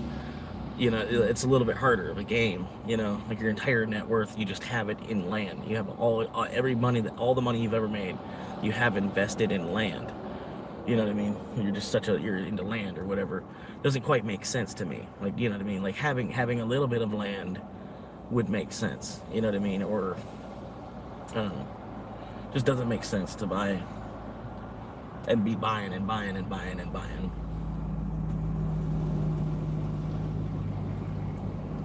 Like I'm saying, like having your net worth stored in land and properties. Like I'm worth $12 million because I own 12 $1 million houses. What would really be the point in that? It's like,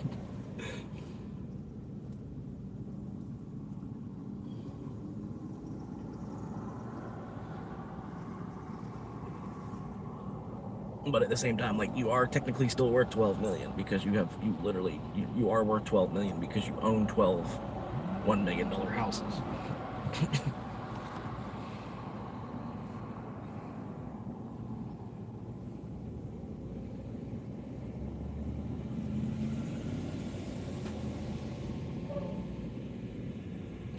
I don't know.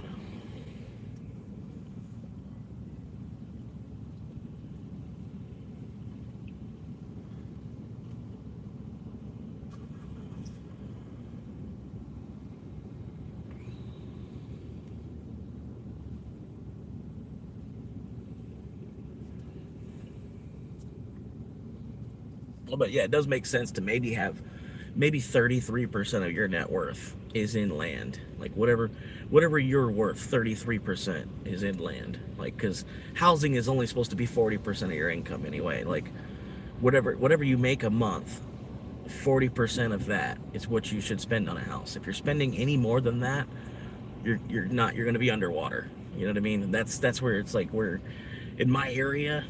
Anywhere around here, anywhere that would be close to the job that I currently have, I can't afford to rent there. Even if I was making like 35 hours a week, I wouldn't be able to afford renting there. Plus having the lights on, the internet on, like I could pay the rent, at least have a place to sleep.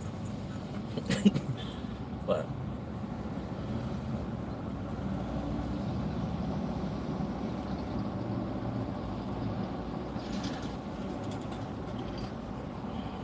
And it would suck too, like if Bitcoin actually does work out. If Bitcoin actually does work out, and then I spent all that money on a place to rent instead.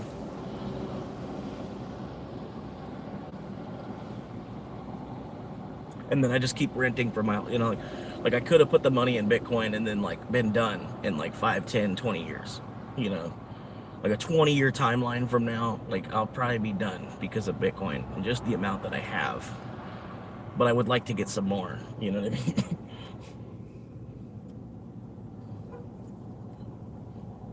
The more I get, the faster to like 5 years. The more likely it'll be to like 5 years that it actually happens,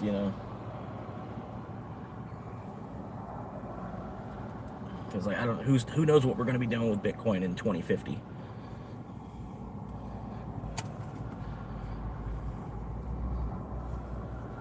Hopefully we're settling wars over, Bitcoin transactions. We already are.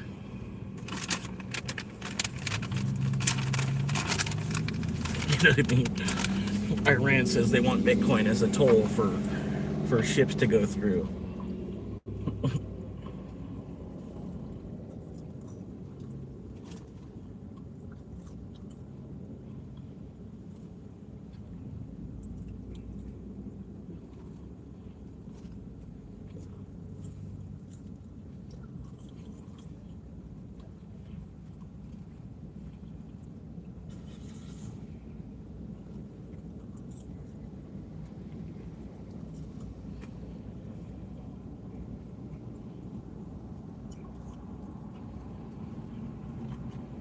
And try to eat fries like it's just one long fry.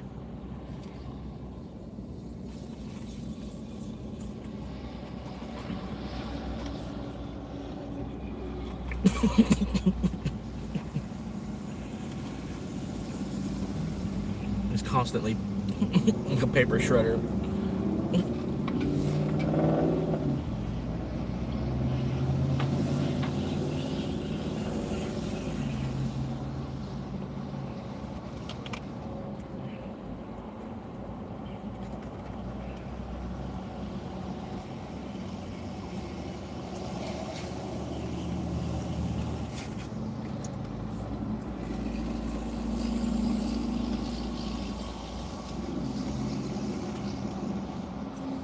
I'm still thinking about putting I have COVID across the front window of my car.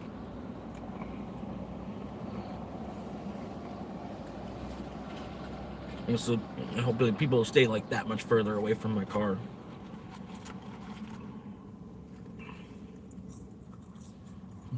I'll tell you, if there's a car that says I have COVID written on it, I'm not going to get close to that car. Me personally. I'm not going to want to go within 10 feet of that car, just for whatever reason. For whatever reason they put I have COVID on their car, I'm not going to go within 10 feet of that car. I'm trying my best to just kind of go around it. But it seems like, I don't know, everybody thinks the complete opposite of the way that I think. It seems like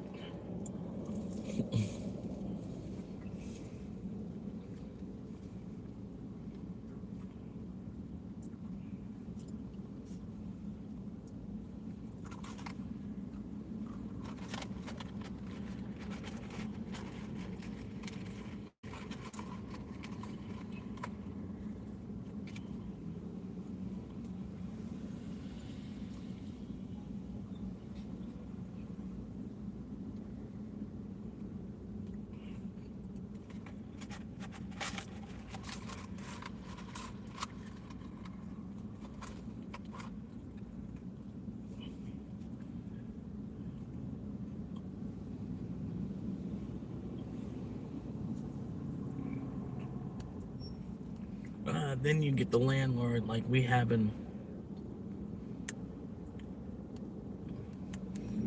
that won't fix a fucking thing. Yeah. True. Or more like a slumlord than a landlord. As if you find a cheaper place, it's probably because you have a slumlord, not a landlord. Or if you find a place that's too cheap and then your neighbors are stealing from you and shit,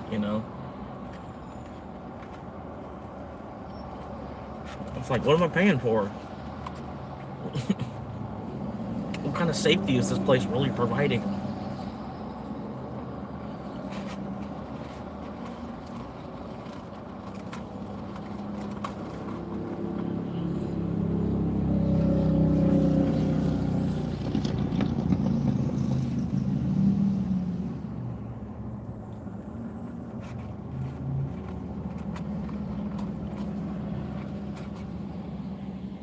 Just build a house that's shaped like a gun,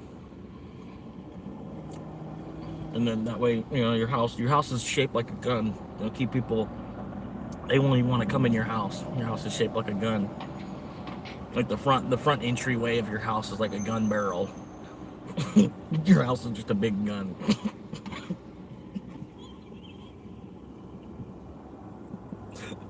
And you still probably wouldn't feel safe.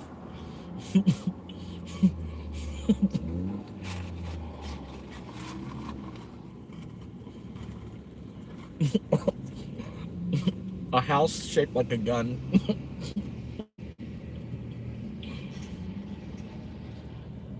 I can only imagine, like, us, if we were to actually start building something like that, and like an alien flying over in like a spaceship, and they see us like building a house shaped like a gun. They're like, what the fuck?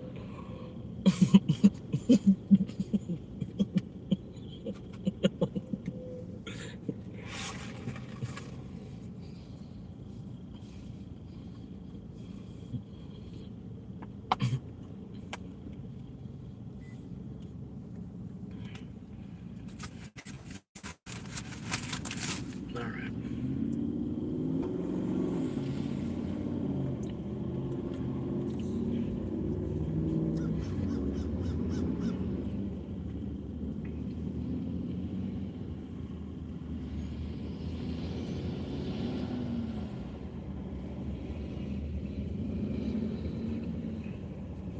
I got knocked out of platinum. What do you mean?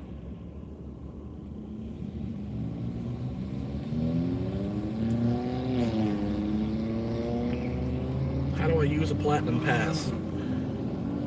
I'll just go ahead and use that platinum pass they just gave me. Just lock, you just be platinum for a month. I don't even have to worry about it.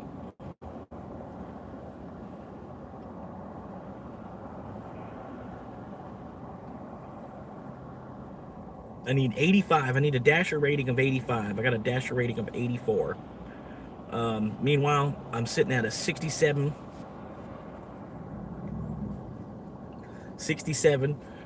acceptance rate for some reason or another, right on 67%. I got a 98% completion rate. That's hurting me a lot. On-time rate of 94%. That's pretty good. Like, I'm on time 94% of the time. That's pretty good. Pretty good in this traffic that there is around here. And in quality, I've got 5.0 out of 5.0 customer rating. 300 deliveries for DoorDash total.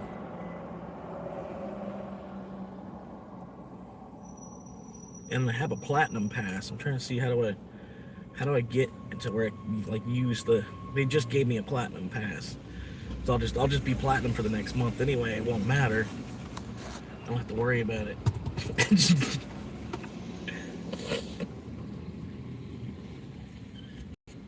They sent me a platinum pass as like an apology for something about, I don't know, I didn't read it all.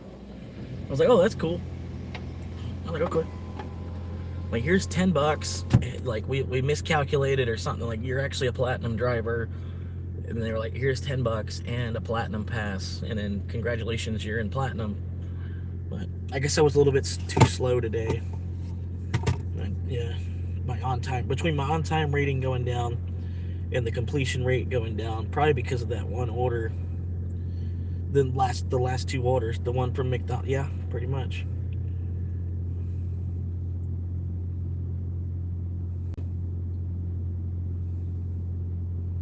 Two orders have been unassigned. But I can even dispute that. Like, once a week, you can dispute things like that, like an on time, or like if you were on time and you call. All you have to do is reach out to support. And like once a week, they'll just go ahead and erase one of your lates. So I could do that. My on time rate's like right there.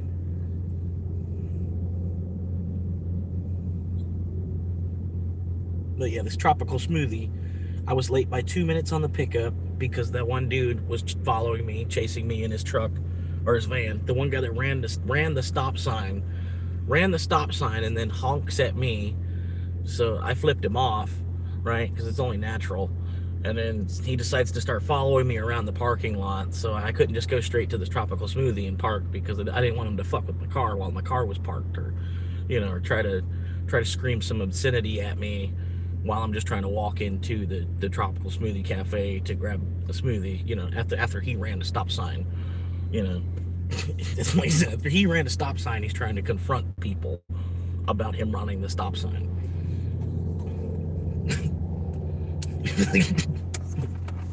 And then I have all that on video where there's enough evidence to support my side. Like I'm gonna dispute that one actually.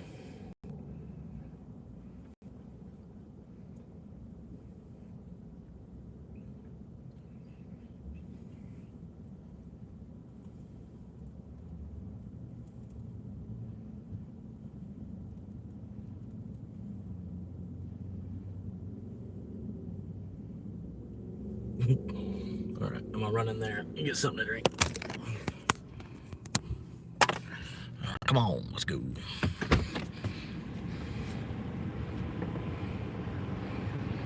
What we got? Sorry, Fred, I didn't see all these messages. I did not see a message from y'all. Last message I got was Chunky saying landlord won't fix the thing. I've been in that situation too, Chunky. We ended up running up the rent and leaving the state intentionally. They get what they deserve. Fred, it may come up down the road. Yeah. First time we get a second car, and then we may end up moving. The ideal thing is to get the stepson to his own place first. Yeah, I feel you there. You gotta get him hooked up. You gotta find him a lady. That's really what it is. You gotta find him someone to shack up with, and then he'll be gone in a couple months. Find him someone to shack up with, and tell him you can't have sex here. He'll be gone in a couple months. That's pretty much what happened to me.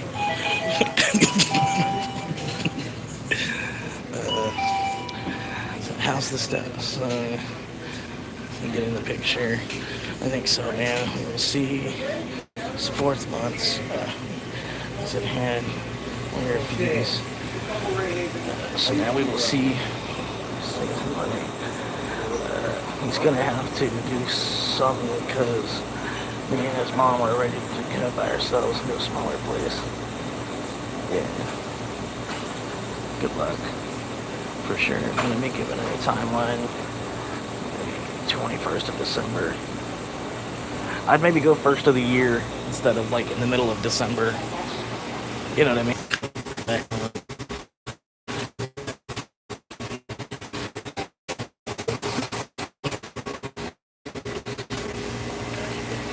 Oh man, there's always a huge pile of Eskimo piss here. They break your balls more. Female roommate, unless your couple is probably worse. Yeah, I guess. You're right. And then part of it is, yeah, it's like you're going to be roommating with a female. You might as well at least just be friends with benefits, because she's going to be bitching at you. But you're like, why did you leave the seat up? You're still going to have part of the girlfriend experience having a female roommate. So you might as well just, have them as a girlfriend. Stepson's girlfriend did get a job, so hoping they will come together and get them in place.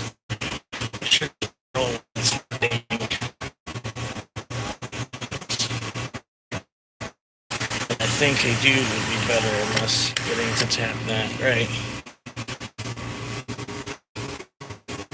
And then you could be ultimately getting a place with a dude that's planning to tap that. You might not think it because they might not be outwardly presenting that they're gay, but I don't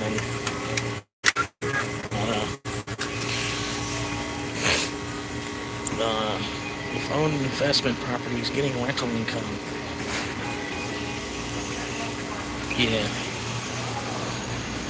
Even just buying some land and then renting out, like 100 square feet of the land for people to put like a little tent on, little tent pads. Have like a duplex without even having to build a house.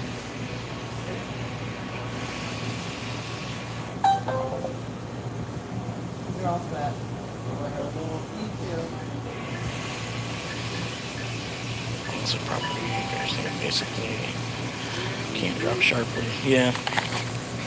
Well, I mean, if they rename America, it might hurt the housing market. Transaction complete. Please take your items.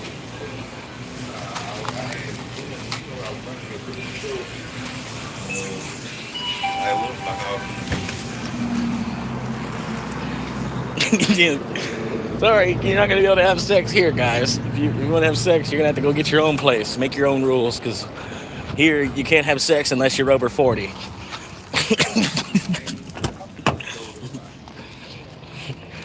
All right, don't let me catch you having sex either. If you're having sex and I'm not involved, your ass is gonna be out of the house. And I don't want to be involved either. Don't get me twisted either.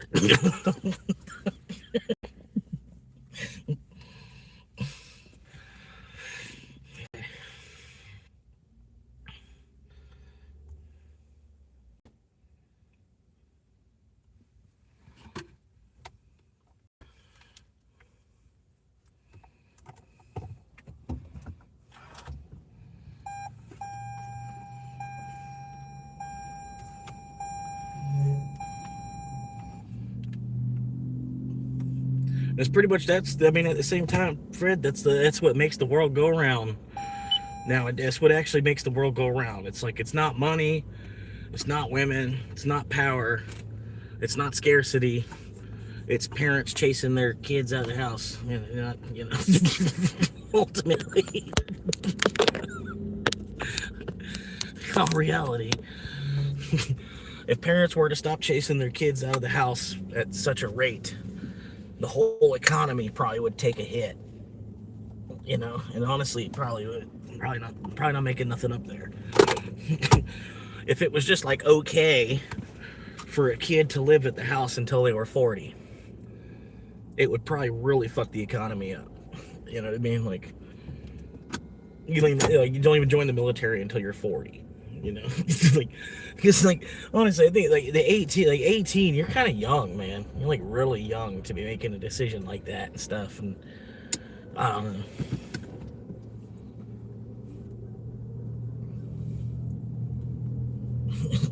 But you kind of have to. Like, you need a living situation. Parents are throwing you out. And I get it, it's kind of free housing. You join the military, housing is included. Like, getting a job where housing is included in the job. I wish I would have thought of that more, like, when I was younger, I'm almost thinking about it now, even still. Like, but there's a lot of running in the military. And, if there was a branch that they don't run, just like a branch for, like, people that are overweight, you know what I mean? I would join that branch. You know what I mean? Like, there's no running. Like, the branch of the military is called no running. The no running sector. The no whatever.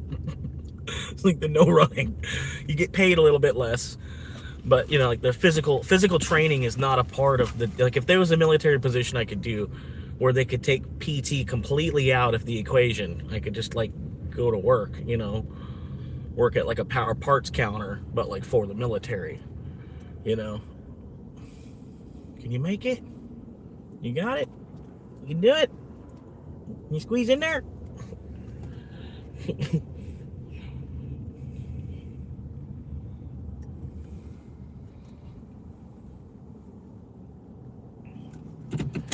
Working a parts counter for the military, like people coming in needing Humvee parts and shit, and they're trying to describe what part it is, what part of the Humvee, what part, And you're like, oh, here, yeah, we got like 3 of them on the shelf here, or I'm gonna have to pull this part from another sub district or whatever. You got like a warehouse thing over here. I have to pull this part from that warehouse. I could probably have it here for you all Thursday or so.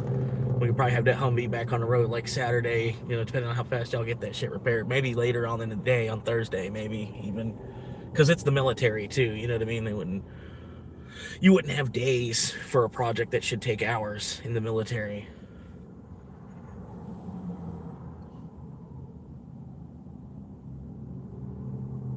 They'd have men working round the clock, you know, certain, like, my grandfather was even saying that about some of the road construction stuff that they do. Like, you know, they already broke down, decided they were going to fix the road. They ought to have men working round the clock until they get the shit fixed and back in order, rather than having the shit all fucked up for months, you know, and only guys only working 8-hour shifts, you know. Well, you know, that's a pretty good point. It's like, yeah, it's like if the military was running this shit, they'd have men from the army out here working around the clock, and they'd have the shit done in like 2 weeks.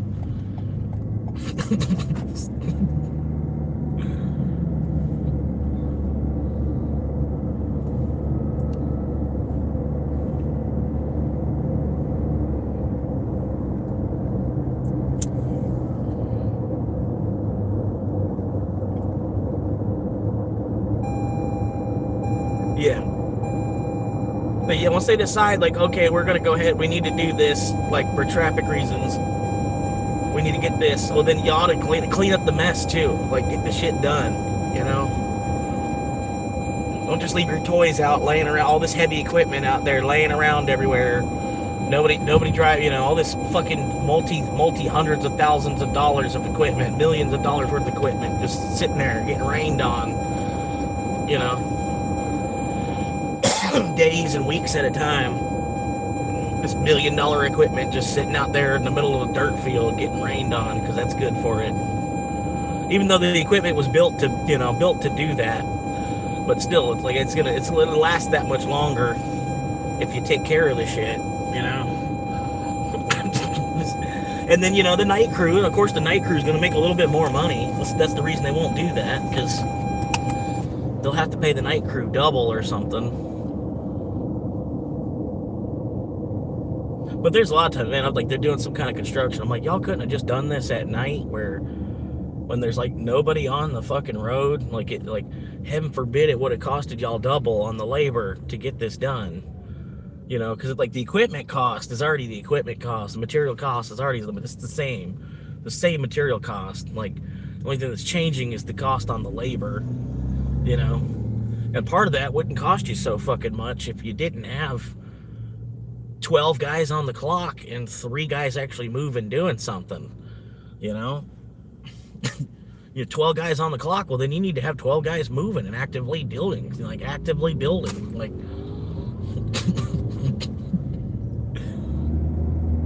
not just standing there on radios with their head cocked to the side, leaning up against a fucking shovel.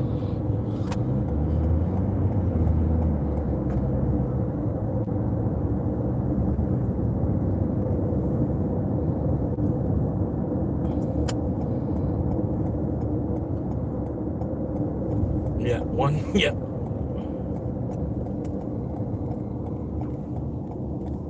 Random comment, people eating with full frontals on lives. Like, nobody wants to watch you eat. Some people do. You'd be surprised. Like, some people, they're like YouTube food critic type of thing, and they go to different restaurants. Like, hey, I'm here in Cincinnati, and I'm going to the Heart Attack Grill. I'm going to the Heart Attack Grill, you know, I'm going to order this sandwich, you know, like this, like it's a 10-pound cheeseburger or something, and it comes with 5 pounds of French fries, and I'm going to take the challenge, you know, there'd be like a YouTube, you know, they have them eating, but that's the channel itself is them being a food critic, you know, them going all these different restaurants, and you know what I mean? It's like, I could see it, there is a niche for it, but like, yeah, I see what you're saying, Fred. Like, I don't try to really be eating on the camera, you know what I mean? I'll try to have the camera pointed the other way, you know, unless I'm like really deep in a conversation or whatever.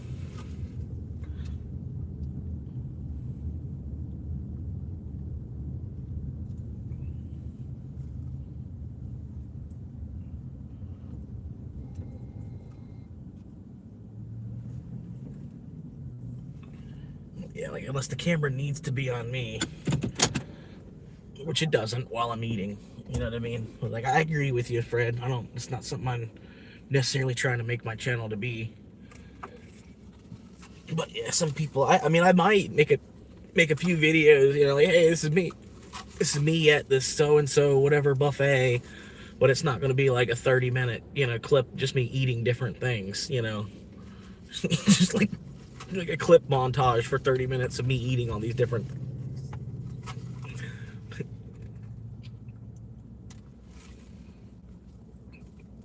Yeah, as a few of you, it makes sense, but still don't need to watch a person chewing.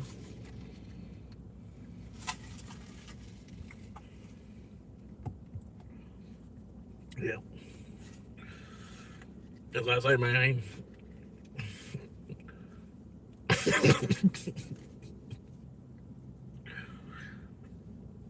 I've seen some people like vertical format even. That's what they do. They just sit on their porch and smoke cigarettes. They vertical live stream while they're sitting on their porch smoking cigarettes.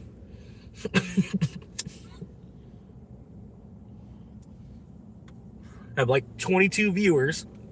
Like 22 viewers hanging out with them. You know, they're just hanging out on their porch smoking cigarettes.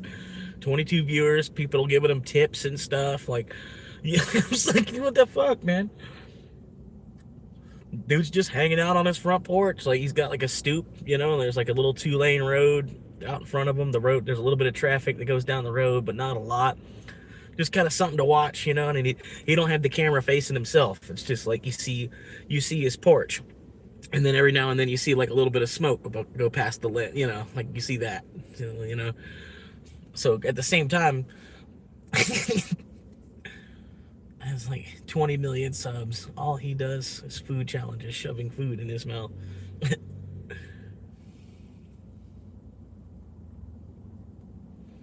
Yeah. But yeah, it's just it's everybody's little niche, you know. Like I'm getting a lot of subscribers off of being homeless. You know what I mean? Like, it's just part of it. You know, I didn't, you know, at the time I didn't think I was gonna be, you know, like let me be homeless. I'll be able to create a YouTube channel. You know what I mean? It wasn't like a plan. You know what I mean?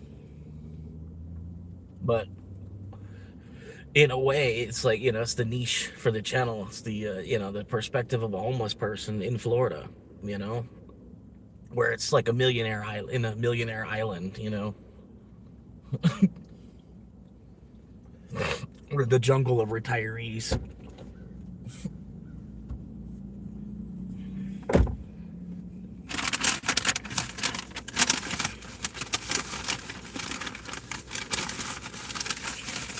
But yeah, speaking of eating, I do gotta eat these.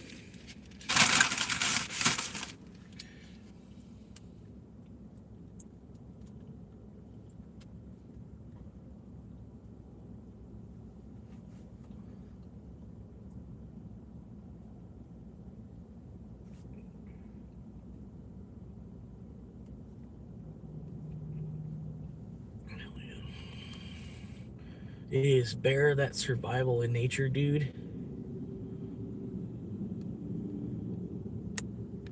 I think the name of the channel is Bear Does Food. I'm just guessing. I haven't heard of him previously, but it does look like me rereading that. It looks like the name of the channel is Bear Does Food. Yeah, he has like 20 million subs. All he does is food challenges, which I could do, man. There's like I've wanted to do that. Like, oh, the man versus food dude, right? Is that what you're talking about?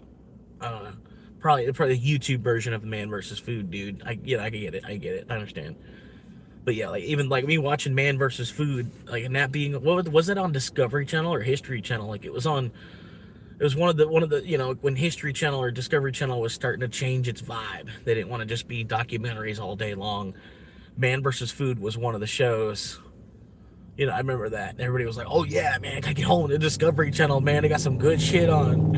You know, like, go get home, watch this Man versus Food.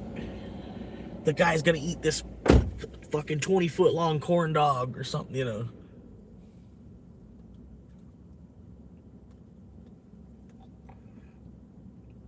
But yeah, it's like something I've kind of wanted to do, like since watching, even before that show was a thing. Kind of like wanted to go to one of like these eating places and then take the whatever challenge that they have, because some of them you can complete. You know, you'd be able to tell by how many people have actually already completed it. You know what I mean? And if like it doesn't like only 3 people have been able to do this. It's been out since the 80s. Like in 40 years, only 3 people have actually been able to like walk out of here without paying for it. You know what I mean? It's like you like expect that you're gonna have to pay for it. You know what I mean? Beard meets food. Okay. Beard meets food. Just checked. Actually, 6 million subs. Still insane. Yeah. I mean, yeah. Like that's what I said. Like anything over like 20K subs, you know, you're it's enough of a part-time job at that point. You know. Like yeah, I think anything more than 1 million, you've got like probably a whole crew with you. You know, like not just you that's doing good on that.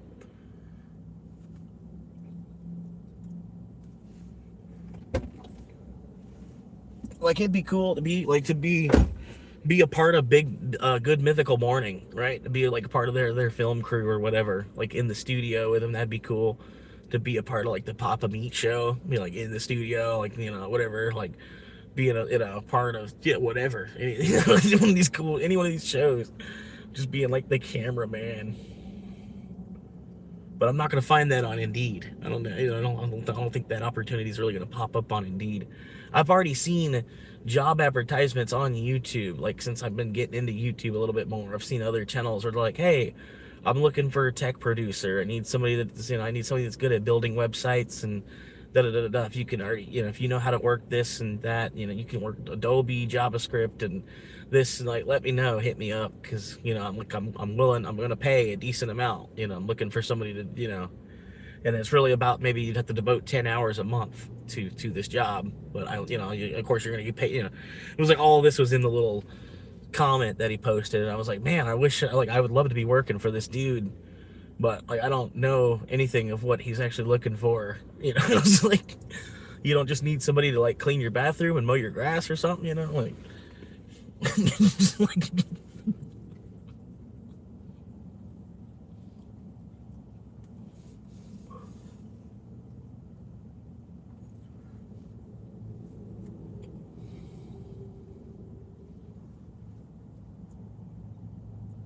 but yeah, he's probably a smarter guy where he doesn't even have grass. He rents instead of owns. The only thing he owns is Bitcoin, and he probably just don't even have any grass at where he rents.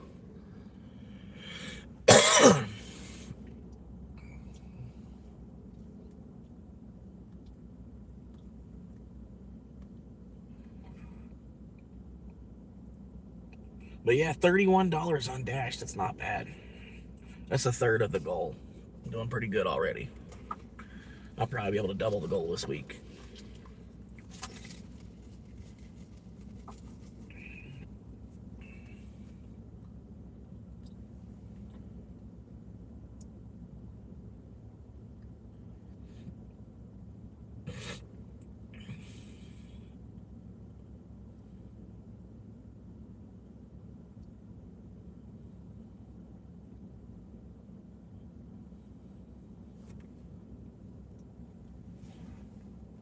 Yep. I appreciate y'all hanging, man. Like I hope the crowd only gets bigger. Maybe just more of a group of dudes, or maybe a couple females all hanging out, whatever. Be like playing pool, hanging out, smoking cigarettes, whatever.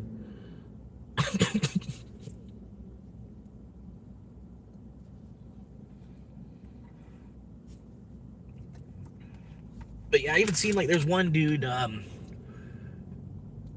the girl, my wife, hopefully, like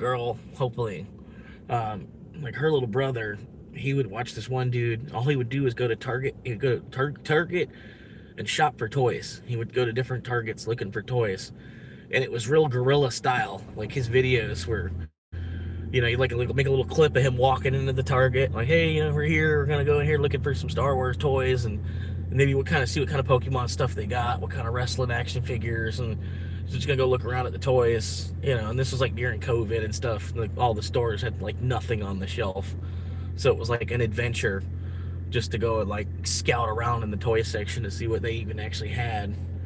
You know what I mean? But it was guerrilla style, and the camera would be all shaky, and like my live stream, but But it wasn't a live stream. It was like a video he'd make like a 30-minute video what he did for the day, you know. And he constantly was just, you know, playing with action figures at fucking Targets or whatever. But there was a niche. There was people that were watching it, you know. He got to, like, I don't know how many subscribers I can look him up right now, just out of curiosity. But his name is Joseph Dean TV on YouTube, which is, you know, a pretty solid name, you know.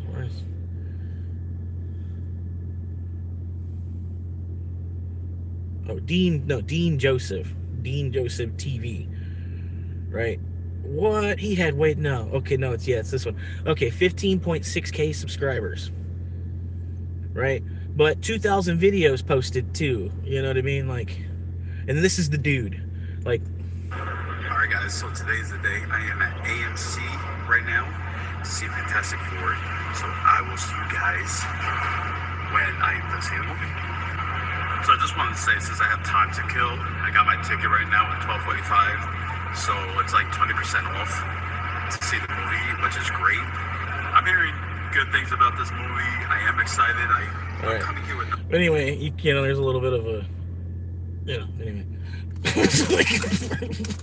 like looking like my brother-in-law used to watch this guy like religiously, like 80 hours a week. This guy would be on the TV in the living room. My little brother's watching this guy, you know, and I'm thinking like, damn, you know, I'm like, damn, you know, see, like, I don't know, especially watching that short. I'm like, I make shorts that are exactly like that, you know. it's like I should have done this years ago, you know. I should just, like, I'm just late to the game, but you're not too late as it is, because like the audience on YouTube is getting older. It's like, it's actually better nowadays, I'd feel like, than it was, you know, because there's like a lot of the kids, they're over on TikTok. They got their whole other platform for the kids. Like, that's the kids table over there, you know. So here you can be a little bit more PG-13 nowadays. I'll watch some people like Froggy Flips. I gotta go to work here. Couple minutes.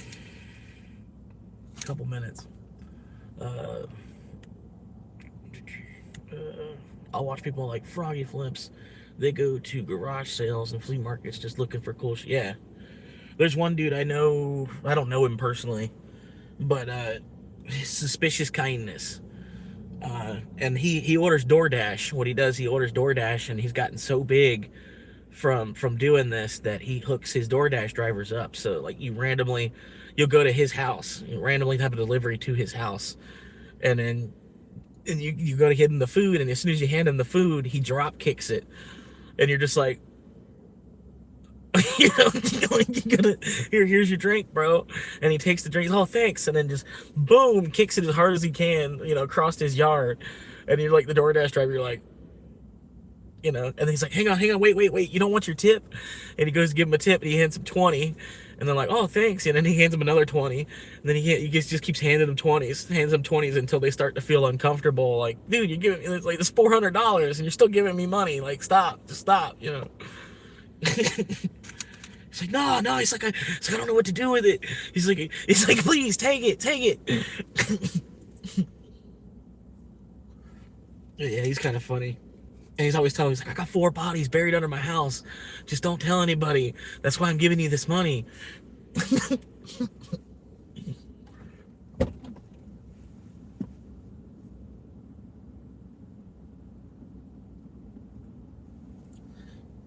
Yeah, some people freak out. He's friends with that Damon Darling dude. If you've ever seen the Damon Darling dude. Yeah. That's why I got onto him. So Damon Darling did a video where he was his cameraman, and he's got his own channel, by the way. Y'all need to check him out.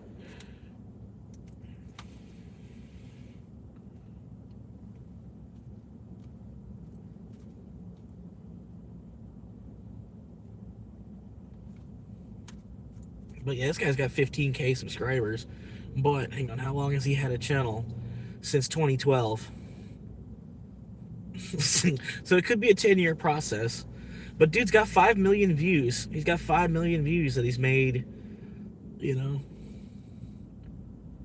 And he even found a wife and shit. Like like through YouTubing, he like found a wife and stuff, and like, you know, his whole life has changed with just 15K subscribers, you know. It's like, this is the crazy part. Honestly, I'd be a little scared. Dude's a little unhinged. Would love the free cash though. I used to watch Storage Wars or Picker type shows.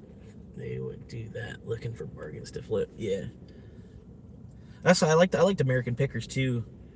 Like, everybody started doing that then. You know, like, at that point, like, everybody's like, there's a whole bunch of people dumpster diving now. Like, there was already people dumpster diving, but man, it's like, in my area of town, you'll see people. Like, I'm gonna start filming it maybe, and people jumping in dumpsters and shit. People going to like 8 different dumpsters, and there's a bunch of thrift stores, and in the thrift stores they throw all kinds of random crap away all day long. You jump in the you know, the dumpster at a thrift store, and there's, I don't know, records. You know what I mean? You'll find vinyl records or something. You know, something that the store doesn't want to sell, because if they were to sell it, it would take so much of their floor space that, you know, they just throw them away when they get them.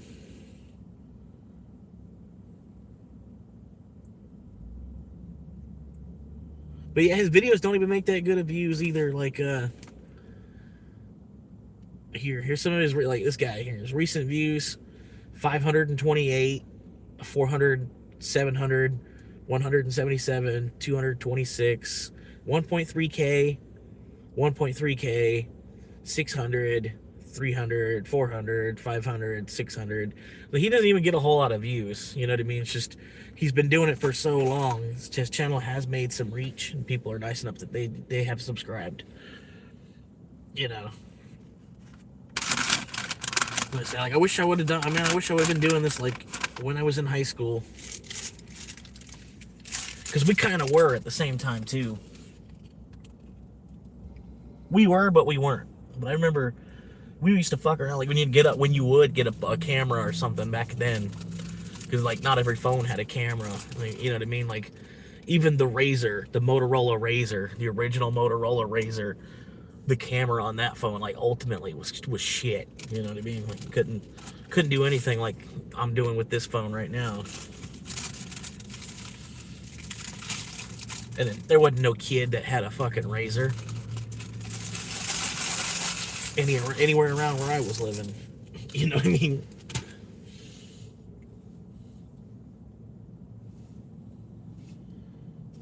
Yeah. What we got, Fred? What we got? Where I live could furnish a house basically for free, if not fussy. People put old furniture outside for people to take. Yeah, they do a little bit of that here, but there's so many people ready to grab it too. You know, you got to be like early in the morning or something like that. You can find, you know, some people, they throw away a bunch of crap every week. Every week, you know. I mean, some people, man, look at 5 trash cans full of shit every week.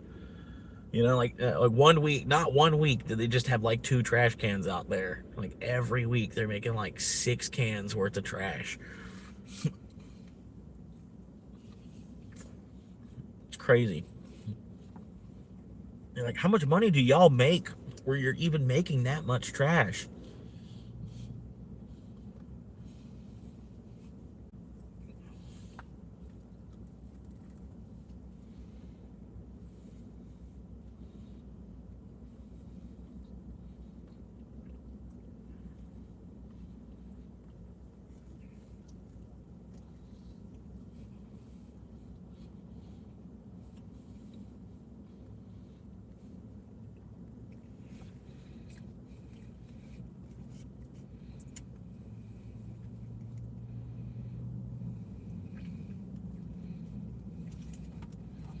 Oh man, has he not made a video in a while? A month? Oh, he's still making videos, just like 1 a month or something like that. Only 1 video a month. In August, a Subway employee named Mark drizzled hot honey all over Doritos chips, rotisserie-style chicken, jalapenos, cheese, and more. What should we call it, Mark? Doritos nacho. Sounds good. We'll call it Doritos Hot Honey Chicken Nachos for $4.99. Guys, today is that day. Taco Bell, a new Taco Bell exclusive Mountain Dew drink. If you guys know me, I am a huge fan of Mountain Dew. Yes, it is very bad for you, but don't overdo it. So today we are heading to Taco Bell right now as we speak, so I can try the Baja Midnight. I heard great things about this drink, and I actually heard it's better than the Baja Blast. That's huge, because Baja Blast is amazing. And it's so good that everybody wanted Baja Blast to have its own 20-ounce bottles and cans, and amazing. So, let's see if this Baja Midnight is kind of the same way. And I am very excited, so we're gonna try it, and I'm pumped. I am pumped. Let's just get to Taco Bell right now. Enough talking about, let's just get straight into it. Ah! Y'all, it's about to go down. I could almost make the same video. How you doing? It's like a shot for shot remake of the video. A large size of the Baja Midnight with less ice. Yeah, I'll give you light ice on that. Sure. Thank you. Like anything else today? Yeah, let me just get you know what? I should have just said a number 1. What? Let me just get a number 7.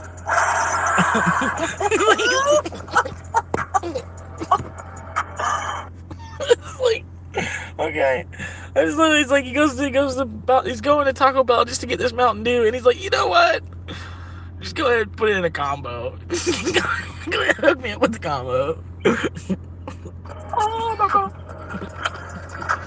Acquired Baja Midnight in all of its glory. Let's try it. It's the whole point of today.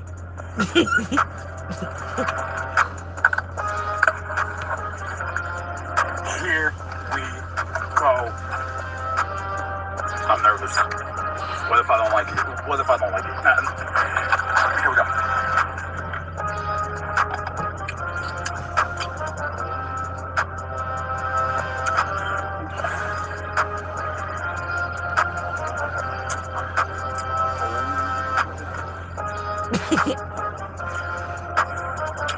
Put my hands up and put me in prison, cause I'ma slam this up.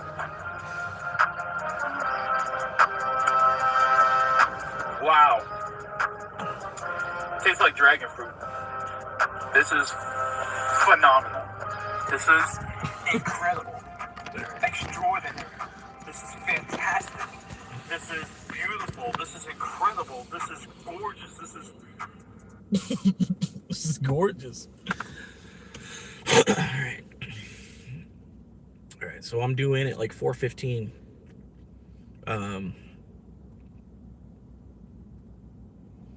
I made some money, but I made it on DoorDash, so I can't buy any Bitcoin. I have to wait until money hits my account first. I should be fine. Check the bank. I haven't looked at my bank account. Now that it's, Monday after 9 a.m., it's a good idea to take a look, see what the bank account looks like.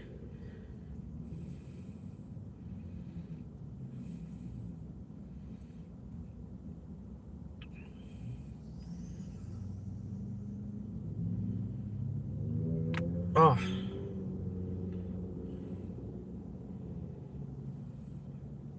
$112. Good enough. Good enough. Credit card's maxed out. That's not going to spend anymore. Then I owe Capital One a little bit. I used it. I had to use it for something. I forget what I even swiped it on. But I try my best to just flat out not even fucking use that card at all.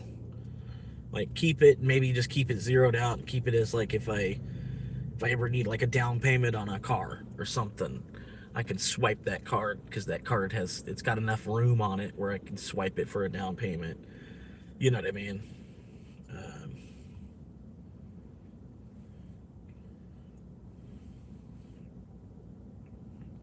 But yeah, not bad. Only owe them.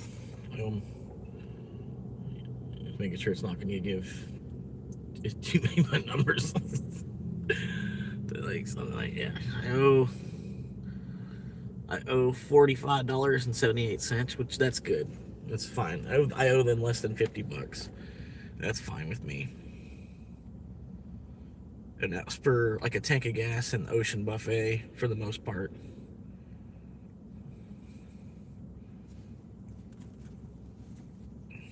Not bad. I'll take it.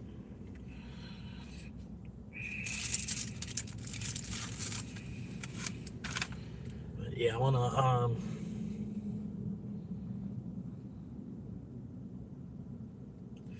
we'll go ahead and go. I'm gonna clock in here in a few minutes. And yeah, y'all have a good one. I'll check back in with you. I'll be live again tomorrow, trying to make some money. But it's Tuesday, so it's probably not going to be too eventful. But yeah, I'll be here. Try to be live at least by like 4 p.m. I might wait till 4 p.m. because that's like, it'll just be dead until then anyway. You know, so I might as well just wait till what little bit of the action that's going to come. Wait for when that comes, and then just go ahead and go live. Wow.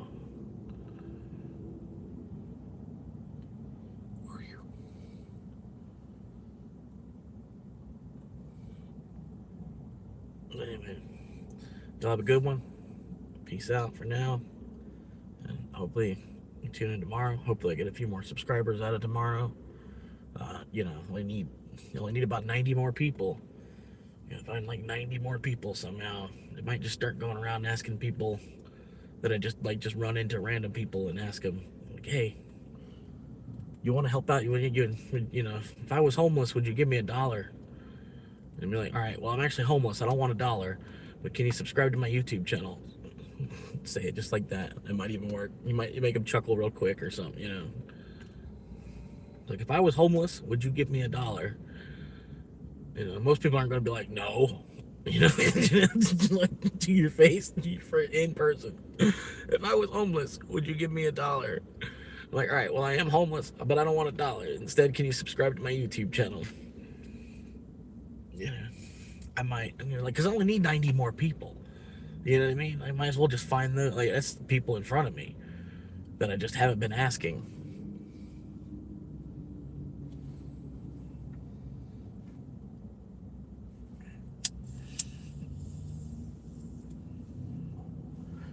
Anyway, I'm gonna go.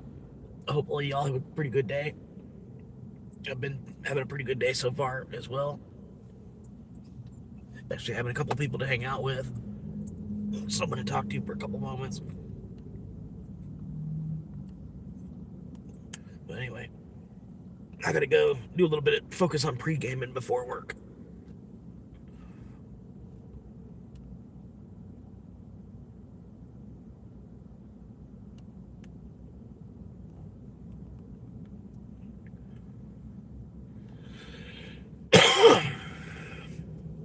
Yep. I don't know why it's not ending. It's not ending the live stream. This is good. It's acting up. Like I'm gonna end up not even getting any the view time that y'all have been nice enough to give me on this live stream. It's I can already tell by the way it's acting. This live stream's not gonna actually make it to post production. Man, that sucks, dude. I wish YouTube would fix their shit.